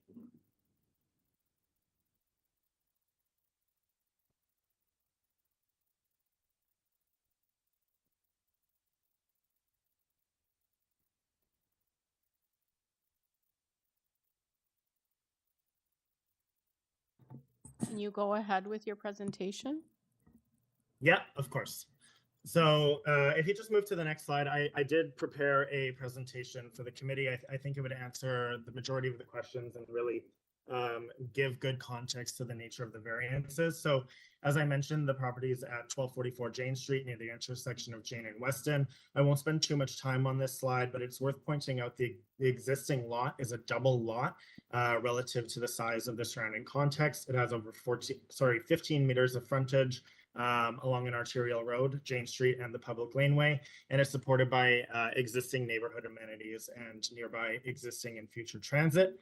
Next slide, please. So the purpose of the application is to provide for the development of a laneway suite to the rear of the property, as well as rear vestibule addition to the primary dwelling, rear deck, and other site accessibility improvements.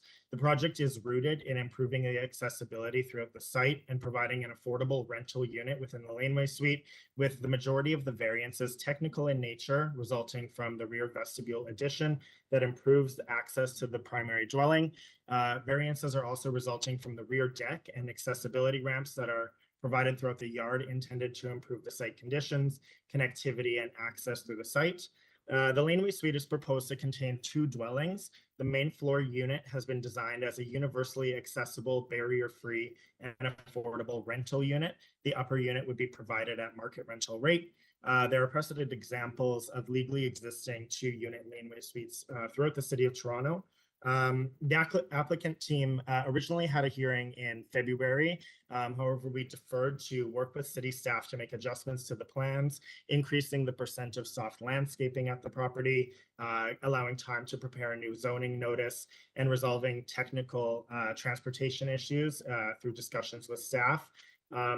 Due to this collaborative approach, the plans have been received favorably from city staff, who have noted no concerns with the proposed development or minor variances.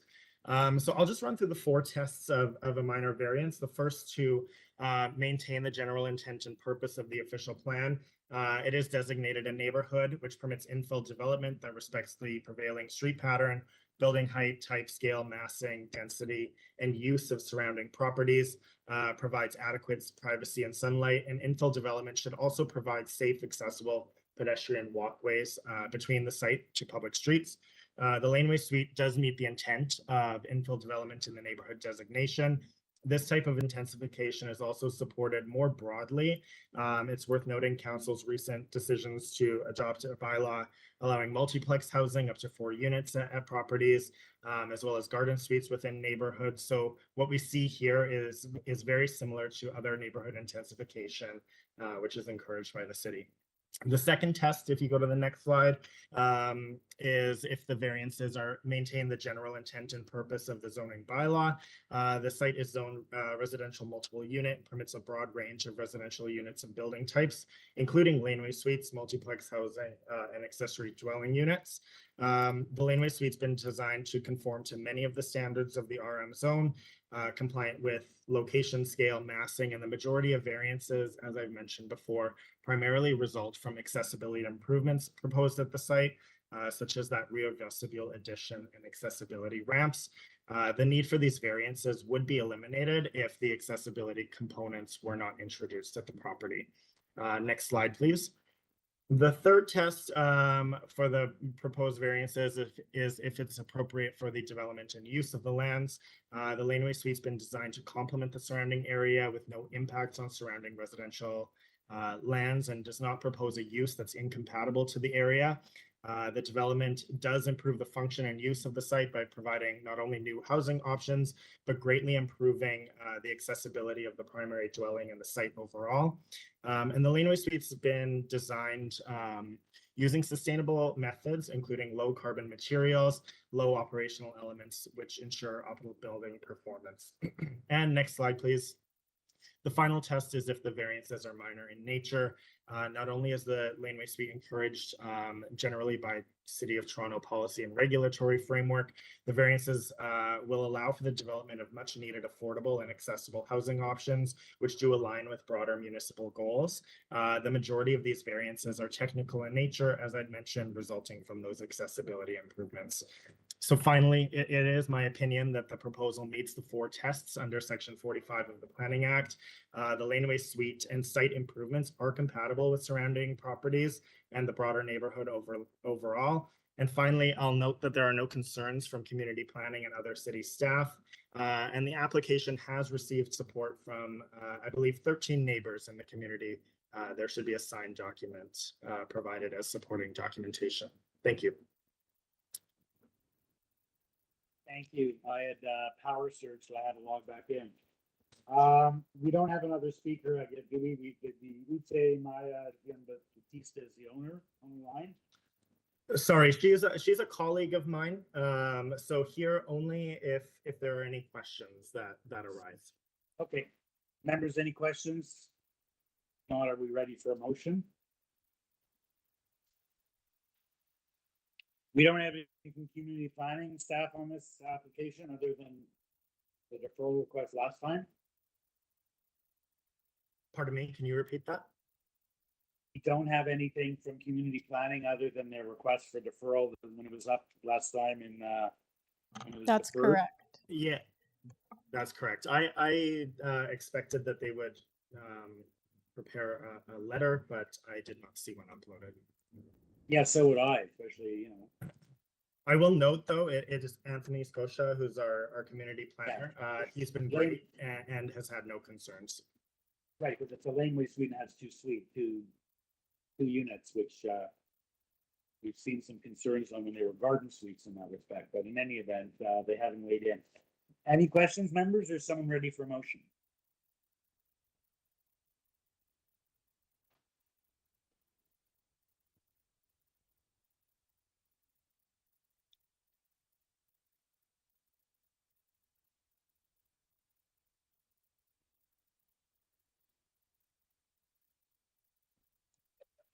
I'm ready for a motion. It looks like the applicant satisfied planning staff since the last hearing, and it looks like they were able to resolve issues with transportation regarding setbacks from the laneway and from Jane Street to satisfy future widening requirements for both of those. So I'm satisfied that they've satisfied the city, various departments. So I'm going to move for approval. The variances requested are minor in nature and meet the 4 tests in the Planning Act. And there are no conditions. Thank you, Mr. Palmer. Seconder for that motion. Ms. Reddick, thank you. All in favor? Unanimous approval. Okay, the application is approved. Thank you, Mr. Patrician. Okay, and that last application of the afternoon is item number 20, 60 Starview Lane. It's an application to construct a new community center with 10 variances. This matter was deferred from the May 25th hearing. In the additional materials, we have an opposition petition with 10 signatures. In addition, we have an applicant's presentation, transportation, 2 other letters of opposition, and materials in the previous hearing. Speaker for this application is Gina Ng for the agent for the applicant, as well as we have a solicitor from Davies Howe Partners, LLP. I don't know if it's a first name or a last name. Guna Wardendana. Oh, yeah. Mr. Chair and members, all area residents are present on the call at this time. Okay, so that's representing 3035 Weston, and we also have the neighbor from 3007 Weston. And is there anything on the last page? I don't have the last page. Is there any other speakers? Mr. Chair, there's just a total of 3 speakers for this item. The next page is for item number 21, which we already dealt with. I see. Okay, thank you. Okay, so you have 2 speakers plus Jean Ng for the applicant. So please go ahead with the presentation. Get your materials up if you wish. Thank you for having me. It's Jeannie Ng. I am the agent, as mentioned, for the City of Toronto. I'm an architect and for MJMA. My address is 425 Adelaide Street West, Level 6, Toronto, Ontario. Okay, This so property is owned by the city, correct? that's right. The property is owned by the city, as is the development. I am here today to present the Western North York Community Center, and it is a property that is zoned under M1 and R4, which allows for community centers to be developed if owned by a government agency. It is first and foremost a project for the community and local residents. It included extensive and multi-phase public engagement campaign, including 2 events hosted by the Councillor Peruzza. On top of that, it is a pilot project for the City of Toronto, part of Transform TO's strategy to achieve net zero emissions by 2030 for city-owned assets. And in terms of site plan, we follow 3 major goals that were determined along with the Parks, Forestry and Recreation and Childcare Services, as well as with the engagement with the community. And those 3 goals were maximizing usable park space, as opposed to leaving leftover space after the building and the parking lot. We wanted to strengthen existing pedestrian and active network pathways for the city. So strengthen pedestrian and bicycle paths to the site and connection to existing site. And then transform an existing dead-end site, essentially, and make it into a destination for the neighborhood, a place of civic pride for the community. So there are quite a few variances which we believe are minor and are appropriate for the type of civic building that is being developed here. I think just generally, the first thing would be the height of the building. We are trying to achieve I believe it's, if we could go to the presentation that I sent, would be great. And if we just go to the elevation drawing, which is the colored one, just keep going down.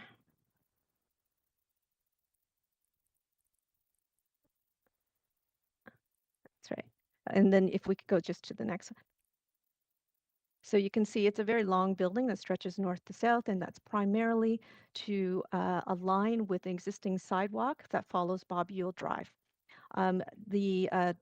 The building is tallest on its civic address, which is off Starview Lane, 60 Starview Lane. It's 18.6 meters, and then it immediately starts to slope downwards towards 9.7 meters, where it meets Bob Ewell, where we have a neighbor, a two-story detached home, and on the west elevation, which is the bottom elevation, the east elevation, which is the bottom elevation, we have most of the primary openings to facing the larger park and the parking lot and the school.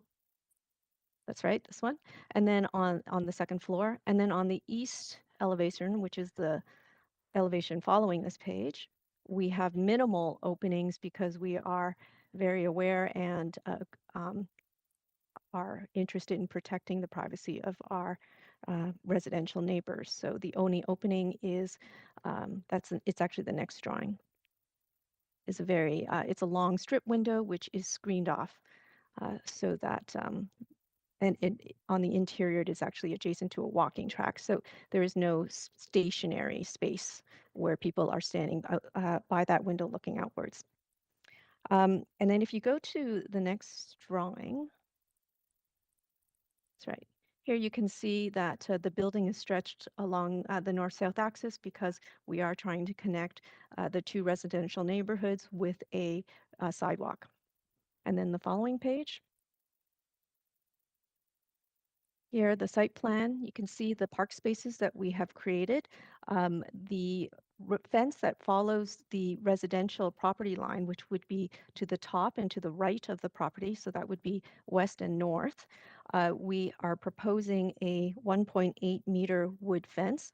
The zoning bylaw requires a 1.5 meter frost fence, and what we're proposing is a solid wood fence. I understand that the neighbors would like a higher fence. We think that is not an issue. The only reason why we proposed 1.8 was we thought that neighbors would be concerned about shadows onto their garden. So it would not be a problem. My only concern about their suggestion with barbed wire fence at the top is that that seems a little bit extreme, especially for the kind of nature of the spaces. I will note that the building itself on the ground floor is surrounded by green spaces, but the garden spaces, which are to the top of the building and to the right of the building, are all restricted access. They are only accessible through the building when the building is open. And this will become apparent later on.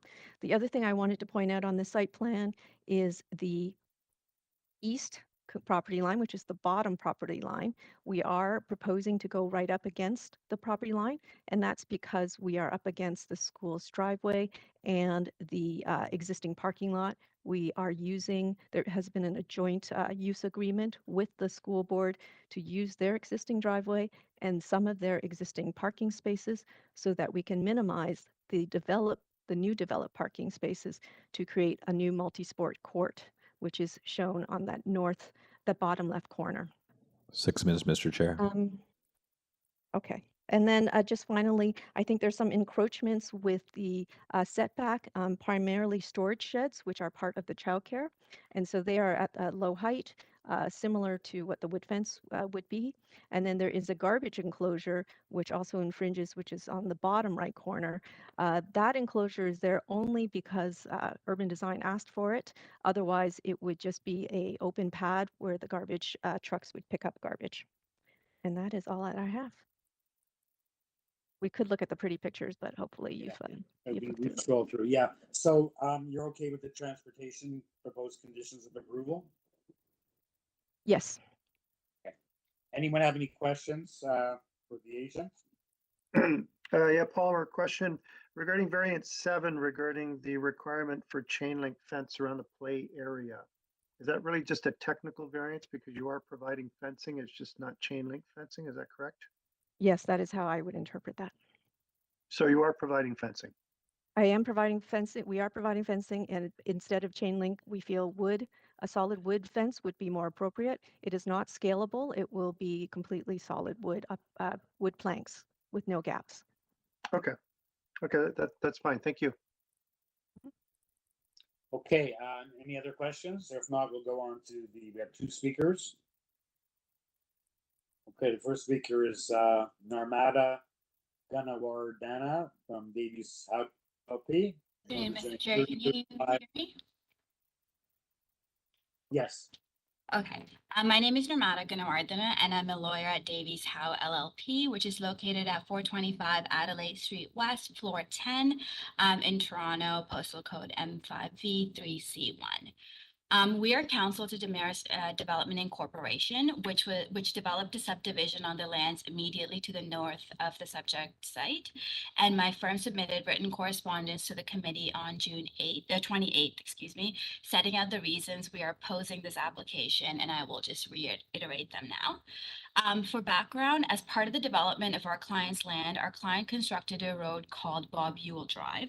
Bob Ewell Drive terminates immediately to the north of the subject site in a temporary turning circle.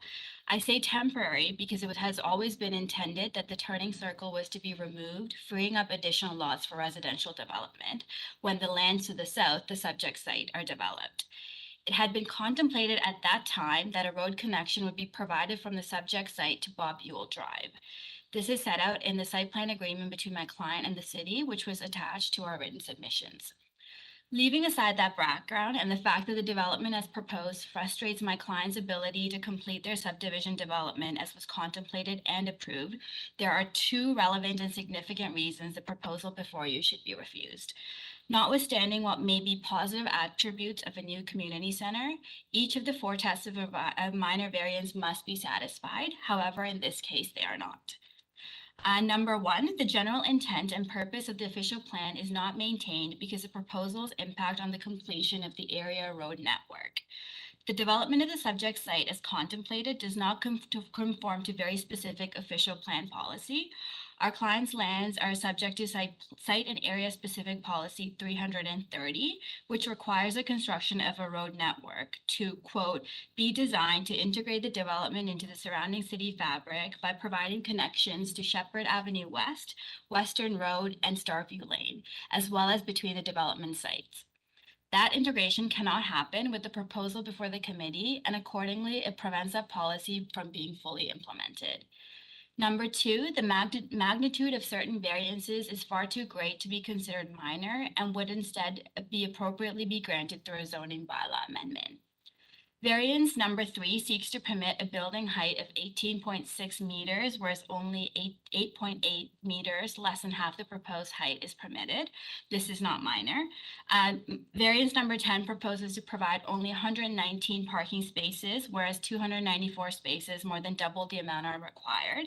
This is also not minor. A transportation report from the City of Toronto dated June 29, 2023, stated a condition that a minimum of 156 parking spaces are to be provided for the site.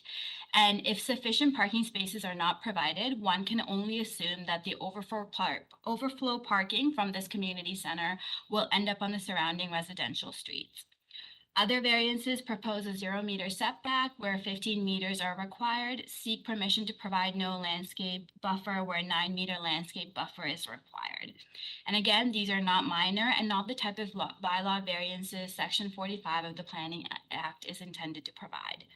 Were a private landowner to submit an application with variances of this magnitude, there would be no doubt that a zoning bylaw amendment and possibly an official plan amendment would be required by the city to implement changes of this magnitude. Therefore, I respectfully submit that the Committee of Adjustment is not the appropriate authority to approve these proposed changes, and amendments of this magnitude should be going through the City Council. While I appreciate that the site has split zoning, but what the committee would essentially be doing if it approves the application is rezoning a portion of the land from residential to industrial, which would not be appropriate under the powers of the Committee of Adjustment. Given the foregoing, it is prudent to refuse the application on the basis that the proposed variances fail to satisfy each of the 4 tests. Subject to any questions, those are my submissions. Thank you. Thank you. One comment, I'm taking a look, transportation has given us a report recommend the conditions of approval, but it only deals with parking. It doesn't seem to deal with this temporary turning circle and opening it up at the end, and the fact that the developer is going to lose 2 lots or something like that. We are looking at the, the application of itself. It's a committee of adjustment application, and planning has not told us this, is not the appropriate forum, et cetera, et cetera. And we see there are these 10 variances. So does anyone have any questions for the speaker for 3035, which is, I guess, is the the party that did the subdivision? So you're not just speaking on behalf of one lot, or it's anyone else have any questions? If not, we'll go to the next speaker, which is a resident at 3007 Weston Road, Apostolos Lagos.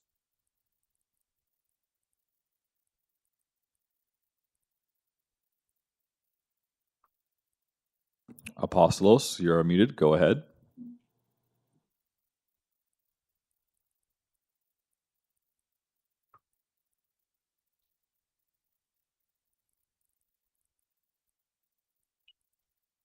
Well, he would have been the last speaker of the this long morning session, so maybe he didn't make it to the end. Is he there, Adam, or? They are present. They are unmuted, so go ahead.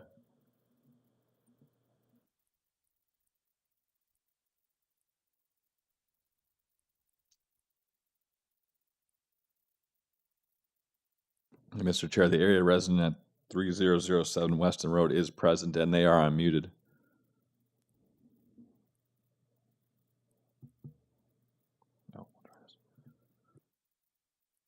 Hello, can you hear me? We can hear you now. Thank you. Welcome. Oh, great. Thank you. Mr. Chair and members of the committee, good afternoon. My name is Apostolos Lagos, and my address is 3007 Weston Road. I am representing myself as well as my neighbors. Thank you for taking the time to hear our concerns regarding the new community center that is to be built behind our homes. First off, we'd like to acknowledge that the new community center will serve a large area and is a welcomed addition to our neighborhood. However, those of us that reside directly beside the proposed community center will be negatively impacted by several issues, the most important being our privacy. I, along with all of my neighbors that reside along the western property line of the community center, are in agreement that the proposed privacy fence will not be sufficient to offset the concerns we have about our privacy and future enjoyment of our backyards. What you should realize is that we live on a very busy major arterial road, and our backyards serve as our oasis. We stand to suffer a great setback, both visually and audibly, by having the large open buffer between us and the school replaced by a large monolith that is extremely long and tall. Several of us attended previous public meetings regarding the construction of the community center, and we all came away with the understanding that the current fence separating the residents from the new community center will be replaced with a wooden privacy fence as we had requested at our initial meeting. However, what we didn't expect was that the new fence would be much shorter in height. In addition, we were initially told that the building would be 2 stories on one end and 1 story at the other. That has morphed into a building that, at its peak, is at least 4 stories tall. Again, we realize that having a new community center in our neighborhood is both positive and beneficial for everyone, and due to the physical restrictions of the property's dimensions, we are willing to accommodate the numerous variances requested regarding building height, setbacks, landscape strips, etc. However, in light of the fact that the number of people who will congregate near the property line will dramatically increase from near 0 today to tens or hundreds per week, we would like to have a privacy fence that shields us from prying eyes, noise, and potential trespassing that may occur in the future. We don't believe that the proposed 6-foot wooden fence will sufficiently address these concerns. I have gathered and submitted a petition signed by 100% of the households impacted on our street. we request that the Committee of Adjustments require the proposed new privacy fence be erected with a height equal to or greater than the existing 8-foot fence currently in place. We believe this request is fair and reasonable. Additionally, in light of the objection raised by the developer to the north, should the application be deferred, I, along with all of my neighbors in the surrounding area, would be in favor of the road connection between Shepherd Avenue and Starview Lane as completed, to be completed as was initially proposed to the community many years ago. At the initial public meeting of the community center, we voiced our request to fulfill this goal.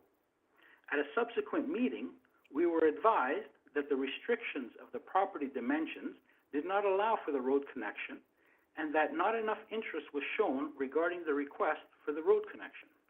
I find that hard to believe since everyone I speak with wanted to have the connection in place from the outset. We have a lot of traffic congestion presently on Weston Road, and the additional load will only make it worse. The road connection was to help alleviate that issue due to the increase in density of residential houses, and now even more so with the community center. This is not simply a want, but rather a need, since we are in a physically challenged environment that is bordered on the west by the Humber River and on the east by the railroad. Western Road is a pinch point and is the only corridor that is available to us, and in the case of an accident that causes a road closure, which we've experienced a few times, we are forced to take an extremely long alternative route of approximately 6.6 kilometers. If possible, we would request that the applicant revise their design layout to accommodate this important safety issue. Thank you for your consideration. Thank you, sir. I don't know if I'll open this question to you or someone else. So when the developer did that subdivision, that big open area between the school, was that supposed to be another row of housing? What were the neighbors, perhaps I'll ask the lawyer from Davies Howe, what they told their purchasers, what was supposed to be there? Was it just supposed to be open between the buffer between the school? Was it supposed to be another row of I could actually speak to that. Yeah. Because I've been here for a long time. Initially, it was going to be 3 developers, and you're correct. Between us and the school, originally there was supposed to be a road of houses, and the road connecting, I guess it's Yule, eventually Shepherd to Starview. Okay. But once again, we're not opposing the community center. We think that's a welcomed asset. It's just that from a privacy point of view, I don't think we're asking much to have a privacy fence that is higher than the 6-foot proposed. So we're talking about from 5 feet to 10 feet, 5 to 8. Like, what are we talking about? And okay, so today what we have is we have a 7-foot chain link fence, and on top of that we have a 1-foot barbed wire. So all in all, it's about 8 feet. So what we're looking for is to have a privacy fence at least 8 feet. I mean, the higher the better. We're being reasonable. We're not asking for a 20-foot privacy fence, but a 6-foot fence, unfortunately. Go ahead. Okay, does anyone else have any questions for the speaker, Mr. Lagos? If not, we'll go back to Jean Eng to respond to the concerns of both neighbors. And perhaps she can respond as to, I assume it was supposed to be a row of houses, but I guess it wasn't set in stone. It was just potential future use, or let's hear about that issue. Thank you. From what I understand, a community center in the plan, in the zoning bylaw, North York bylaw, it is allowed for a community center to be developed on this site for both R4 as well as M1. So it is allowed. It is part of the intent of the planning, the zoning bylaw. With regards to the road continuing, it is true that there would not be enough room to accommodate both a community center and a road. you can see right now that the proposed sidewalk, which aligns with Bob Ewell, needs to actually cant towards the right in order to fit the kind of program that we need to fit into the building, which includes swimming pools, multi-purpose rooms, and the childcare. On top of that, if we did put a road through, there would obviously not enough parking. And as it reaches Starview Lane, what would happen is that the distance between that intersection and the existing driveway of the school would become extremely dangerous. Okay. In terms of the height of the fence, we have no issues with making it a 2.4 meter tall wood fence. As I said before, the only reason why we left it at 1.8 was we understood that shading onto their site was also an issue. Okay. So it'll go up an extra half a meter.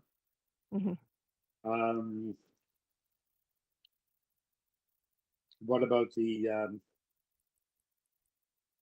anyway, you have some, if you want to touch on anything else that the neighbors have to say? I don't believe so, unless I've missed a comment. No, I don't know about if as a result the developer loses 2 lots, I assume they have some civil recourse or perhaps, but that's not really Yes, before.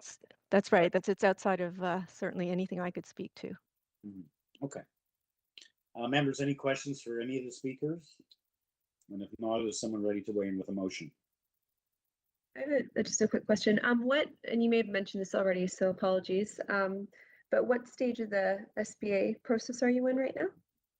We are essentially waiting for committee of adjustment. We've actually, this project started in 2018. There's been many years of negotiations with both the school board as well as Toronto Water because of the easement along Starview Lane. So the drawings are at 100% tender ready. And we are essentially just waiting for these approvals to move forward. Okay, great. And this, you're the first opposer, I suppose. As city legal, I assume that city legal's been involved, and that's sort of outside of your scope, I guess. Precisely. Okay. Thank you.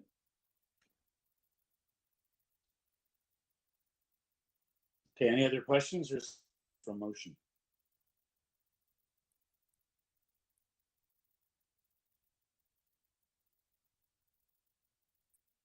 Mr. Taylor? Thanks, Mr. Chair. I'll start off with just an observation. I think this is another example of an application where we would have benefited community planning report. However, in the absence of that, I think we have enough evidence to proceed. I'm satisfied that the proposed community center is a permitted use of the zoning bylaw and that the minor variances, first of all, being requested are quite appropriate.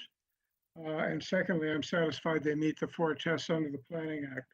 So I move approval subject to the condition requested by Transportation Services. Correct. Okay, that's the only condition. Before you second that, I guess perhaps staff can confirm. Perhaps the fact we didn't get a planning report is that the applicant is the city, and perhaps it would be seen as a conflict, or is that they wear separate hats? No, Barb, I think we've seen there reports was. where I don't think there would be a conflict because they're separate parts of the city. In the previous hearing materials, there was an email from planning saying that they're dealing with the application through site plan, so that they wouldn't be commenting. But that's all we have from planning. But I think Mr. Taylor is correct. It would have been helpful. Do we have a seconder for Mr. Taylor's motion? Yeah, and I'll just add, I think it's a beautiful design and yeah, adds a lot of benefits to the community. So good work. Okay, thank you. All in favor? Unanimous approval. Thank you to all the speakers. And the application has been approved. That is our last application of the morning session. We do not have an afternoon session. So we need a motion to adjourn. I'll move to adjourn. Okay, moved by Mishi, seconded by Mr. Taylor. And we're done. We'll see. I guess our next hearing is in person, July 20th. All or some of you may be there. We'll see you then in the flesh. Yes, look forward First time to in it. several years. Thank you, members. Bye, everybody.